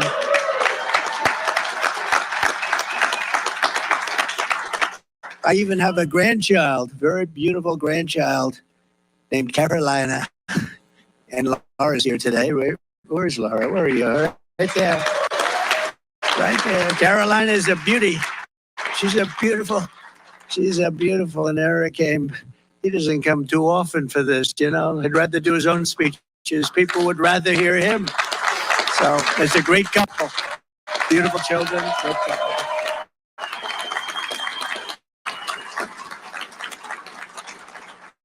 You know, she loves this state so much. And she said, oh, don't worry, you're going to win. They love you here. And she grew up here and had a great life here. I don't know if her life is as good now, frankly. She loves this place. And she says, don't worry. I said, well, if anything bad happens, I'm blaming you. That'll be the end, right? But we've won it 4 times. We won the primaries. We won everything. We won the primaries. And then we won just another big one. We won by a lot. And we have to win one more election. And we'll be 6-0 in North Carolina. We love North Carolina. And thank you for both being here. That's great. It's an honor. Your appeals court ruled today that Robert F. Kennedy Jr.'s name should be taken off the ballot. And that sounds like a bad thing for him. It's not. It's actually a great thing. He's an incredible team player. And he didn't want anybody to be voting his name because, as you know, he fully endorsed us. He's with us. He's going to be watching out for women's health and everybody's health, and got a lot of great things to say. He's very smart, very good, great person, and very popular. So they didn't want to have, and we didn't, but he didn't either. He didn't want to have his name, so he gets some votes even though he was with us. And we just won in the court. They said, no, it has to be left up there. And some people wouldn't realize it. So rather than voting for us, they'd vote for him, and that wouldn't help us very much, would it? And so that was a big thing. It means that all of those who love Bobby, and there's a lot of them, and all of that he stands for, especially regarding the health and well-being of us, can They vote for me now. So all of the Bobby people are going to vote for me, and I appreciate the decision. When I grew up, we revered the men and women that we knew as I grew up in New York. And you've all heard of New York's finest. New York's finest. Who's from New York? Oh, there they are. You guys, New York's finest endorsed me, and they're not supposed to. They said, we don't care. We're endorsing you anyway, right? But I appreciate it. Thank you very much.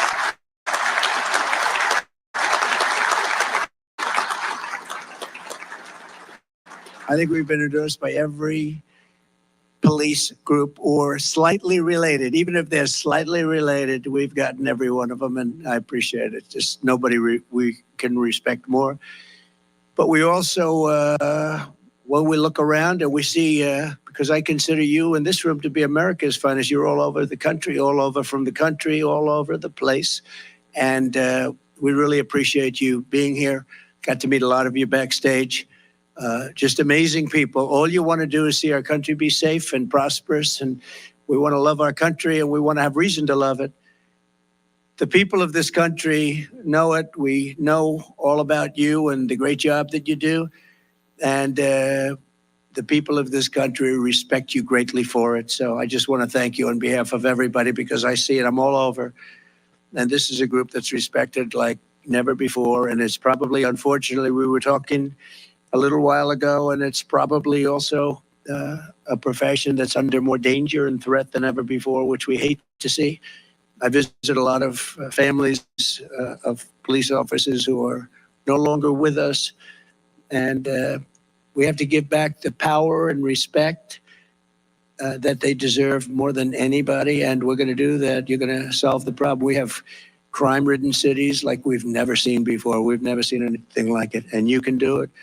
I said to 12 of your representatives backstage, I said, so if I give you the authorization to get rid of the crime, can you do it? They look at me like, what a stupid question. Of course we can. So we're going to be doing that. But that's why I'm so deeply honored to receive the Fraternal Order of Police official endorsement for President of the United States. Thank you all very much in the room. I know you voted.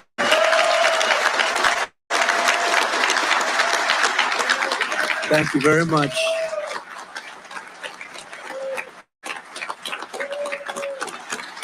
Great honor.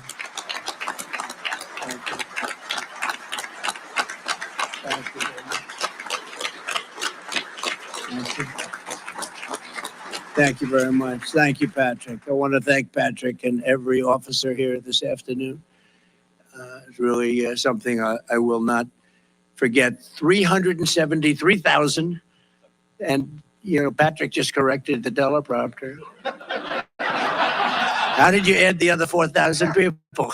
They want to join so badly because they think we're going to win. Everyone now wants to be doing that. He said he doesn't think he knows. Thank you very much.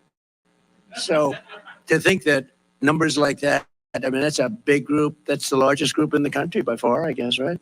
I also want to thank RNC Chairman Michael Whatley, who used to be, as you know, the Republican Party chairman of the state, and we won the state so beautifully and frankly so easily. And he was very much into securing the vote. That's why he's the head of the whole. Look, if we can keep the cheating down to a minimum, because these people cheat, they cheat like hell. If we can keep it down to a minimum, we win easily.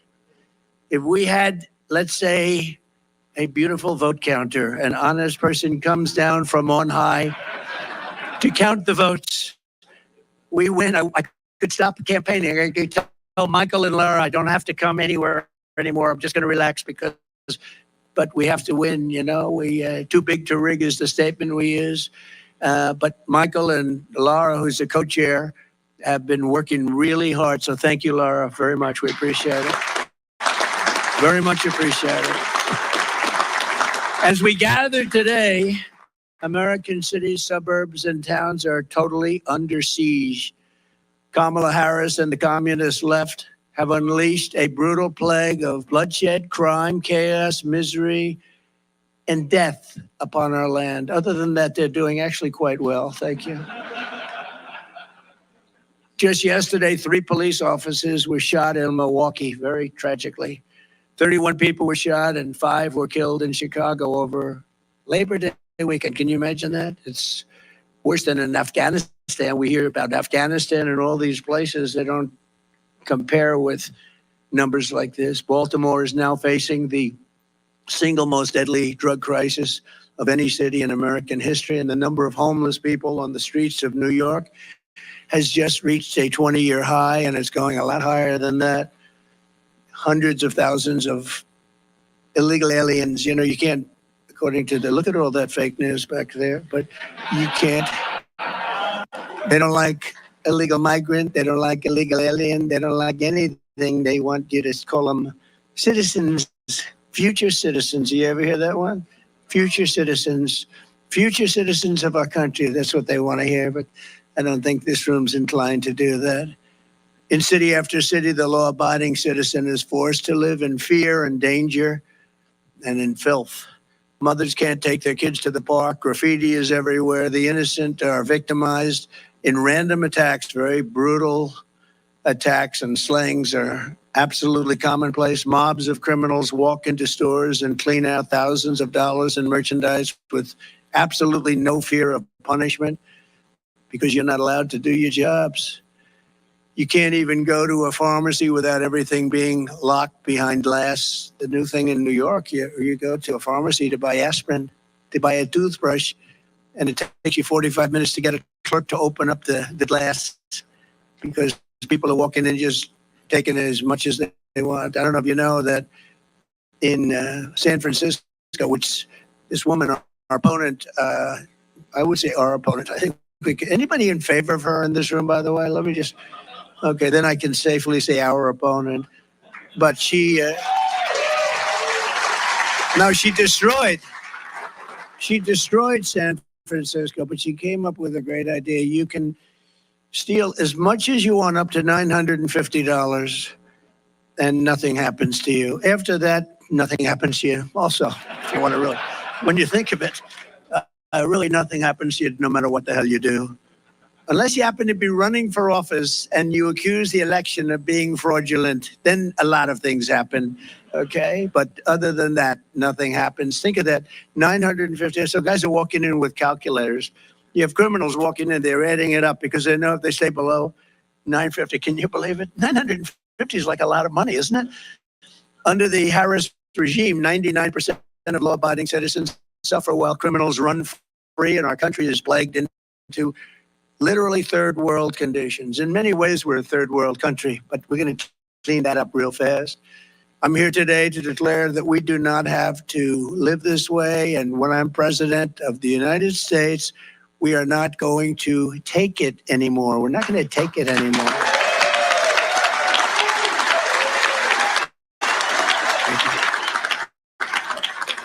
Thank you.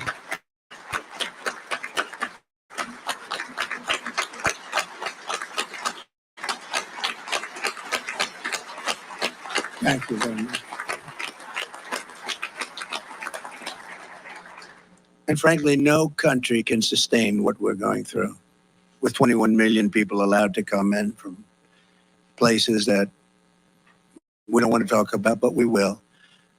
Since Kamala Harris took office, she has presided over a 43% increase in violent crime, including a 58% increase in rape and an 89% increase in aggravated assault.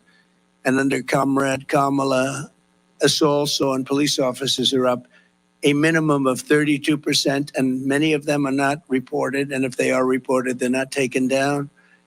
And shootings of our police officers are up by over 16%. The day I take office is the day that Kamala's crime wave comes to an end. It's a crime wave in our country. We've never seen anything like it. And frankly, you know, we talk about all of the problems that we have, and they list them, and usually the economy is number one. To me, the number one thing that I get spoken to by the people, and I meet so many people, is crime. I mean, they can't believe it. They can't walk out of their apartments and buy a loaf of bread without getting mugged or wrapped or shot. You look at Chicago, it's like, it's not even believable. They had actually, the numbers I read to you were very minor compared to about 2 months ago, where they had 117 people shot and 17 dead in one weekend.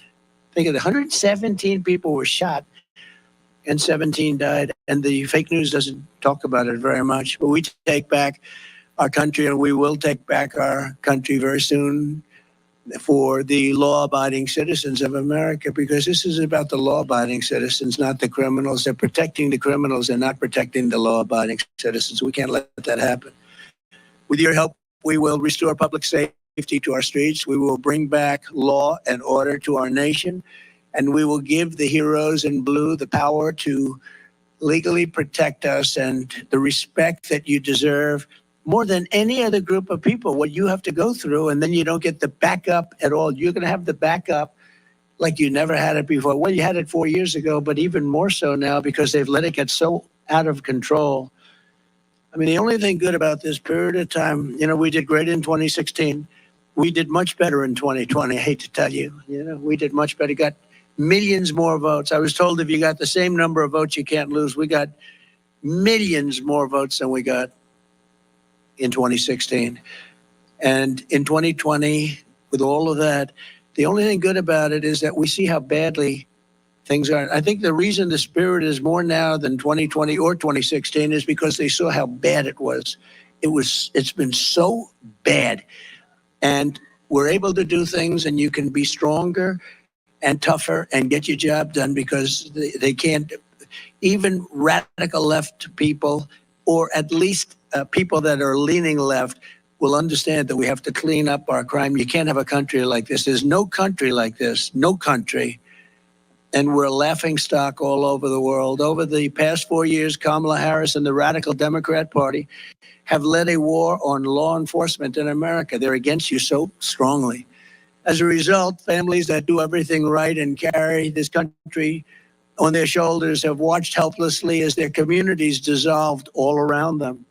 Kamala Harris and the radical liberals force anarchy on the American people while they live in safety, in many cases behind walls. You know that. Nancy Pelosi has a big wall wrapped around her house. Of course, it didn't help too much with the problem she had, did it? But she had a big wall wrapped around her house. But then she says, we don't want to, you have no idea what it was to get the wall done. Kamala Harris opposed me, Nancy Pelosi, everybody, the Democrats largely, not all of them, but they largely opposed it, but we got to build. I actually took it out of the military. I considered it an invasion because dealing with Congress is so crazy. I said, okay, ready? We're going to take $10 billion out of the military budget. You're going to buy about 3 less Army tanks, and we're going to build a wall because this is an invasion of our country. As soon as I said that, everybody said, you're right. And we did. We built over 571 miles of wall, and that's what gave us the best. We had the best border numbers in history, and now we have the worst border numbers in history. There's never been anything like it.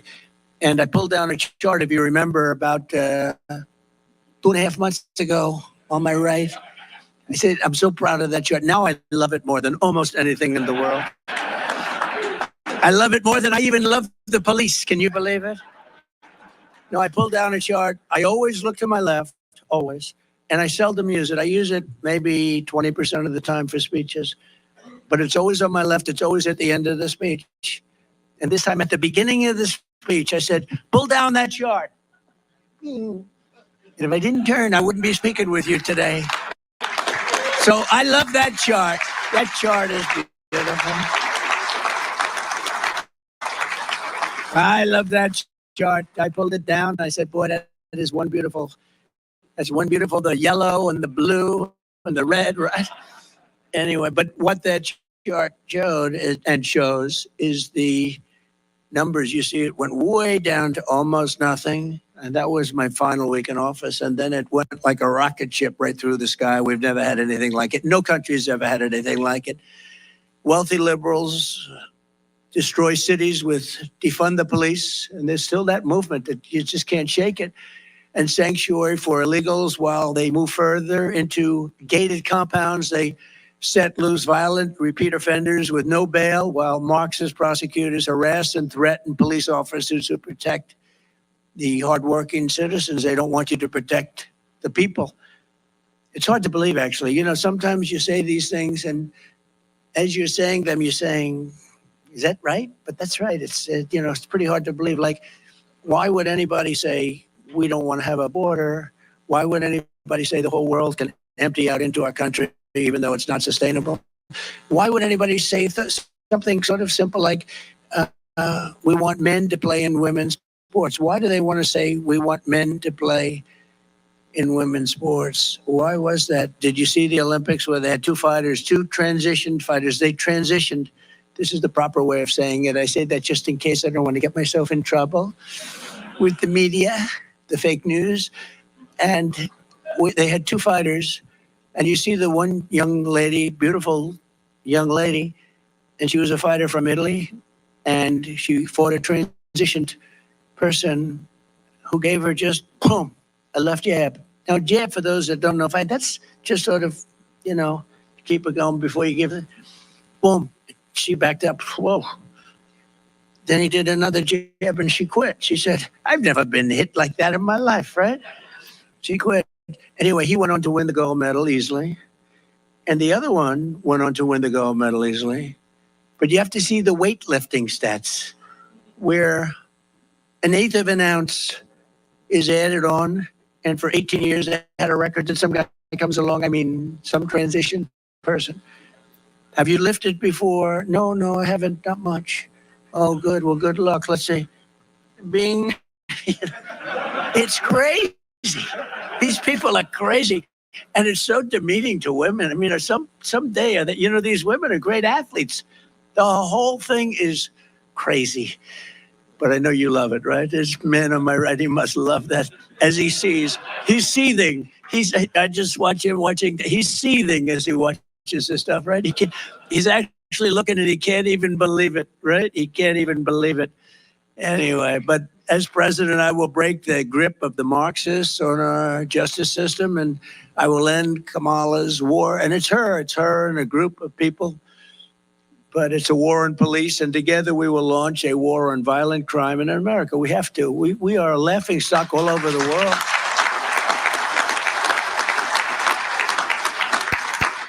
Everyone's always talking about these terrible countries to live in, that regime and this or that. But those countries don't have crime like we do, not even close. Under Harris, the number of police resignations surged recently to over 60%. You've never had a number like that. In the first spending bill I signed, I will make a record investment in hiring, retention, and training for police officers. It's so important. It's powerful. So important.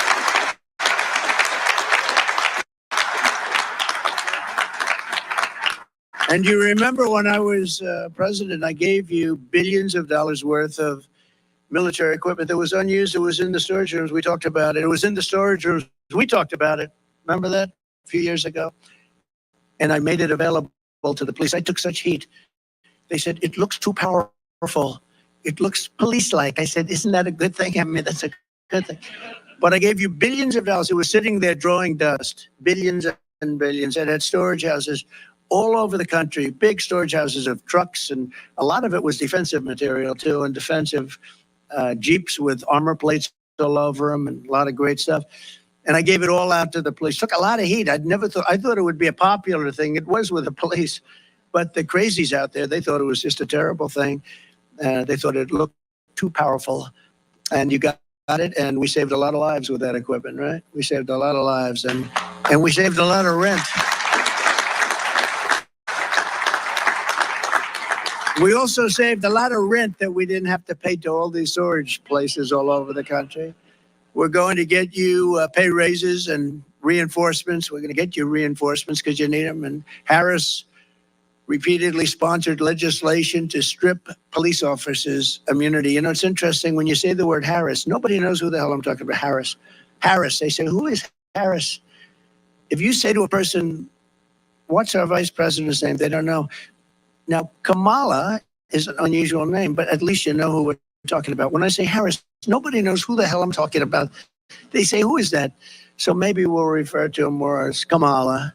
It's a little friendlier too, but it's hard to be friendly with somebody that wants to destroy our country. She's right now practicing. Do you know that? She's in Pennsylvania, and she's practicing for the debate. She's locked herself in a room. She's got a lot to learn. She's locked herself in a room, and they have one problem. You know what the problem is? They have MAGA people outside screaming, "We love Trump, we love Trump, we love Trump," and they can't focus. Can you believe it? Just came over. They got MAGA people all over the place, and they're screaming, "We love Trump," and she can't focus. That's okay. As president, I will sign legislation to strengthen protections for police officers, so important, and I will crack down on Marxist prosecutors like Philadelphia's Larry Krasner and LA's George Gascon. No, it's unbelievable. These people, you get a murderer. This guy just shot 3 people and he's out on the streets in 2 hours. It's crazy. No bail, cashless, they call it. No longer will corrupt DAs be allowed to engage in selective race-based enforcement of the law. My administration will issue hundreds of millions of dollars in federal grants to reward cities and towns and return to proven crime-fighting methods, including stop and frisk and broken windows policing. We did that with Rudy Giuliani. It was so successful. You know, New York, before Giuliani, New York was at the edge. It was a hopeless situation. And Rudy came in and he did the stop and frisk thing. And he did at numbers that were moderate, good. You can't go crazy. But they knew what they were doing, and they did the windows. And the windows sounds like a ridiculous idea, but when they had all these burned out places, they made them look livable. And we went from a crime-ridden city to the safest big city anywhere in the world. You know, it's a big accomplishment. He doesn't get the credit he deserves, I will tell you that. But we'll get the homeless and the dangerously deranged, of which we have many off of our streets. And many are coming in because I said they're coming in from the mental institutions all over the world. And we'll get them the help they need. It's a very hard thing to get the help they need. And many of these people are never going to make a comeback. You know that. They can't make a comeback. It's horrible. It's a horrible thing. But we'll make our towns and cities safe again. We'll make them clean and beautiful once again. And we'll have places that you live in the manner to which you're supposed to be living, because people are living in hell right now.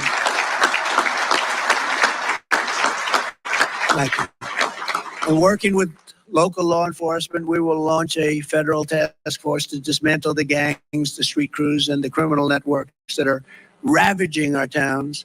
This will include a 10-year mandatory minimum sentence for anyone guilty of human smuggling, a guaranteed life sentence for any guilty child trafficking,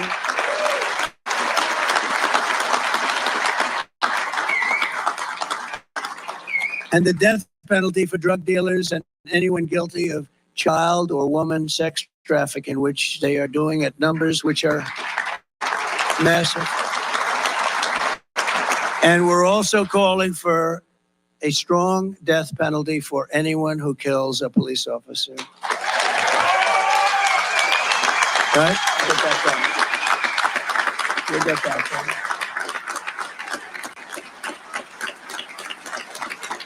done. We'll get it done.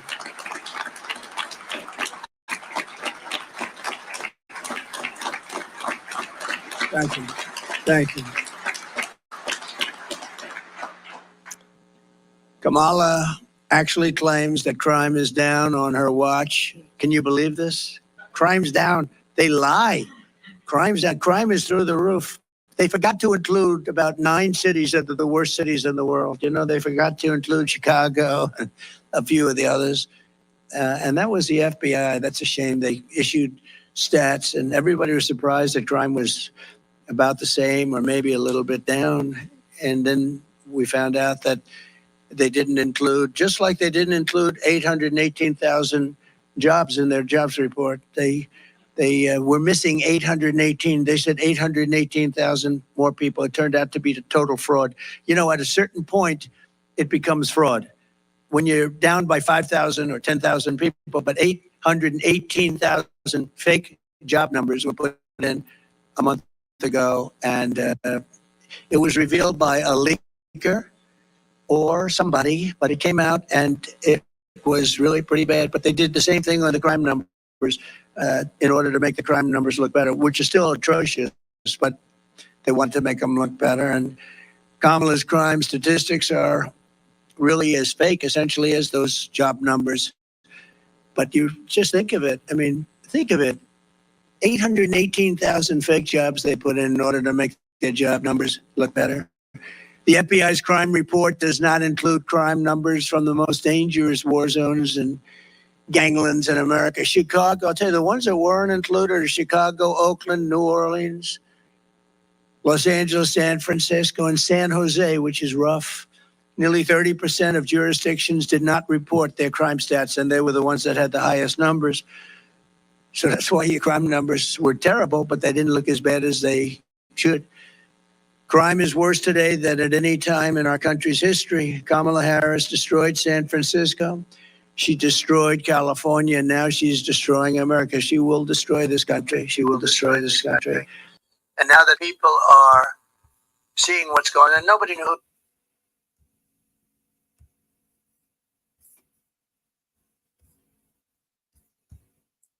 It goes on for another half an hour.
Another head hangs slowly, child is slowly taken. And the violence caused such silence. Who are we mistaken? But you see, it's not me, it's not my family. In your head, they are fighting. With their tanks and their bombs and their bombs and their guns. In your head, they are crying. In your head, in your head. Zombie, zombie, zombie. What's in your head, in your head? Zombie, zombie, zombie.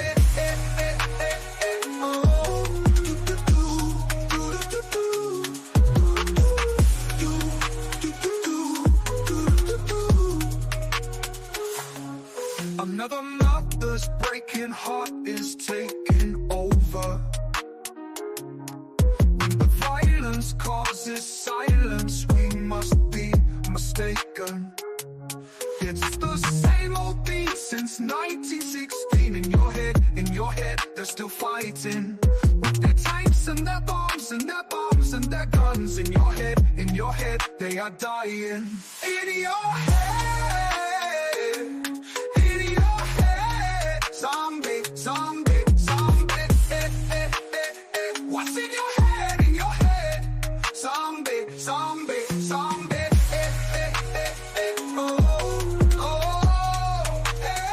Yeah, yeah.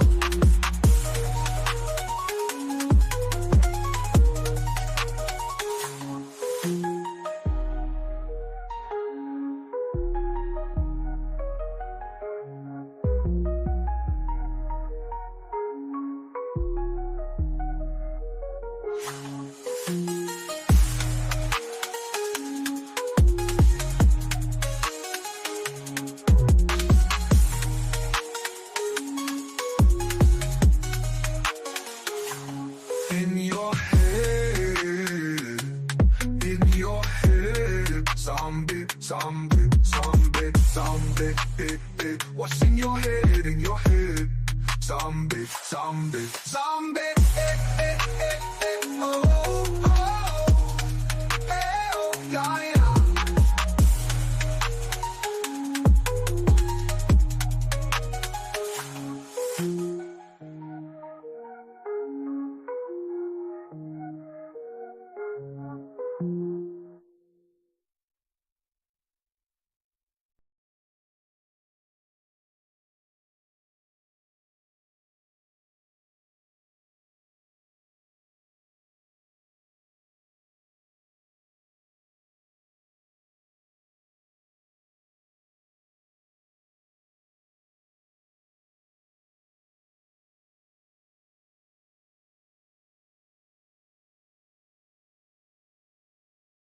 different videos, but I think it bears repeating. Let me ask you a question. Is it ever a good idea to talk to police?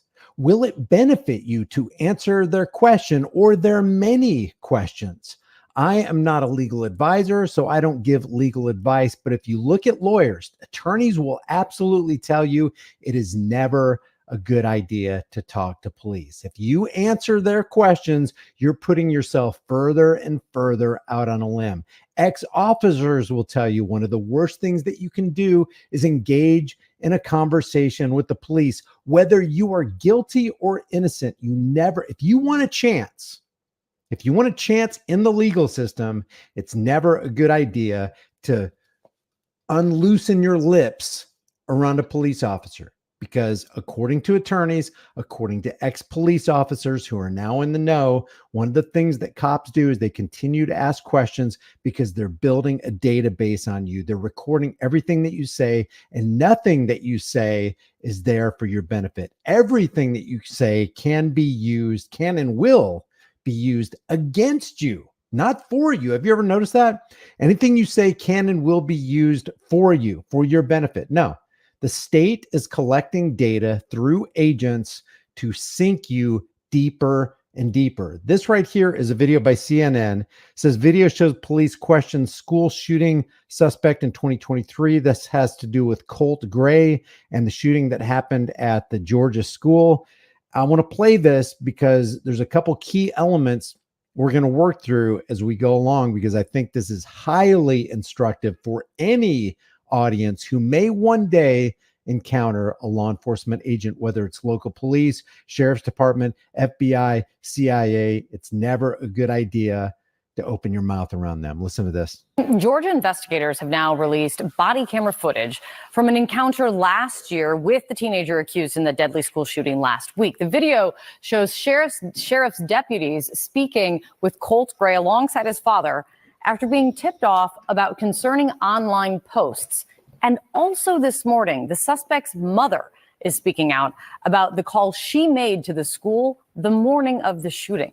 Oh, somebody tipped you off, did they? So what we've got here is hearsay. The cops are there at this house to question this dad and his kid based on hearsay. The counselor said, well, I want to let you know that earlier this morning, one of Colt's teachers had sent me an email that said Colt had been making references to school shootings. Between my gut feelings, the text messages, and now this email, y'all need to go, run to the classroom. CNN's Ryan Young is live in Georgia for us.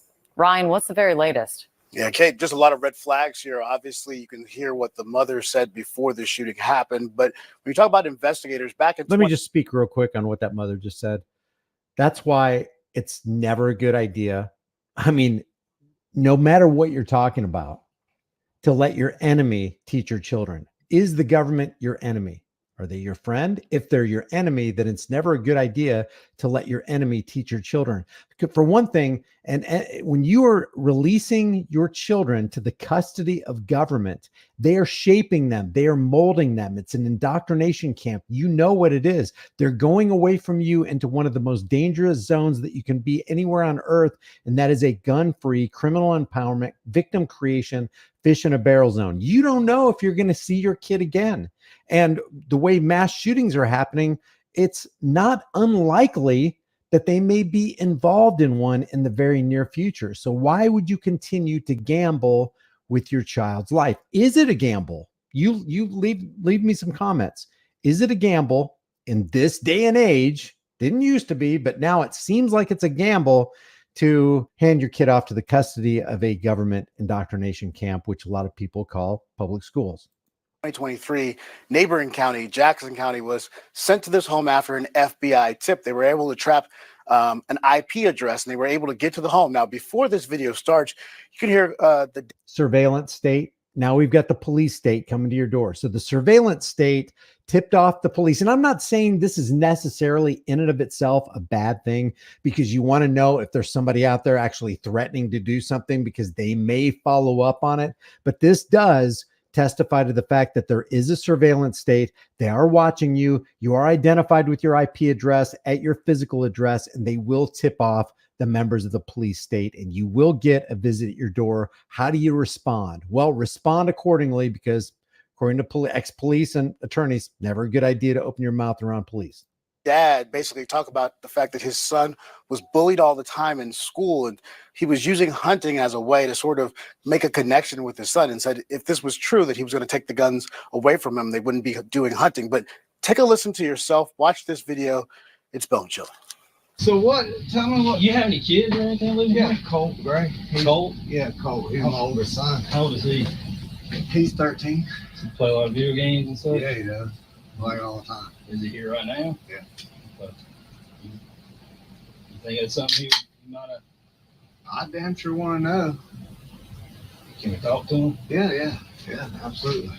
Now look, he gonna get all red face when you talk to him. Just calm. Do you have weapons in the house? I do. Are they accessible to him? They are. I mean, there's nothing loaded, but they are down. Just answering all their questions. Now the cops know they have guns. The kid plays video games. I mean, you gonna give him your social security number too? We do a lot of shooting. We do a lot of deer hunting. He shot his first deer this year. I don't know anything about him saying like that, and I'm gonna be mad as hell if he did. And then all the guns will go away, and they won't be accessible to him. You know, I'm trying to be honest with you. I'm trying to teach him about firearms and safety and how to do it all, and get him interested in the outdoors. Mm-hmm. Like on my phone, Get him away from those video games. Exactly right. And whatever y'all telling him, please instill in him that what if this is whatever or wherever. Let's talk about video games for a second. Well, actually, just leave your comments. I don't want to extend this video any longer than it has to be, but do you think playing video games does something to you psychologically, or does something to young formative minds and causes them to want to go out and actually live in real life what they're living on their screens at home? This is coming from, it's no joke. No. Like, it's no joke. But we wouldn't be here if it was. No, I know. And I'm telling you right now, we talk about it quite a bit. All the school shootings, things that happen. Yeah, all scary. You getting picked on at school. He is. He's getting picked on at school. And is everything okay? That's why I keep going up there. So did your dad kind of explain everything to you? Said something about shooting up a school. Did you say something about school shooting? I just told him, I don't know what. Maybe they misheard somebody else. I don't never say that. You never ever said. No, I swear. Do you use Discord? Discord? Yes, sir. I used to. I don't have it. When's the last time you used it? A few months ago. Really? Was it at Traditions or was it here? No, it was at Traditions, because in that Discord account that I had deleted it before.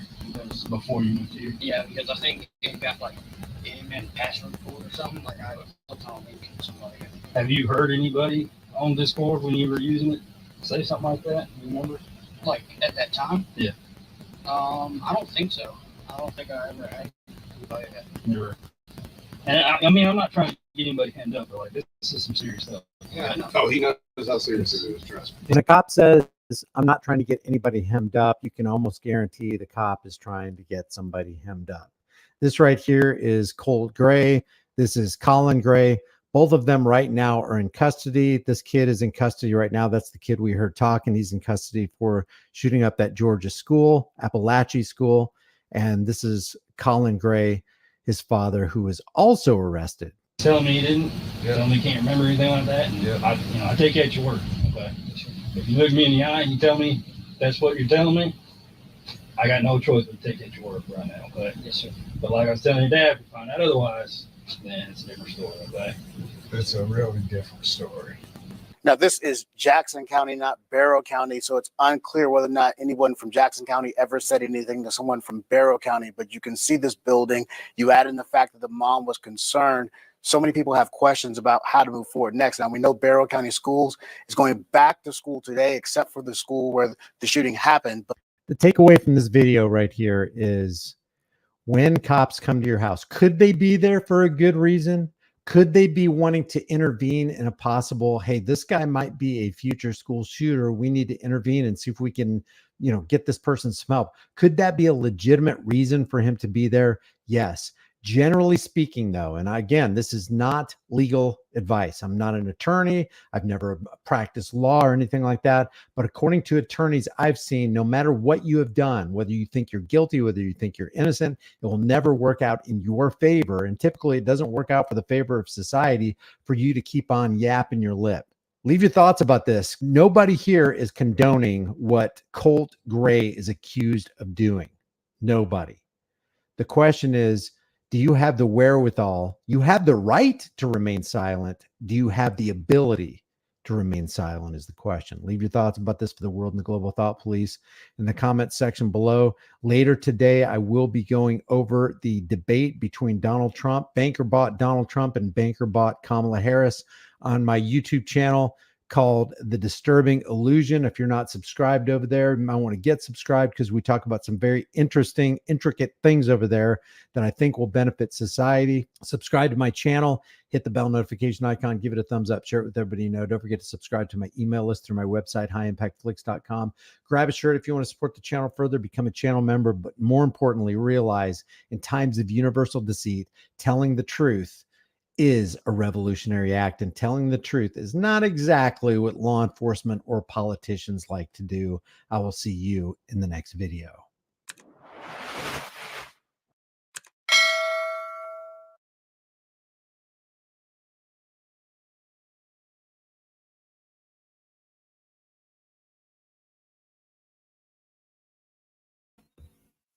All right. The link to join the panel is in the chat. Just put exclamation panel and the night box will give you the link. If anyone wants to come up.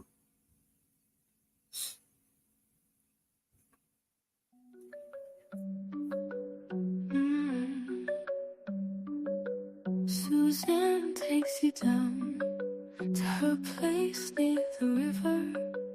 You can hear the boats go by. You can spend the night beside her. And you know that she's half crazy, but that's why you want to be there. And she feeds you tea and oranges that come all the way from China. And just when you mean to tell her that you have no love to give her, and she gets you on her wavelength, and she lets the river answer that you've always been her lover. And you want to travel with her, and you want to travel blind, and you know that she will trust you, for you've touched her perfect body with your mind.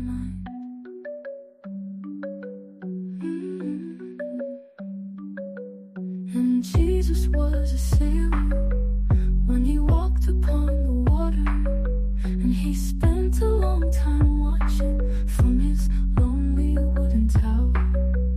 And when he knew for certain only drowning men could see him, he said all men will be sailors then, until the sea shall free them. But he himself was broken long before the sky would open. Forsaken, almost human, he sank beneath your wisdom like a stone. And you want to travel with him, and you want to travel blind, and you think maybe you'll trust him, for he's touched your perfect body with his mind.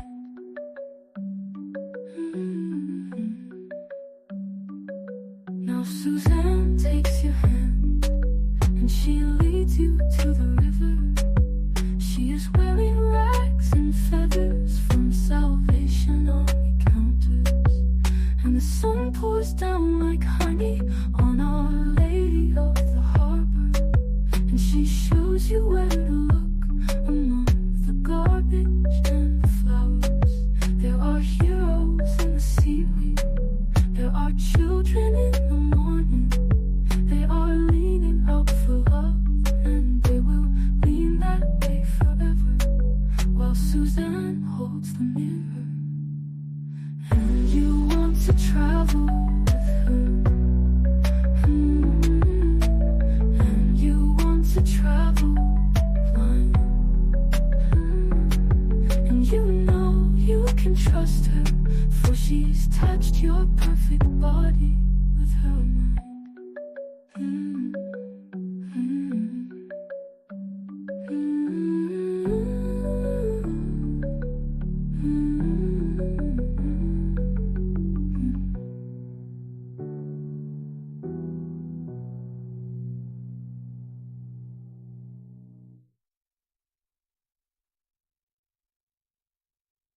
rich and poor, a war between the man and the woman.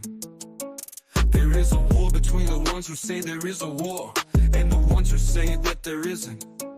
Why don't you come on back to the war? That's right, get in it.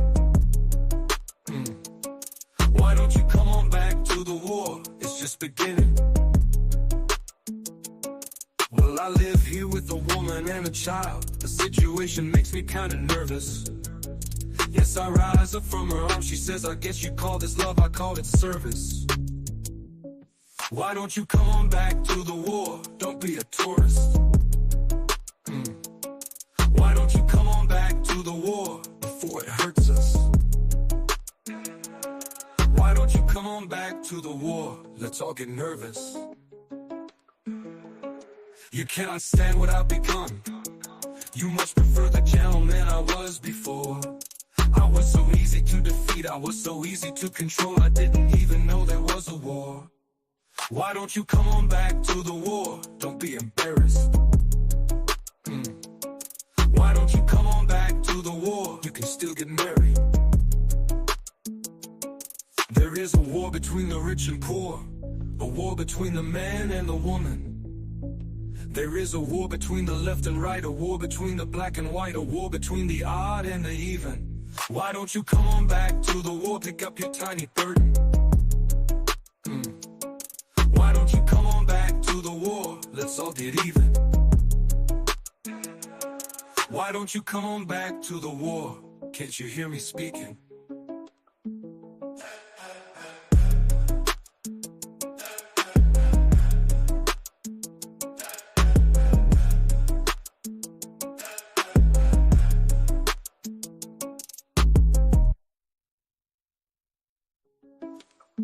Yeah, you can meet with a woman and a child. The situation makes me kinda nervous. Yes, I rise up from her arms. She says, I guess you call this love, I call it service. Why don't you come on back to the war? Don't be a tourist. Don't be a tourist. Why don't you come on back to the war before it hurts us? Why don't you come on back to the war? Let's all get nervous.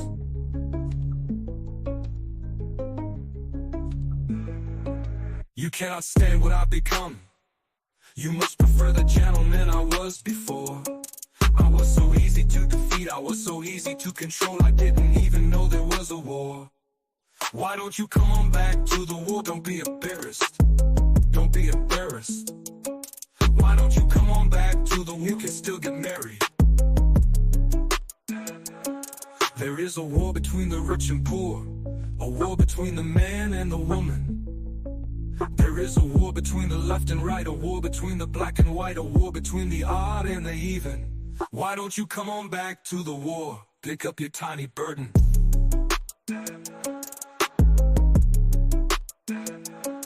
Why don't you come on back to the war?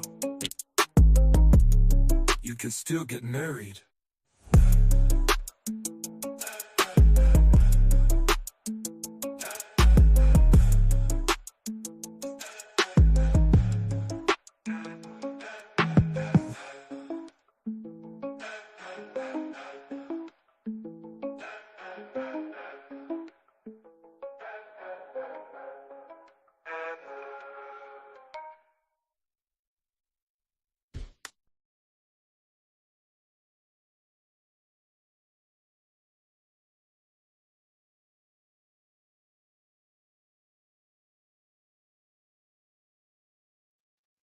All right.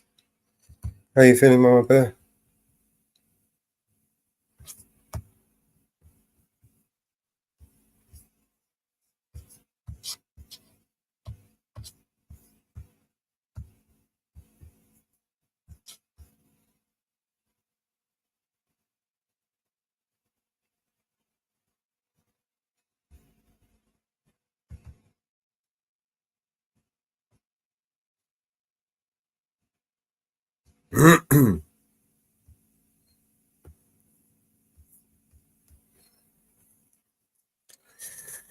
All right, I'll play us another video, shall I?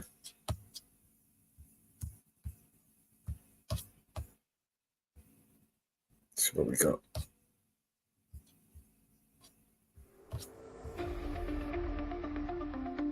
and track with while we wait.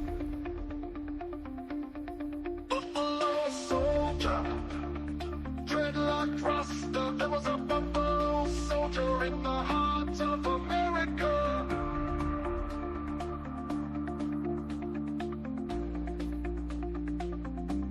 Stolen from Africa,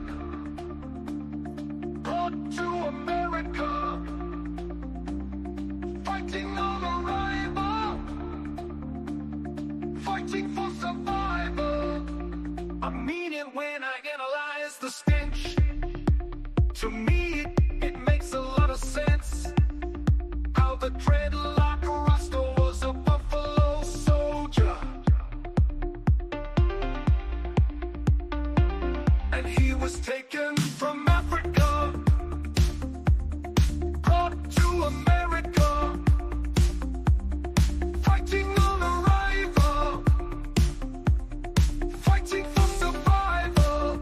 Said it was a buffalo soldier, dreadlock Rasta, buffalo soldier in the heart of America.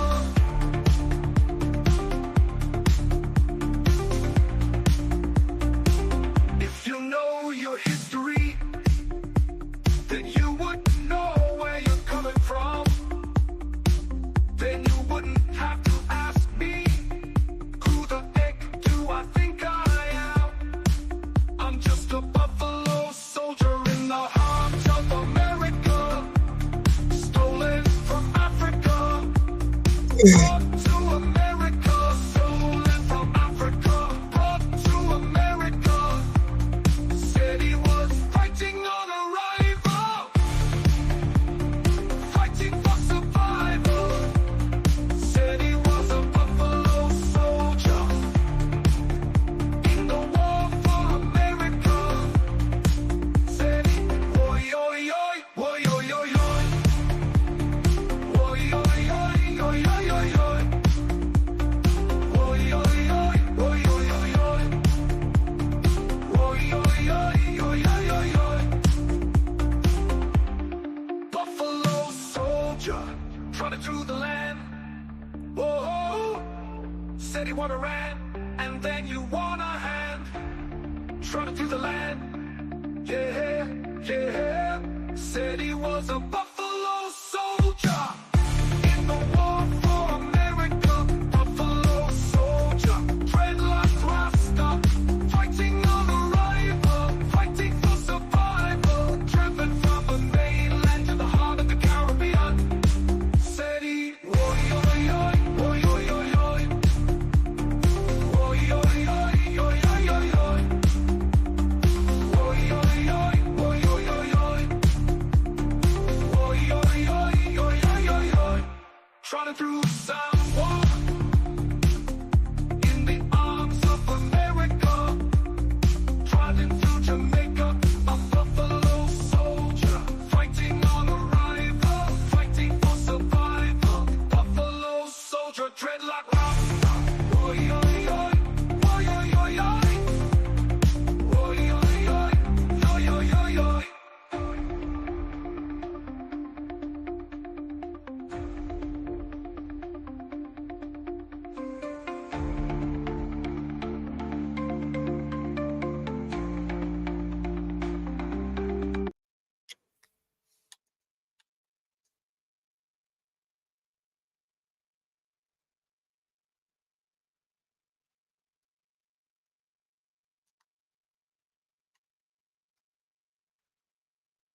I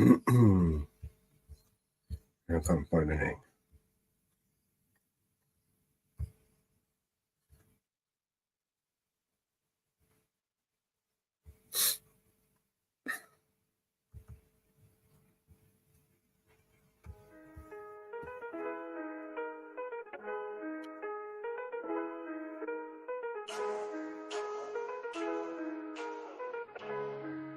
Yeah, I'm cruising these UK back roads, gas in the air and pedal down.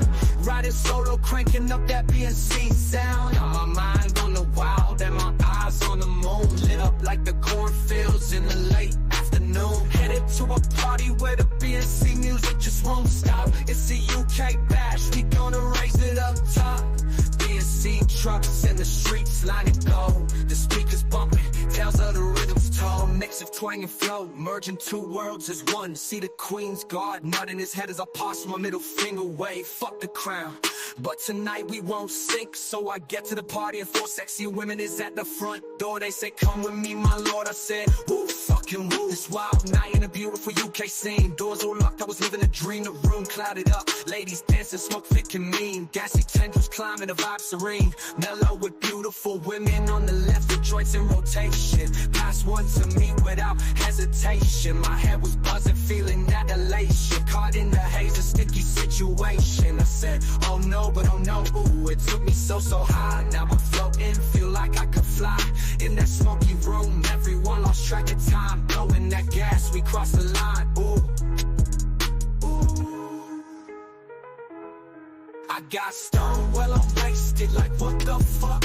Come bound on a cloud, man, just my luck. On my way to a dream state, tucked in a smoky wrap on that fiery muck. I'm on my way to my coma. Ooh, it took me so high. Now I'm floating, feel like I could fly. In that smoky room, everyone lost track of time. Blowing that gas, we crossed the line. Ooh. From a whisper to laughter, the night slid by. Each puff, each pass, we touched the sky. Mellow dug deep, poured out more to fry. The ladies yelled, woo, fucking woo. I'm like mellow, woo, fucking no, not this again. But you already know, the fire got lit. 2 joint after 2 joint, we savored every bit. The room spun around, euphoria hit. Ladies dancing, fingers to lips, we smoked it legit. Ooh. Stone wasted, chaos and delight. Peace fella, she turned out the light. Too good to move, couldn't fight the might of that potent cloud. That perfect night, I got stoned while I'm wasted. Like what the fuck? Come bound on a cloud, man, just my luck. On my way to a dream state, tucked in a smoky wrap on that fiery muck. I'm on my way to my coma. Ooh, it took me so high. Now I'm floating, feel like I could fly. In that smoky room, everyone lost track of time. Blowing that gas, we crossed the line, ooh. As the dawn crept in, the quiet got deep. Slid into a coma, a peaceful sleep. Fucking woo. I'm on my way to my coma, I repeat. Night wraps around the silence complete. Coma deep in the zone. Whispered goodnights in a tone all our own. Smoke stuff into a hum. A gentle moan in that UK party where nothing was known. Ooh, I'm wasted, what the fuck?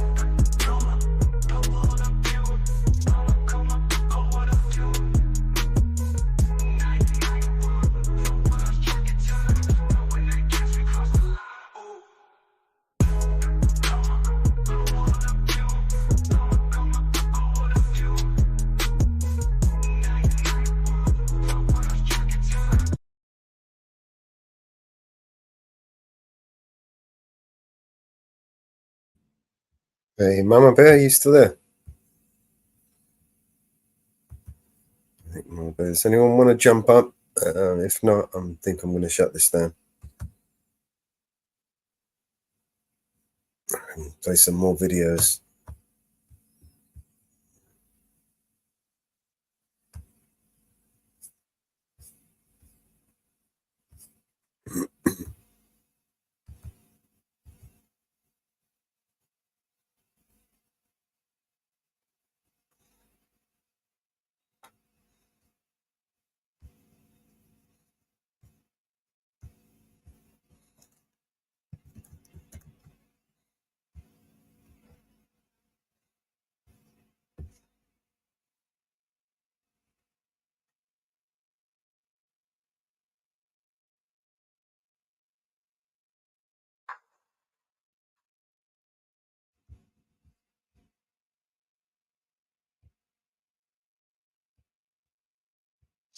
All right, I'm playing on the video.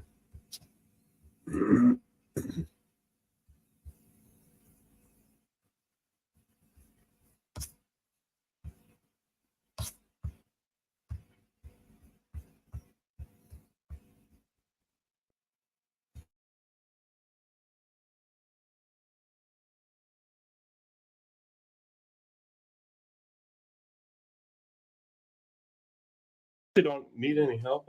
Just here taking some photographs of the office and what's available for the public down here. Checking out the building and that. You know what? If you want to go into administration, you can ask them. We, we want to make sure because there's always a security risk. So, Oh yeah.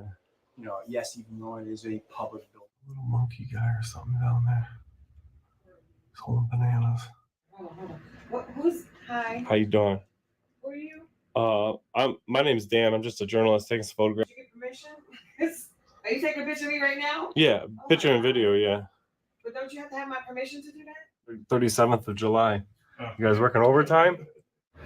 You need permission, I would think, no? No, because it's a public place. Yes, you filming? I'm sorry. Oh, I was taking some pictures of the office. It's a sensitive area. This is sensitive? Okay. The sensitive guys. You opened my door without knocking. Oh yeah, I opened the door. Huh? I opened the door, yeah. Can you please leave? Because That's right, Erie County fam. Police called for taking photographs in public, but it wasn't up to these cops to just come to the call. They staked it out. They followed me. They had to know who I was. They wanted that identity fixed, but, well, as you can see, it wasn't hard for them to figure it out. Listen, y'all, these kids want to act up in school, want to go to school and embarrass you, want to make like they got no home training. So I told my son, don't go to school basketball no more. I take care of you, son. I give you anything you want. I discipline you. But you're going to embarrass me like this? No, so now I'm going to cut his hair. Send me school with all of it. No, I saw you were in a restricted area. Now I want your identification. You're not getting it. Don't embarrass me. I told him, don't embarrass me. No. Down here today, it is August 7th.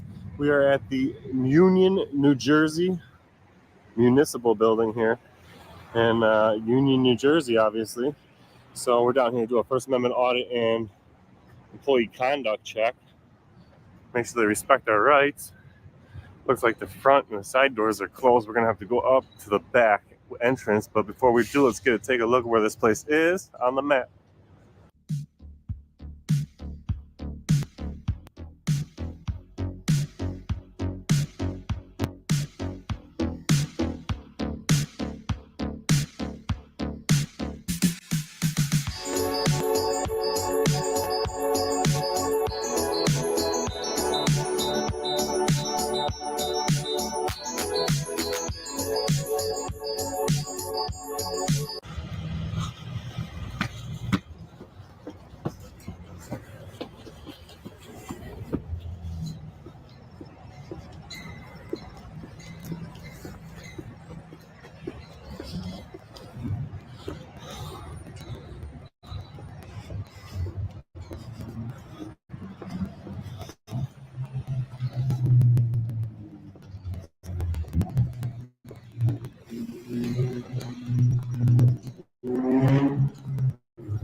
Directory. You're supposed to be sitting at this desk.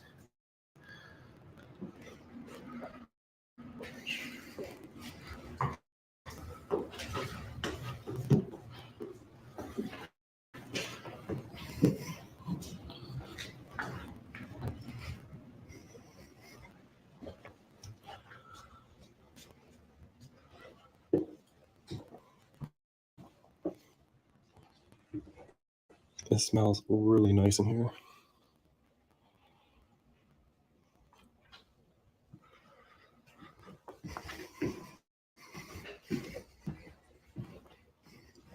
Oh, this is the chambers.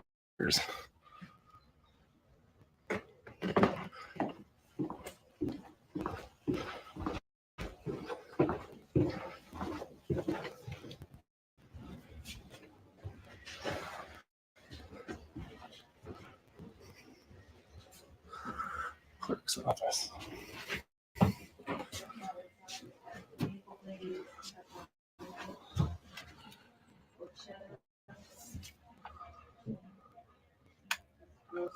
I mean, would you get just the regular or low sodium?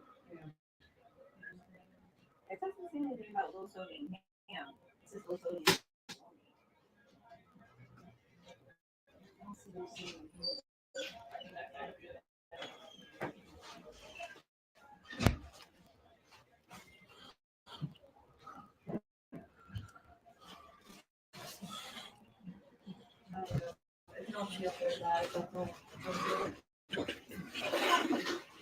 How you doing? Pretty good. I actually don't need any help. Just here taking some photographs of the office and what's available for the public down here. Checking out the building there. No, but if you want to go into administration, you can ask them. Oh, I don't need any help. Yeah, just taking a walk through the publicly accessible areas, grab some business cards and some photographs for a story I'm working on. Okay. Yeah, I don't need help. I appreciate you. Are you the town clerk or deputy? No, the clerk's not in today. Gotcha.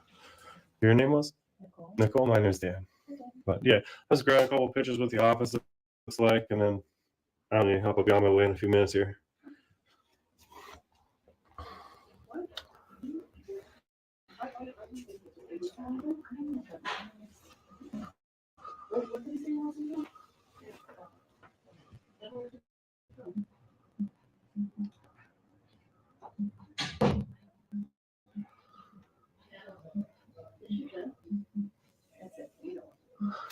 Christmas tree thing.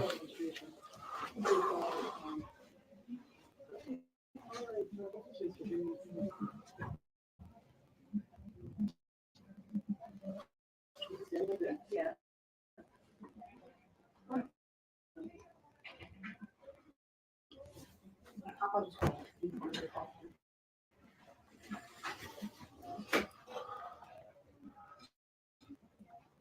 Time over here. Looks like they're just gonna go ahead and go back to work.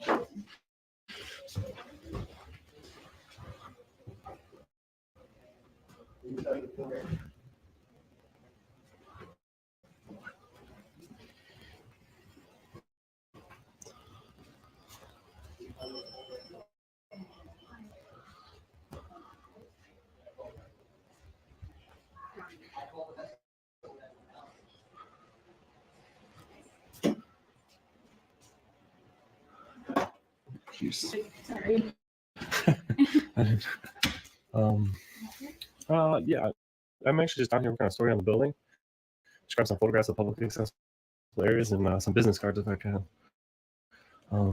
Is this an area where the public would generally come up to your desk to get services, or do they stop at the door? It seemed like a split door, but it was open, so I wasn't.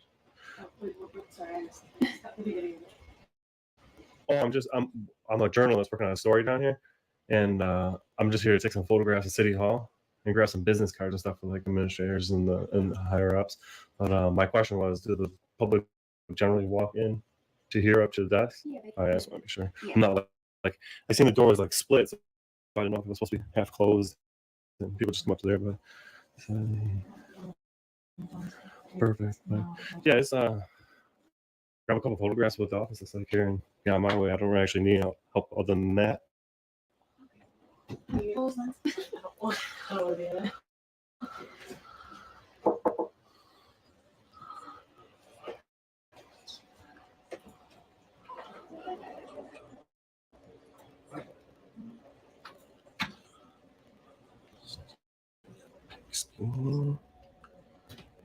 Oh, I think that's everything I need here. Sounds like she went and asked if it was already. He said yeah, absolutely. So.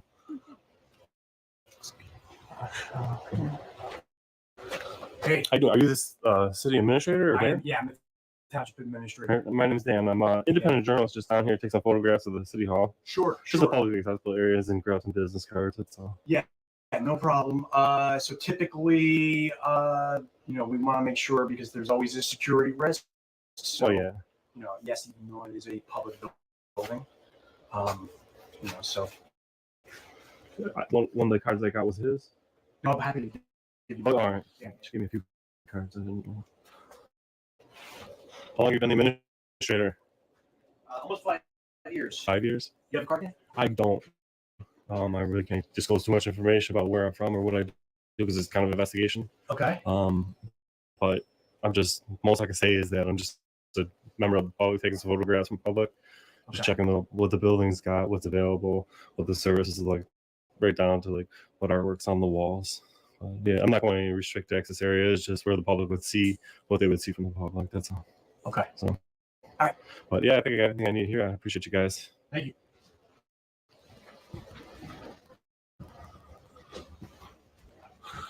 This must be their hometown heroes.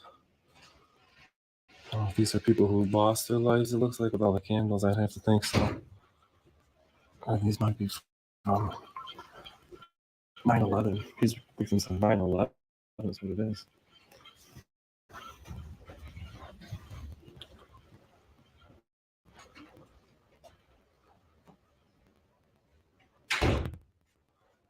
The courthouse, how it changed all these years. Kind of neat.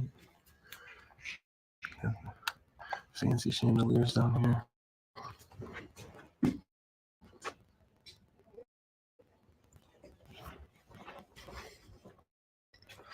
Council chambers. I'll check that out last, maybe.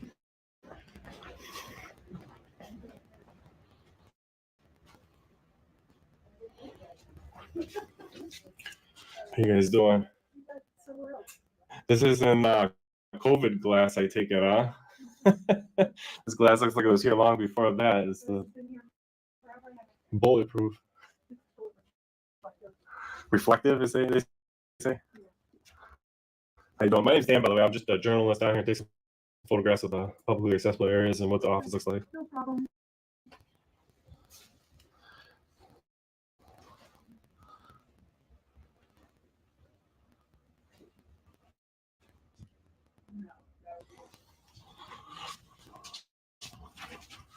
Got a little monkey guy or something down there. He's holding bananas. Some artwork.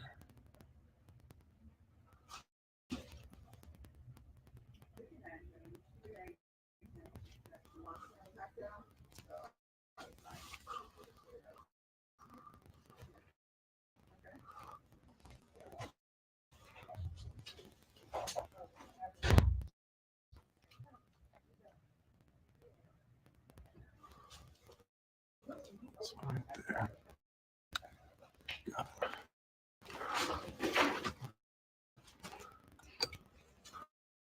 it. Nice week. Thank you.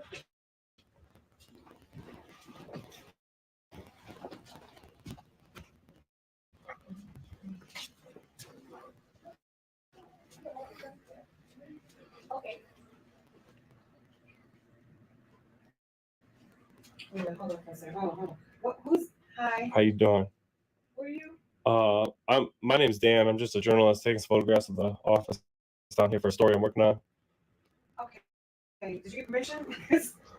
Are you taking a picture of me right now? Yeah, picture and video, yeah. Don't you have to have my permission to do that? No, not in public.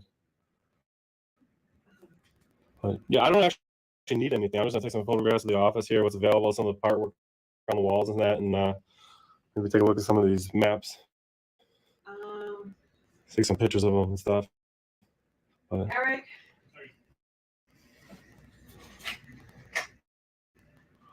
You just caught me off guard. You know, coming in here with a camera and not, identifying who you are. Oh yeah, I didn't need help. I was just gonna keep to myself, take some photographs, and get out without disturbing you as best I could.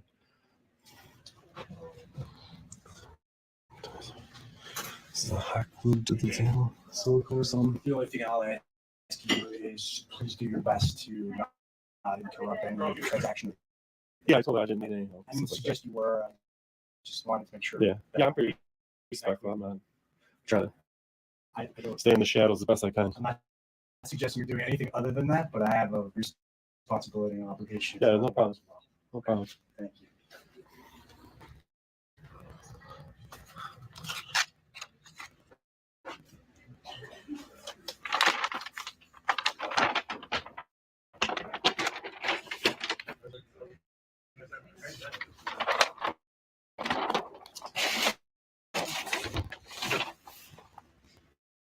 I'm sorry? Oh, I thought you were speaking to me.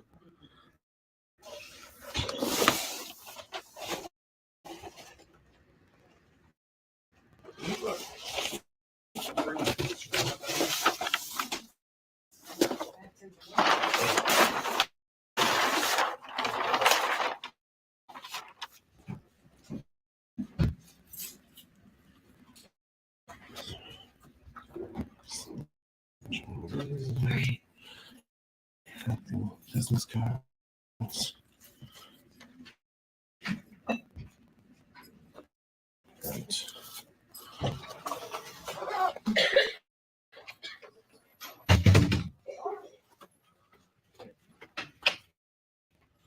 Oh man, we're falling behind over here. 37th of July, huh? We got the 37th of July. You guys working overtime? You guys must be working hard overtime. Let's get to the 37th. That's funny.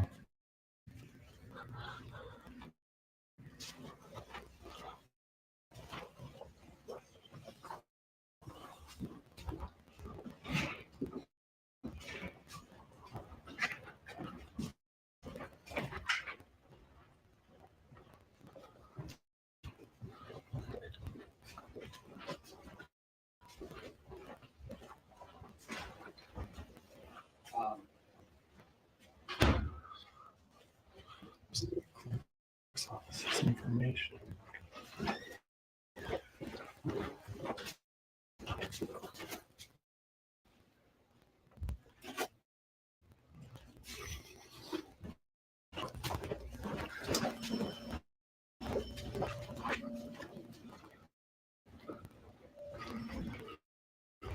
I'd have to. We're shut now.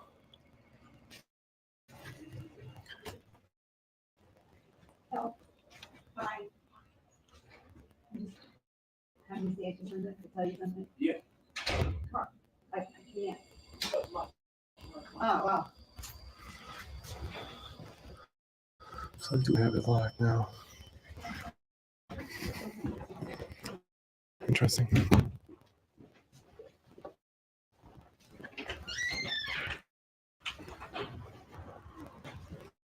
Interesting. See this. It's like each town has their own health department.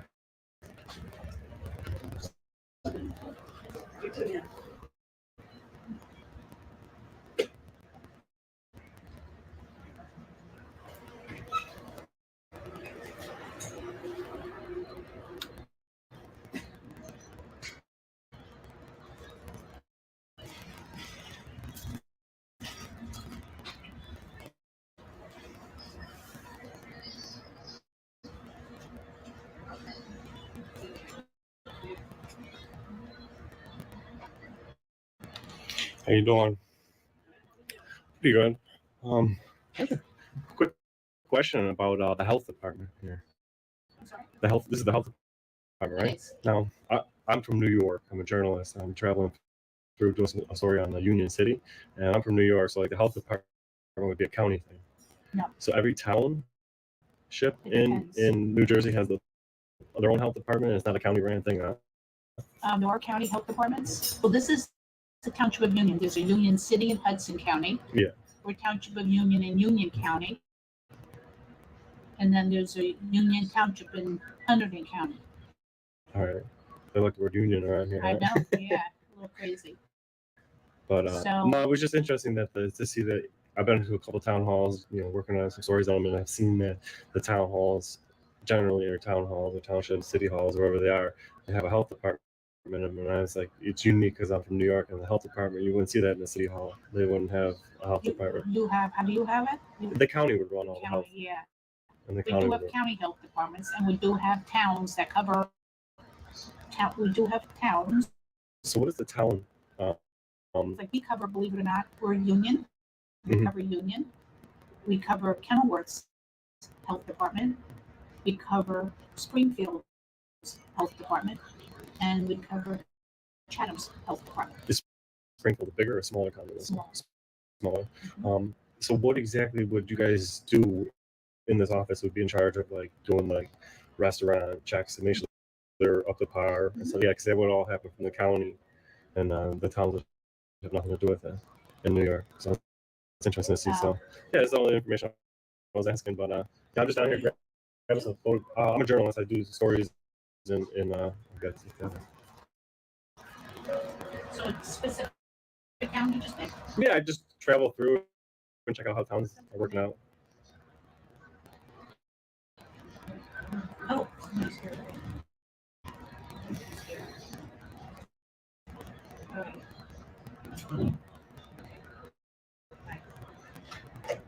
Yeah, so I travel all over and check out different towns, how they're running, what's available, what the offices look like in that.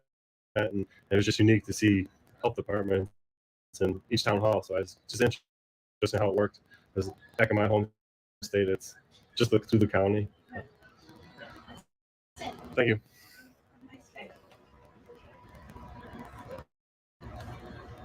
It's a nice lady. She was interested in talking, but it seems like whoever she talked to on the phone told her not to talk to me. You have a card? I do not have a card, no.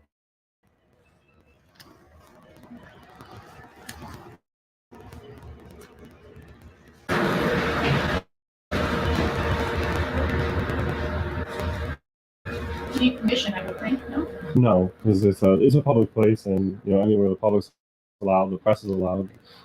The First Amendment.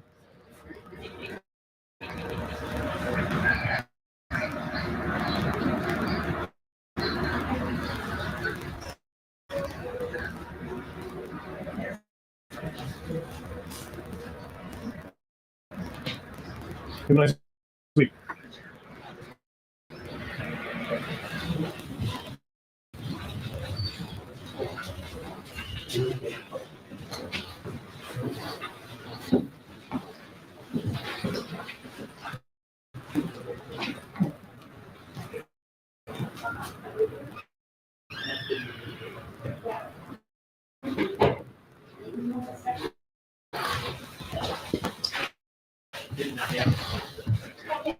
Everything is fine. Yeah, you can do that. We should come in here and figure. No, you call.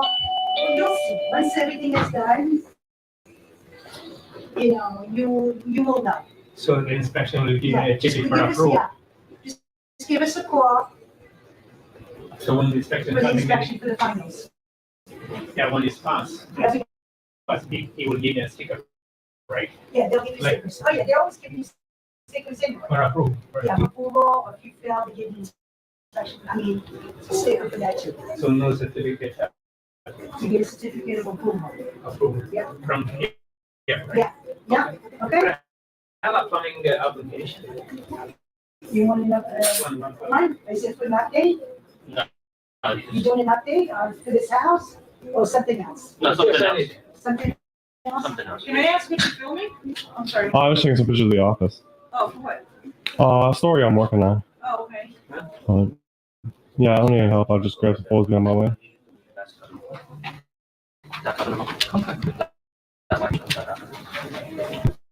Okay. Thank you. You're welcome. Thank you. All right, have a good day. Two.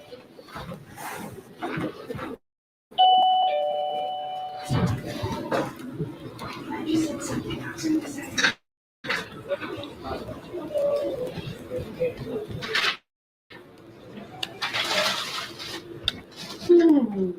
Neat little building. The doorway's like way short for a normal building. I think we got.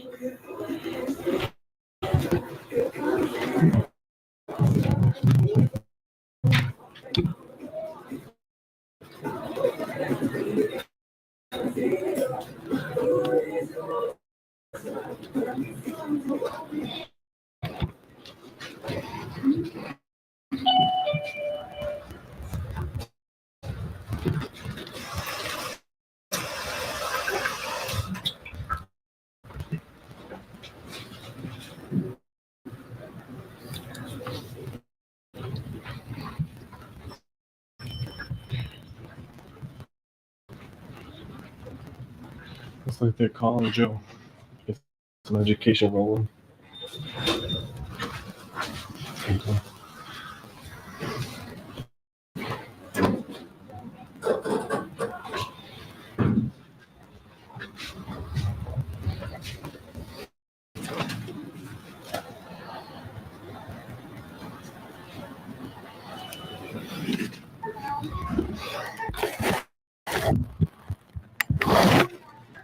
You ain't seen in there. A permit has been approved, now here's the paperwork.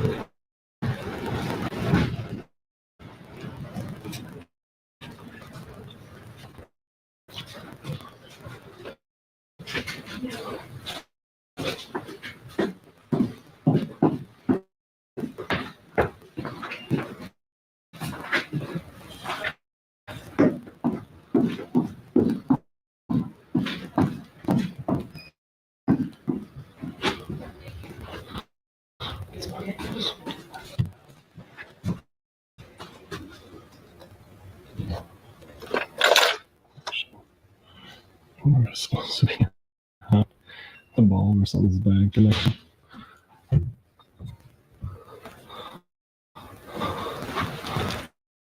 Ball was loose. Fixed it.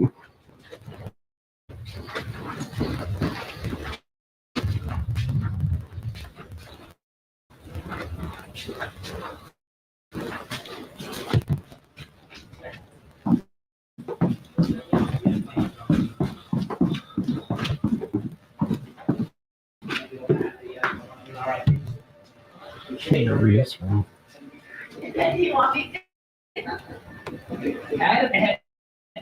oh, yeah. How you doing?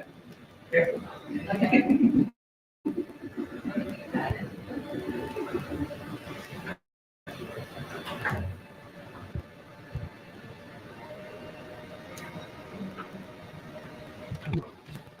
The sensitive area? This is sensitive? Okay. The sensitive, guys.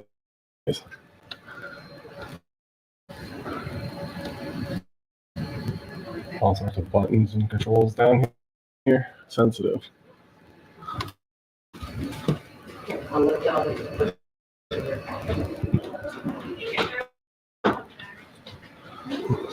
It's a radio station, huh?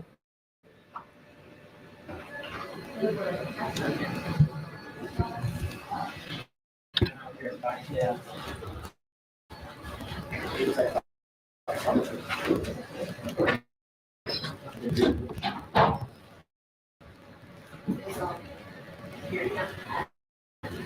It's in public area. You guys a radio station? TV station here? You run a TV station out of the city hall, out of the town hall? Sorry, what? This is a TV station of some sort? Yes. Run right out of the town hall, huh? Yes. Are you guys like a private organization? Or you guys work for the actual government? We're public access. We're about a municipality. You're run by the municipality. What's up, bro? What's going on? Erie County fam, you let me know in the comment section if you've ever heard of a municipality having their own news station. Sounds like it could be propagandized very easily, but if you have a municipality of your own that you have a TV station, let me know in the comment section, or if you've ever heard of it or what you think of that in the comment section. Interesting. Do you guys do you have any business cards? You guys got any business cards? It's on the website. My information's there. Your name was? Yeah, it's by the township website. I think there. Your name. I'm Sorry. Your name is on there? Did you tell me it's me? Did you tell me your name? I'm sorry, I missed it. Just go to the Union Township website and click on television. You'll see all our emails and everything like that. All right. Thanks. Cool. How you doing? You work here? Yeah. What do you do here? Security. How you doing? Nice. And I don't know if I've ever seen a township have its own TV station. That's interesting. Yeah. TV is not every town, but Right. you know, some of the bigger ones. I guess you know. Interesting. Let me know if you need help. You got it.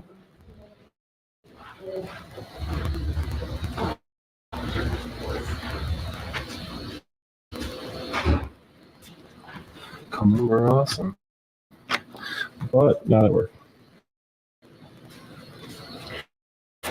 Publication.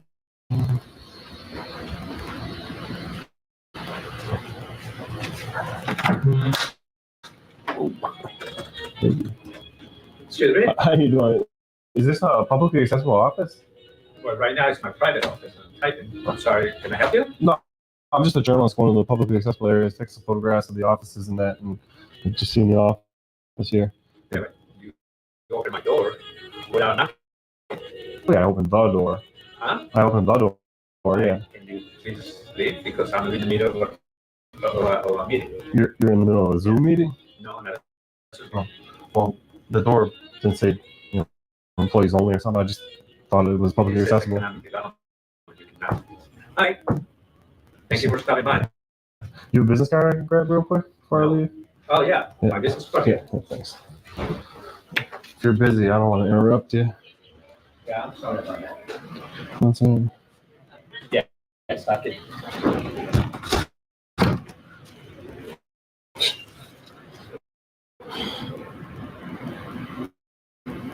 Oh, nice. Give us your cell phone number.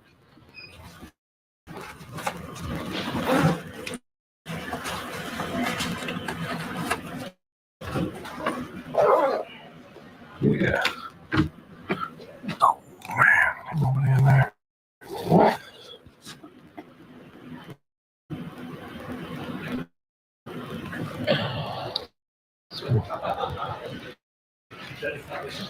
How did I miss? How did I walk by all these guitars? I didn't see them.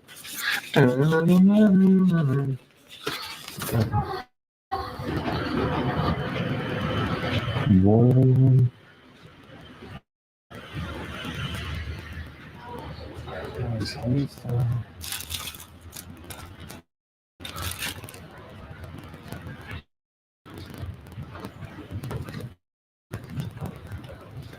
Bunch of helmets. Blake helmets. Must be giving away Blake helmets.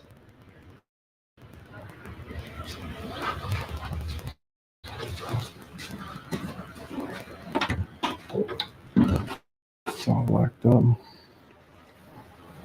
That last office was locked. They had all the public candy in it. You're damned.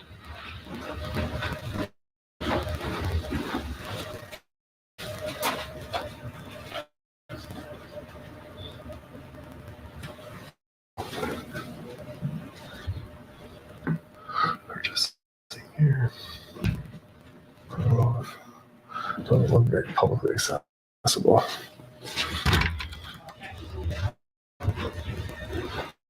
Studio, huh? We're gonna have to look into that. That sounds like propaganda.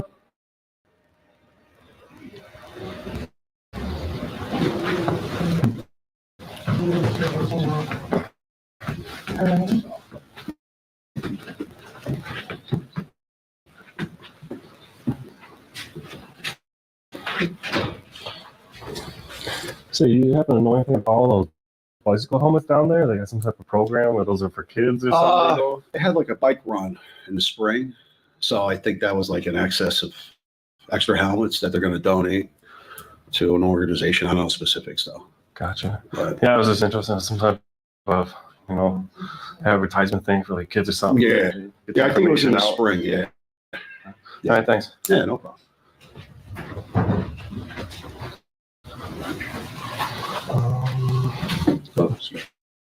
Let's go back, get some pictures of that chambers if they didn't lock it all up on us. Close all the doors and stuff on us. We got lights in here.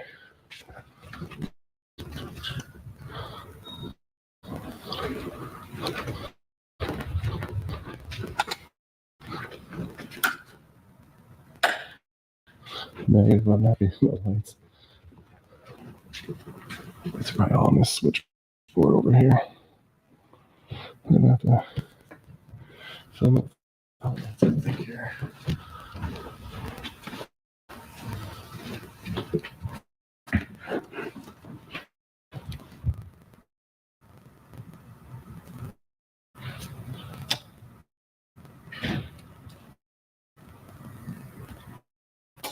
Booyah.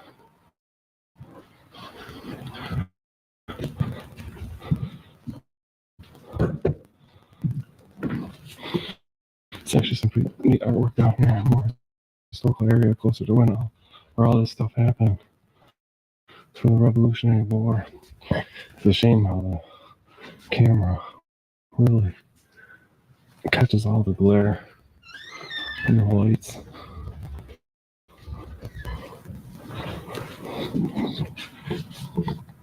This big old painting.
Just a quick question, maybe for the administrator, if you have one more second availability.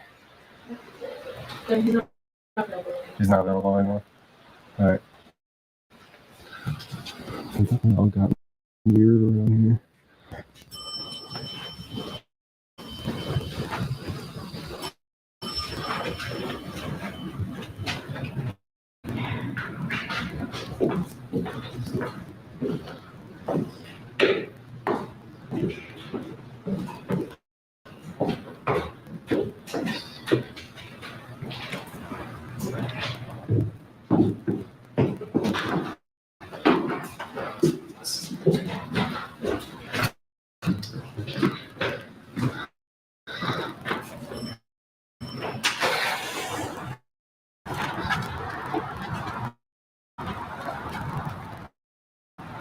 So towards the end here, they all got a little shell shocked, and they all started. Actually, you know what?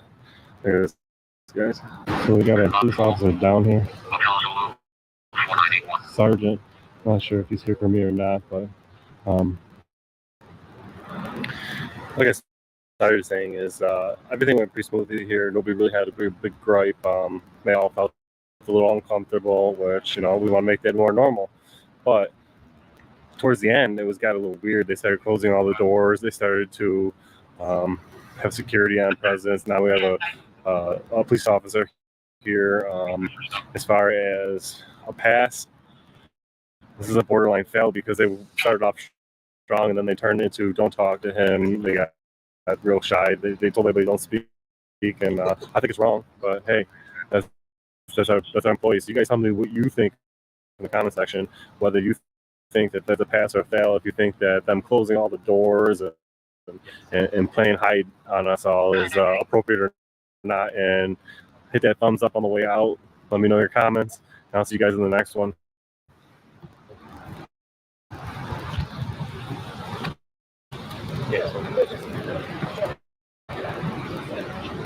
How you doing? Good, how are you? Good.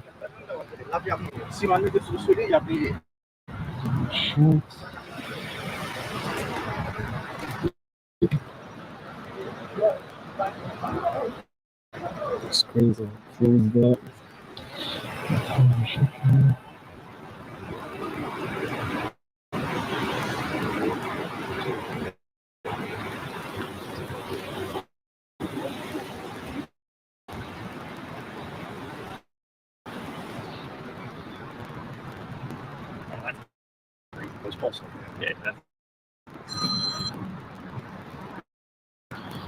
Yeah, I'm not gonna say me. I mean, you can never be too safe and sorry, but hey.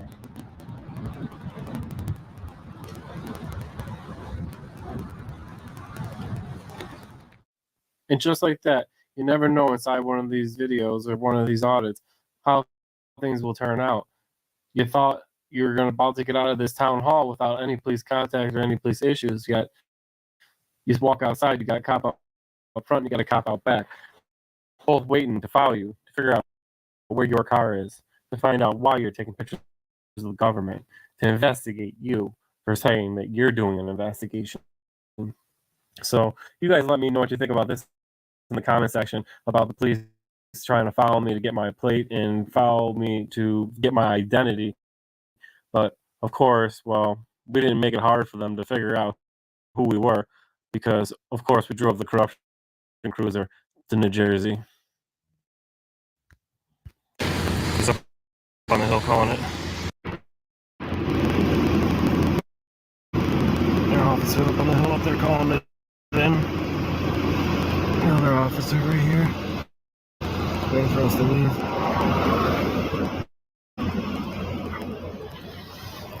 We live in a society now where people want to record how they discipline their child. The people that might get mad at this video is the people that probably already embarrassed their child.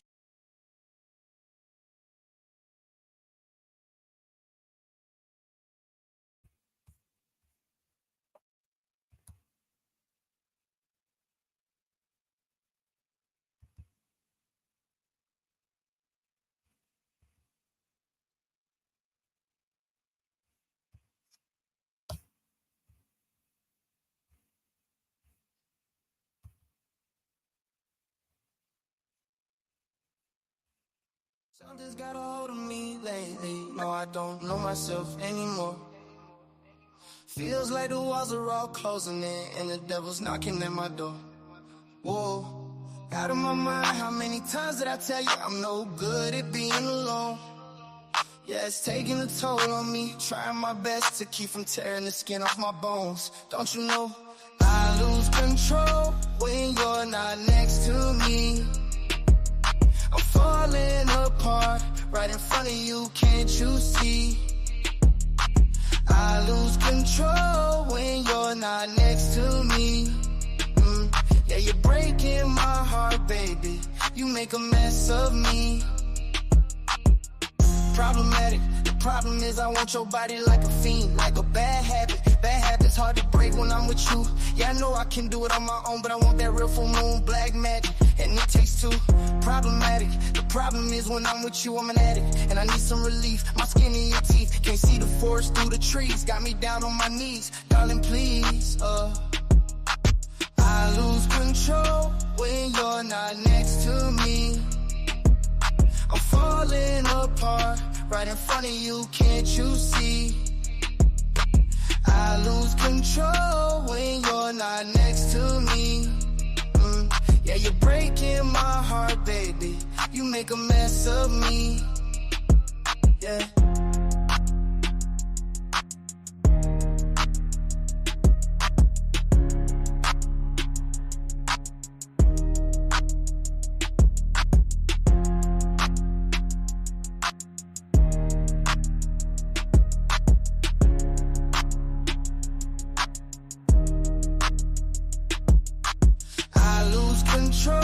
When you're not here with me, I'm falling apart right in front of you, can't you see? I lose control when you're not here with me. Yeah, you're breaking my heart, baby. You make a mess of me.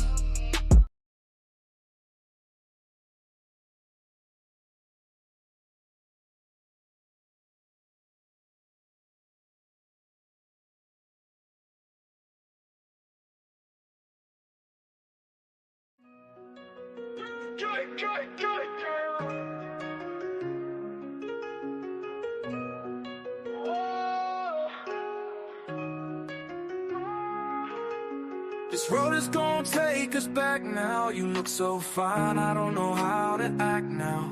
They say my child don't stroll off easy, 'cause when it's time you gon' hear what she said. Is it any wonder?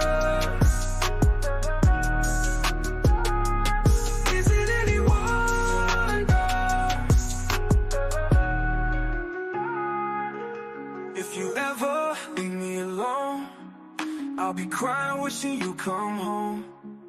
When I look in your eyes, I see you staring at me, girl. And when it's time, I see you holding on me, girl. 'Cause you got a hold on me, yeah, yeah. So I'm gonna make you see, yeah. Oh, yeah. Is it any wonder? Is it any wonder? Is it any wonder? Is it any wonder? When the sun goes down at night, gonna let you know that everything's alright. Is it any wonder? Is it any wonder? Is it any wonder? Is it any wonder? Is it any wonder? Is it any wonder? Oh, baby.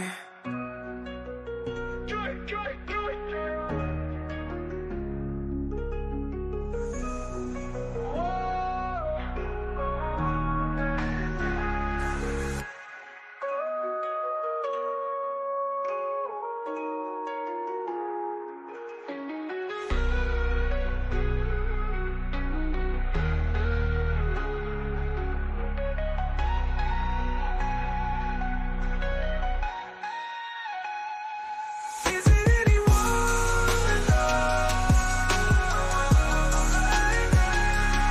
Is it any wonder? Oh, baby.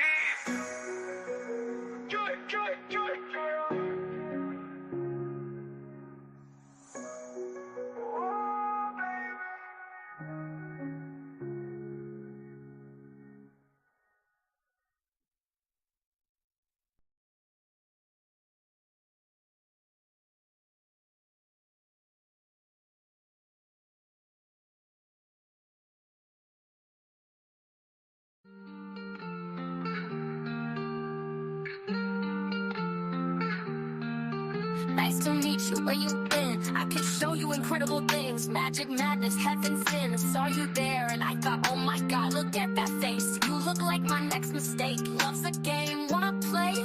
Hey.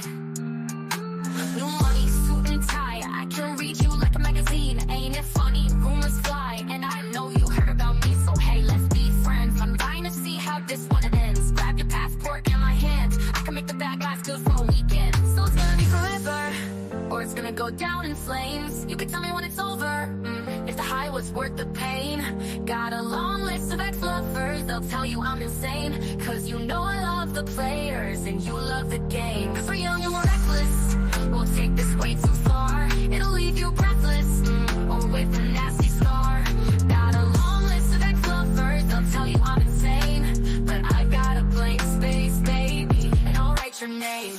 Cherry lips, crystal skies, I could show you incredible things. Stolen kisses, pretty lies. You're the king, baby, I'm your queen. Find out what you want, be that girl for a month. Wait, the worst is yet to come.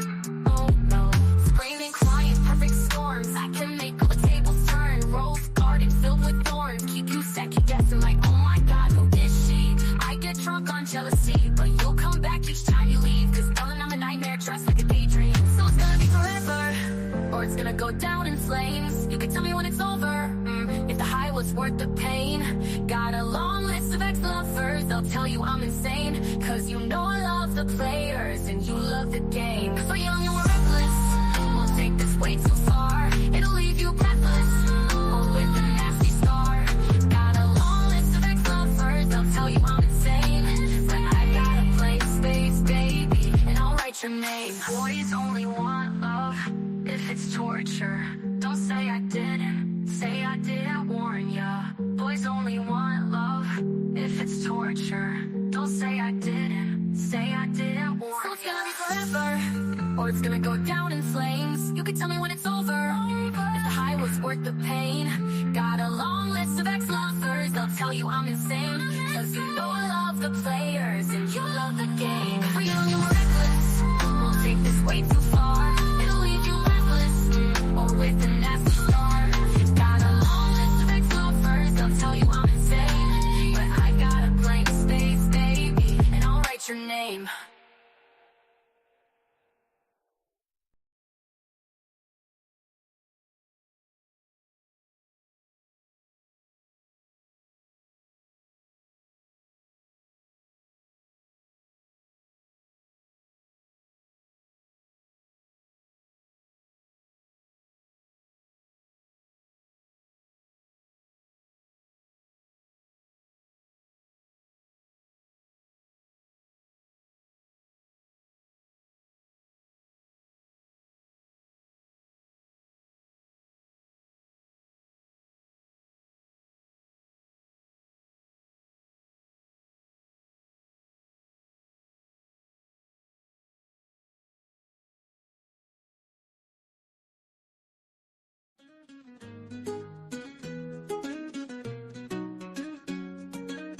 Yeah, now they all part of the city where the sun refused to shine. People tell me there ain't no use in trying.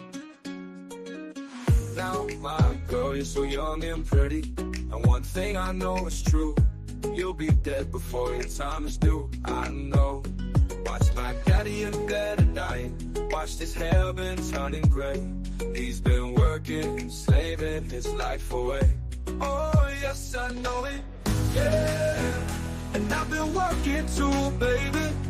Yeah, yeah, every night and day. Yeah, yeah, yeah, yeah, yeah. We gotta get out of this place.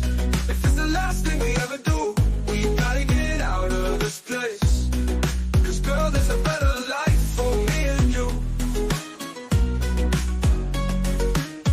Now, my girl, you're so young and pretty. The one thing I know is true: you'll be dead before your time is due. I know. Watch my daddy in bed and dying, watched his hair been turning gray. He's been working, he's slaving his life away. I know he's been working so hard, every day, baby. Yeah. Whoa, oh, oh, yeah. Yeah, yeah, yeah, yeah. We gotta get out of this place. If it's the last thing we ever do, we gotta get out of this place. Girl, there's a better life for me and you. Now, my baby, somehow I know it, baby. Yeah, yeah. Oh, we gotta get out of this place. If it's the last thing we ever do, we gotta get out of this place. Girl, there's a better life for me and you.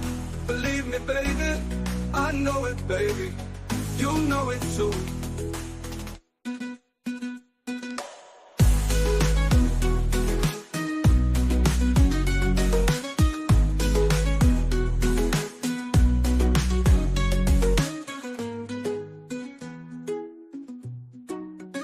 We gotta get out of this place.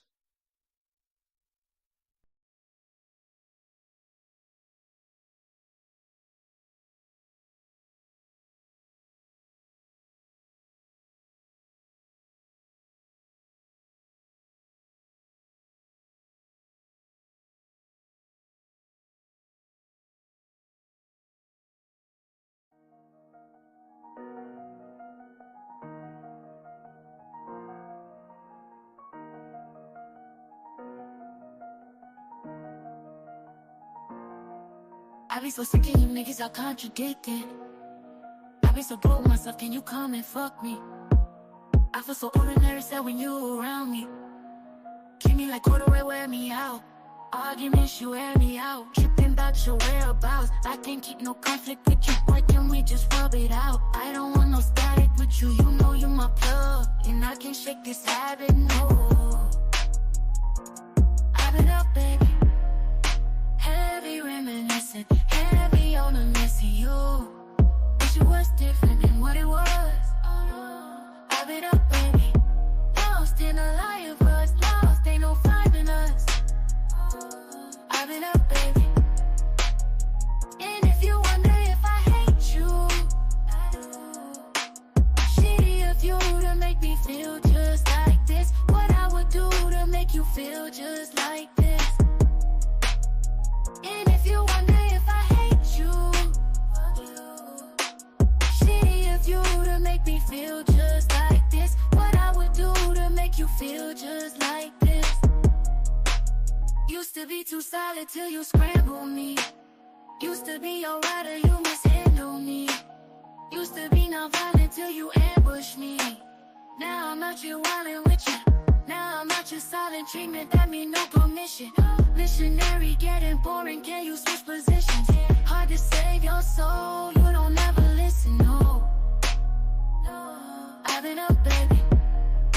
Heavy reminiscing, heavy on the missing you. Wish it was different than what it was. I've been up, baby. Lost in a lie of us, lost, ain't no finding us. I've been up, baby. And if you wonder if I hate you, I do. Shitty of you to make me feel just like this. What I would do to make you feel just like this. And if you wonder if I hate you, fuck you. Shitty of you to make me feel just like this. What I would do to make you feel just like this.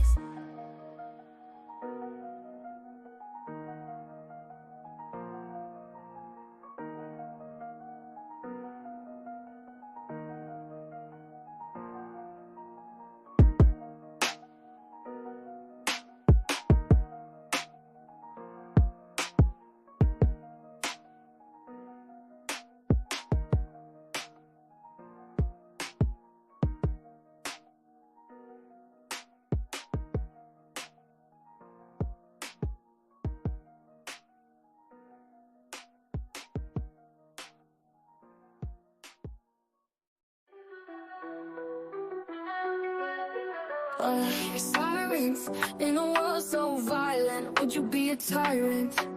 If I gave you power, would you take it all? Look me in my iris, I can read your silence when everything's a riot. You're my peace and quiet.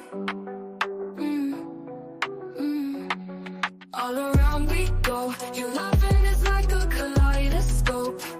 I don't wanna come down, keep spinning me round and round and round and round and round.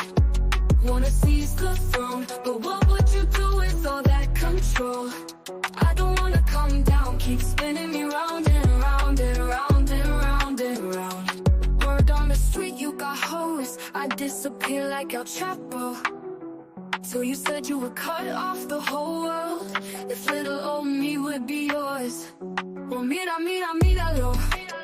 Papi está rico, papi está guapo. The world's been asking us to lose control. All we ever do is French like Brigitte Bardot. All around we go. Your loving is like a kaleidoscope. I don't wanna come down, keep spinning me round and round and round and round and round. Wanna seize the throne, but what would you do with all that control? I don't wanna come down, keep spinning me round and round and round and round and round.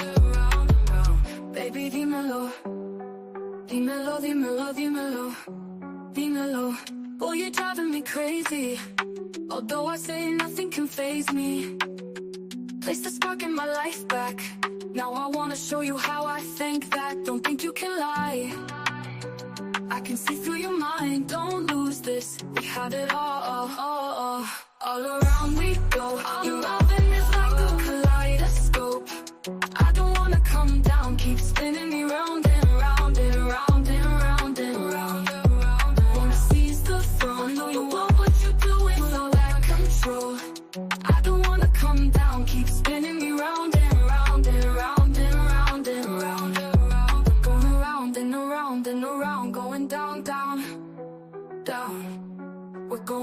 around and around and around, going down, down, down.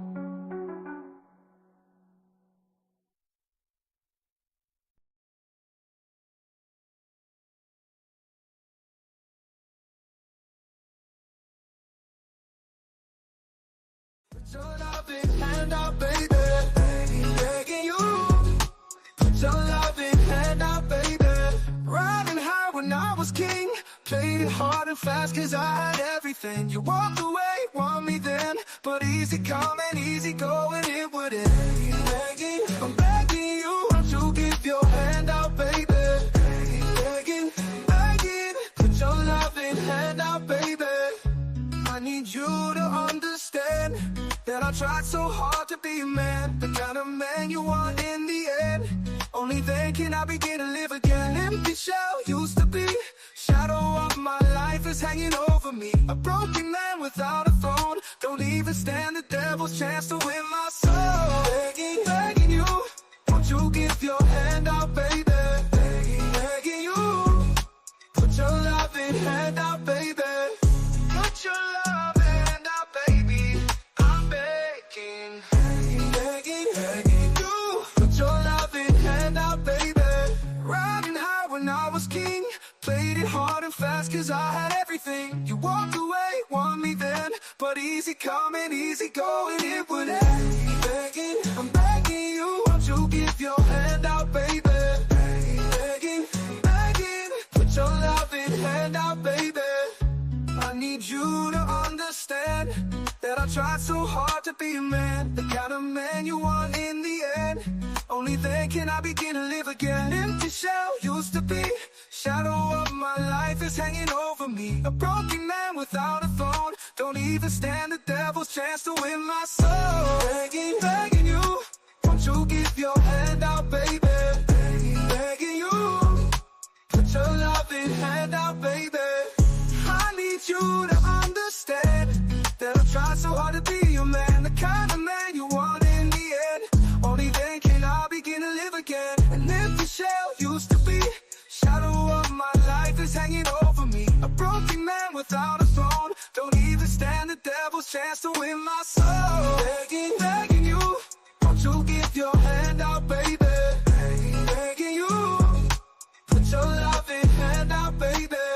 I'm fighting hard to hold my own. No, I just can't make it all alone. I'm holding on, I can't fall back. Now that big brass ring is a shade of black. Begging, begging you, won't you give your hand out, baby? Begging, begging, begging. Put your loving hand out, baby. Begging, begging you. Whoa, won't you give your hand out, baby? I'm fighting hard to hold my own. No, I just can't make it all alone. I'm holding on, I can't fall back. Now that big brass ring is a shade of black. Begging, begging you, won't you give your hand out, baby? Begging, begging, begging. Put your loving hand out, baby. Begging, begging, begging. Won't you give your hand out, baby?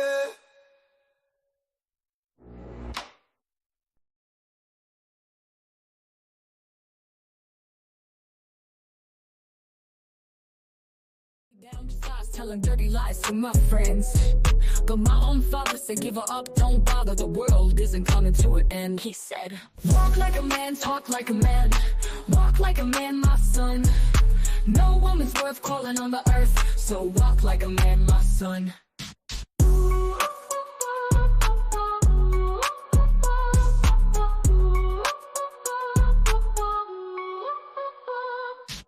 Bye-bye, baby, I don't mean maybe. Gonna get along somehow. Soon you'll be crying on account of all your lying. Oh yeah, just look who's laughing now. I'm gonna walk like a man fast as I can, walk like a man from you. I'll tell the world forget about it, girl, and walk like a man from you.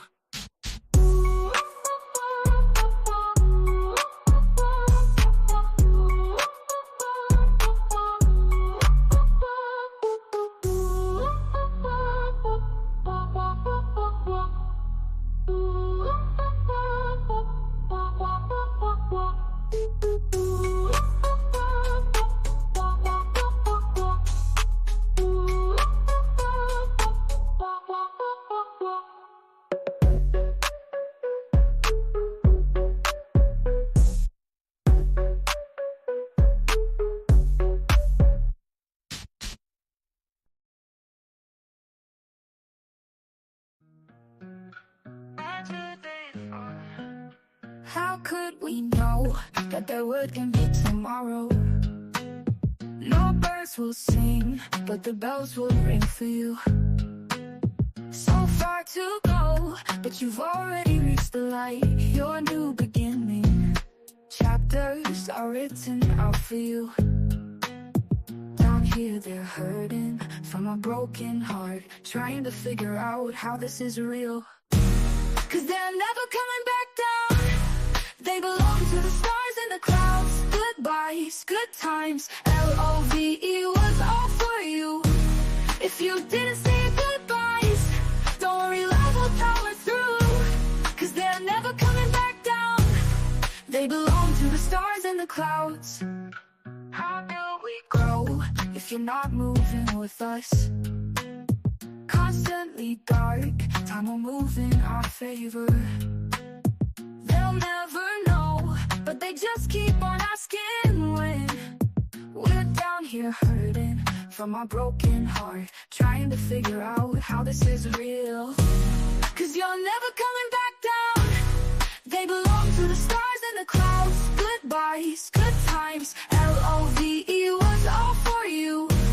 If you didn't say goodbyes, don't worry, love will power through.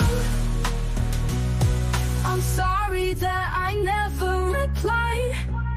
How was I to know this would be our last goodbye? We can't look at the world with tears in our eyes. Don't cry, don't cry, don't cry, don't cry. Just think of the good times you've left behind. L-O-V-E was all for you. No, no. If you didn't say your goodbyes, don't worry, love will power through. No, no, no. Cause you're never coming back down. They belong to the stars and the clouds.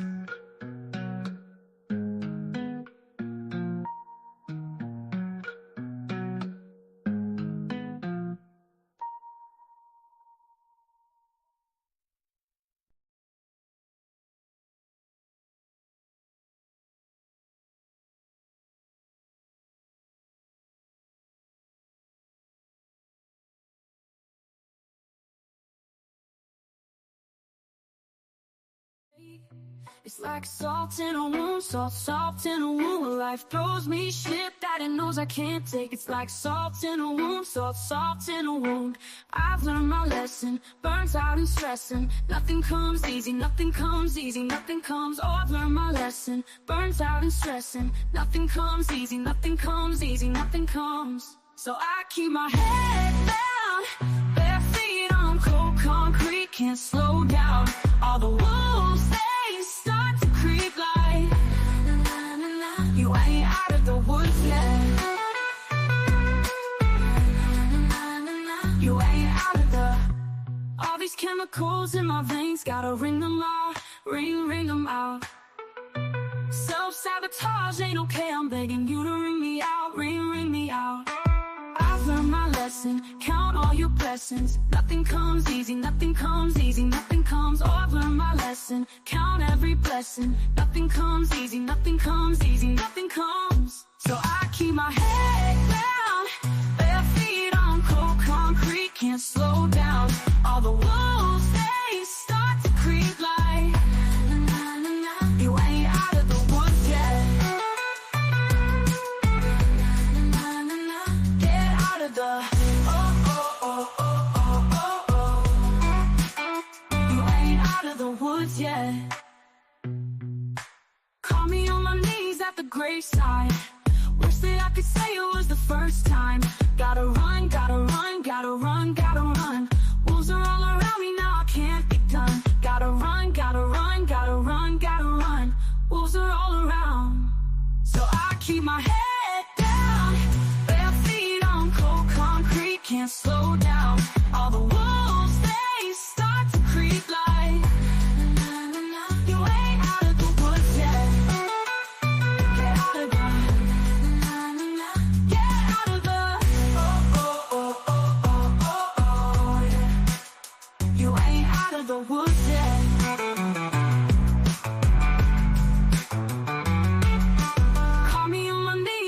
graveside.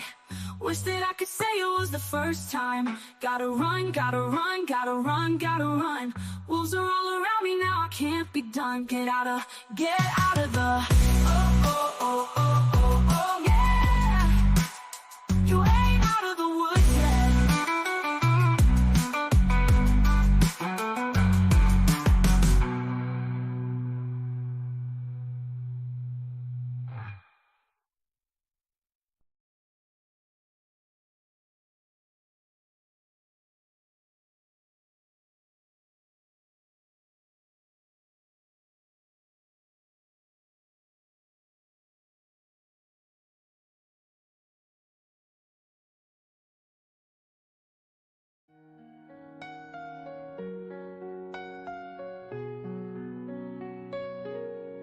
Simple walk to the corner store.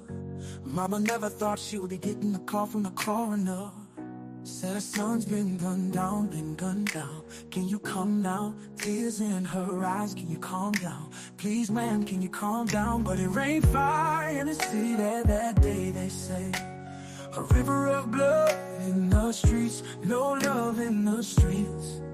Oh, oh, oh. And then came silence in the city that day, they say. Just another one gone, and they tell her move on. And she's stuck there singing, baby, don't you close your eyes. This could be our final time. And you know I'm horrible at saying goodbye. And I think of all you could have done. At least you'll stay forever young. I guess you picked the perfect way to die. Oh, I guess you picked the perfect way to die. New job, new city, knew her. Bright-eyed, you would have been proud if you knew her. Flashing lights in the mirror. Pull over, pull over. A couple nights in detention and it's over. A whole life's over. They came marching in the city that day, they say. Carrying signs in the streets, crying eyes in the streets. But they heard nothing from the city that day, they say. Just another one gone, and the city moved on. We're stuck here singing, baby, say. Cause this could be our final time. And you know I'm horrible at saying goodbye. I think of all you could have done.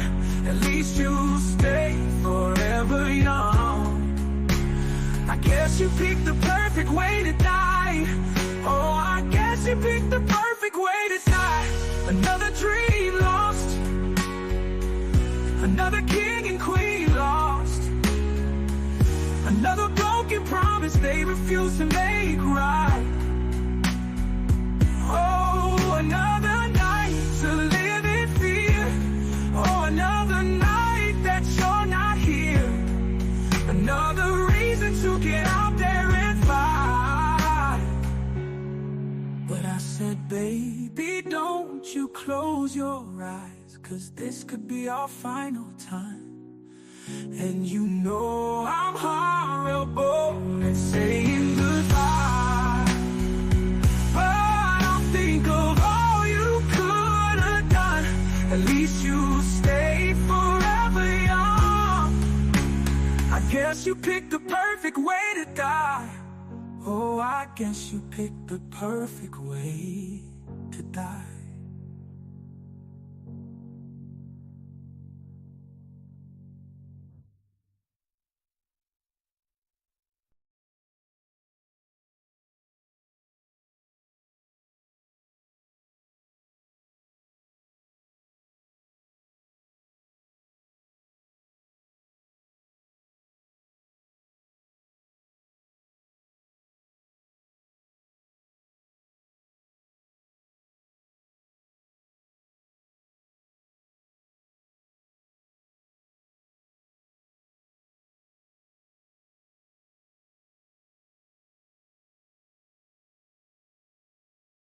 In the heart of the city where the vibes are nitty gritty. There's a little place where everything's pretty. My guy's weed store is the talk of the town. Shelves lined up with renown, never bring you down. Ooh, my guy weed store, a candy store for the mind. Jet fuel, sour diesel, all the finest you can find. We be smoking on that gas, feeling top of the class. In my guy's paradise, the time just flies on past. From the door comes a haze, sweet and blazing under days. Purple haze to amnesia, it's a never-ending maze. Feeling irie in the smoke, every puff we take and toke. Granddaddy purple got me soaring, no joke. Yeah, my guy weed store, a treasure chest galore. Gorilla glue, wedding cake, always leaves us wanting more. We light up the cherry pie under the BNC sky. In my guy's paradise, we're forever feeling high. Like a kid in a sweet shop with wonders wall to wall. Northern lights, urban poison, oh we got to try them all. Each strain a different story, each puff a different bliss. In my guy weed store, it's the happiness we can't miss. See the buds glisten as we pause and listen to the tales of OG Kush and how it's fishing. A spectrum of greens, sparkles like a gem. Each strain a unique crown. In my guy's diadem, fly high with my guy weed store. Into the clouds we soar. Gelato, papaya, Kush, each hit a folklore. We smoke them all with pride. In unity we buy. In my guy's paradise with every joyous ride. So here's to my guy, the hero of our song. With strains so sweet, you can never go wrong. In the magic of the smoke, where we all belong. My guy weed store, where the vibes are strong.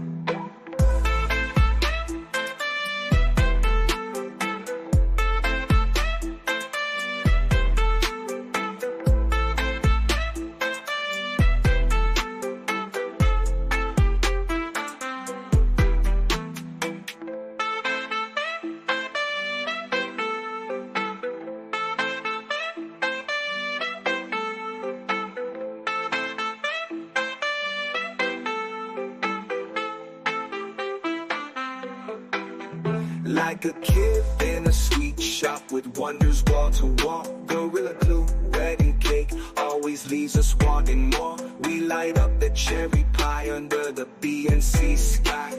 In my guy's paradise, we're forever feeling high. Like a kid in a sweet shop with wonders wall to wall. Gorilla glue, wedding cake, always leaves us wanting more. We light up the cherry pie under the BNC sky. In my guy's paradise, we're forever feeling high.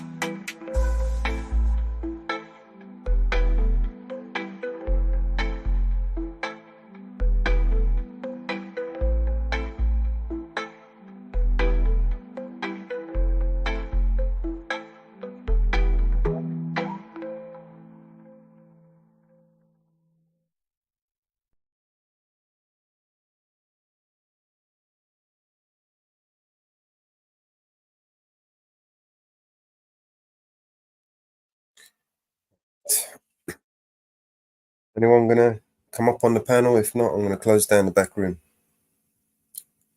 I'll give you another minute or so to decide. Otherwise, I'll shut the back room down and wind down the show.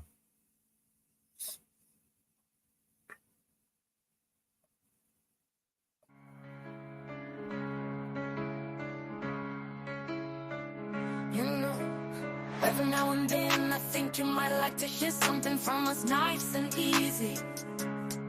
Left a good job down in the city, but there's just one thing, you see, we never ever do nothing. Working for the man every night and day, nice and easy. Well, I never lost 1 minute of sleeping. We always do it nice and rough, worrying about the way that things might have been. So we're gonna take the beginning of this song and do it easy. Big wheel keep on turning, but then we're gonna do the finish rough. Proud Mary, keep on burning. This is the way we do Proud Mary, and we're rolling. Ooh,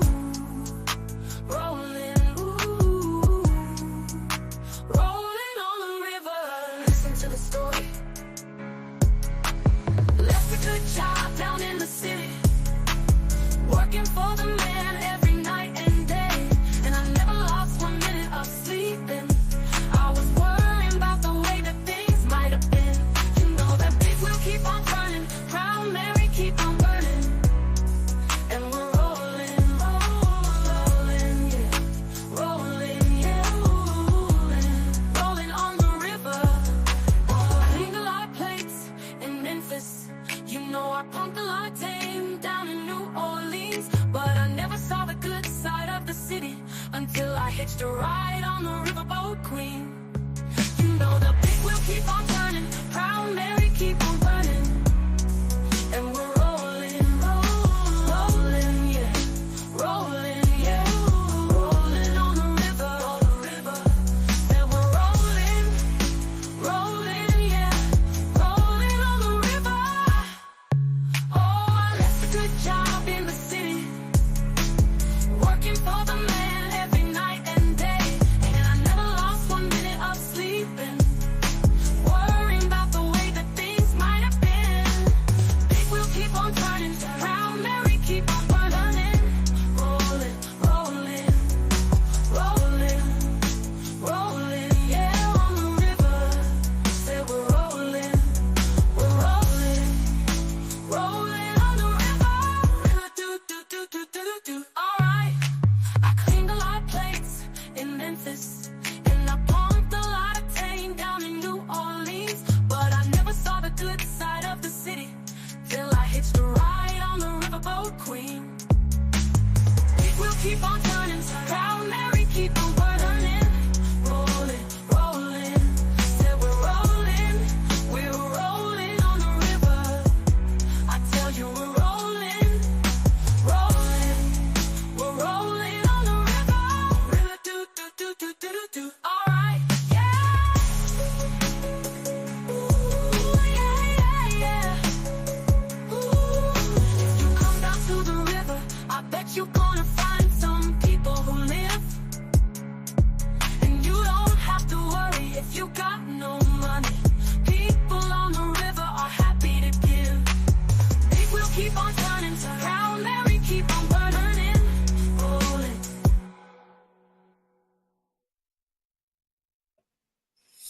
All right, so I'm shutting down the back room.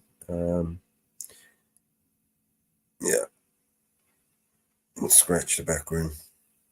No one's coming up anyway.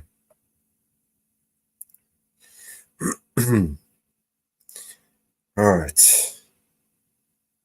I could wind this down here. I think there's no one around. Mama Biz, I think, is asleep. Yeah, I'll wind it down here. I'm going to open up Jitsi, so whoever wants to join me in Jitsi, I'll be there. Thank you for joining us on episode 71. We will see you on the next one.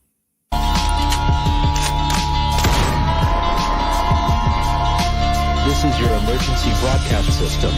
All civil unrest has gone global.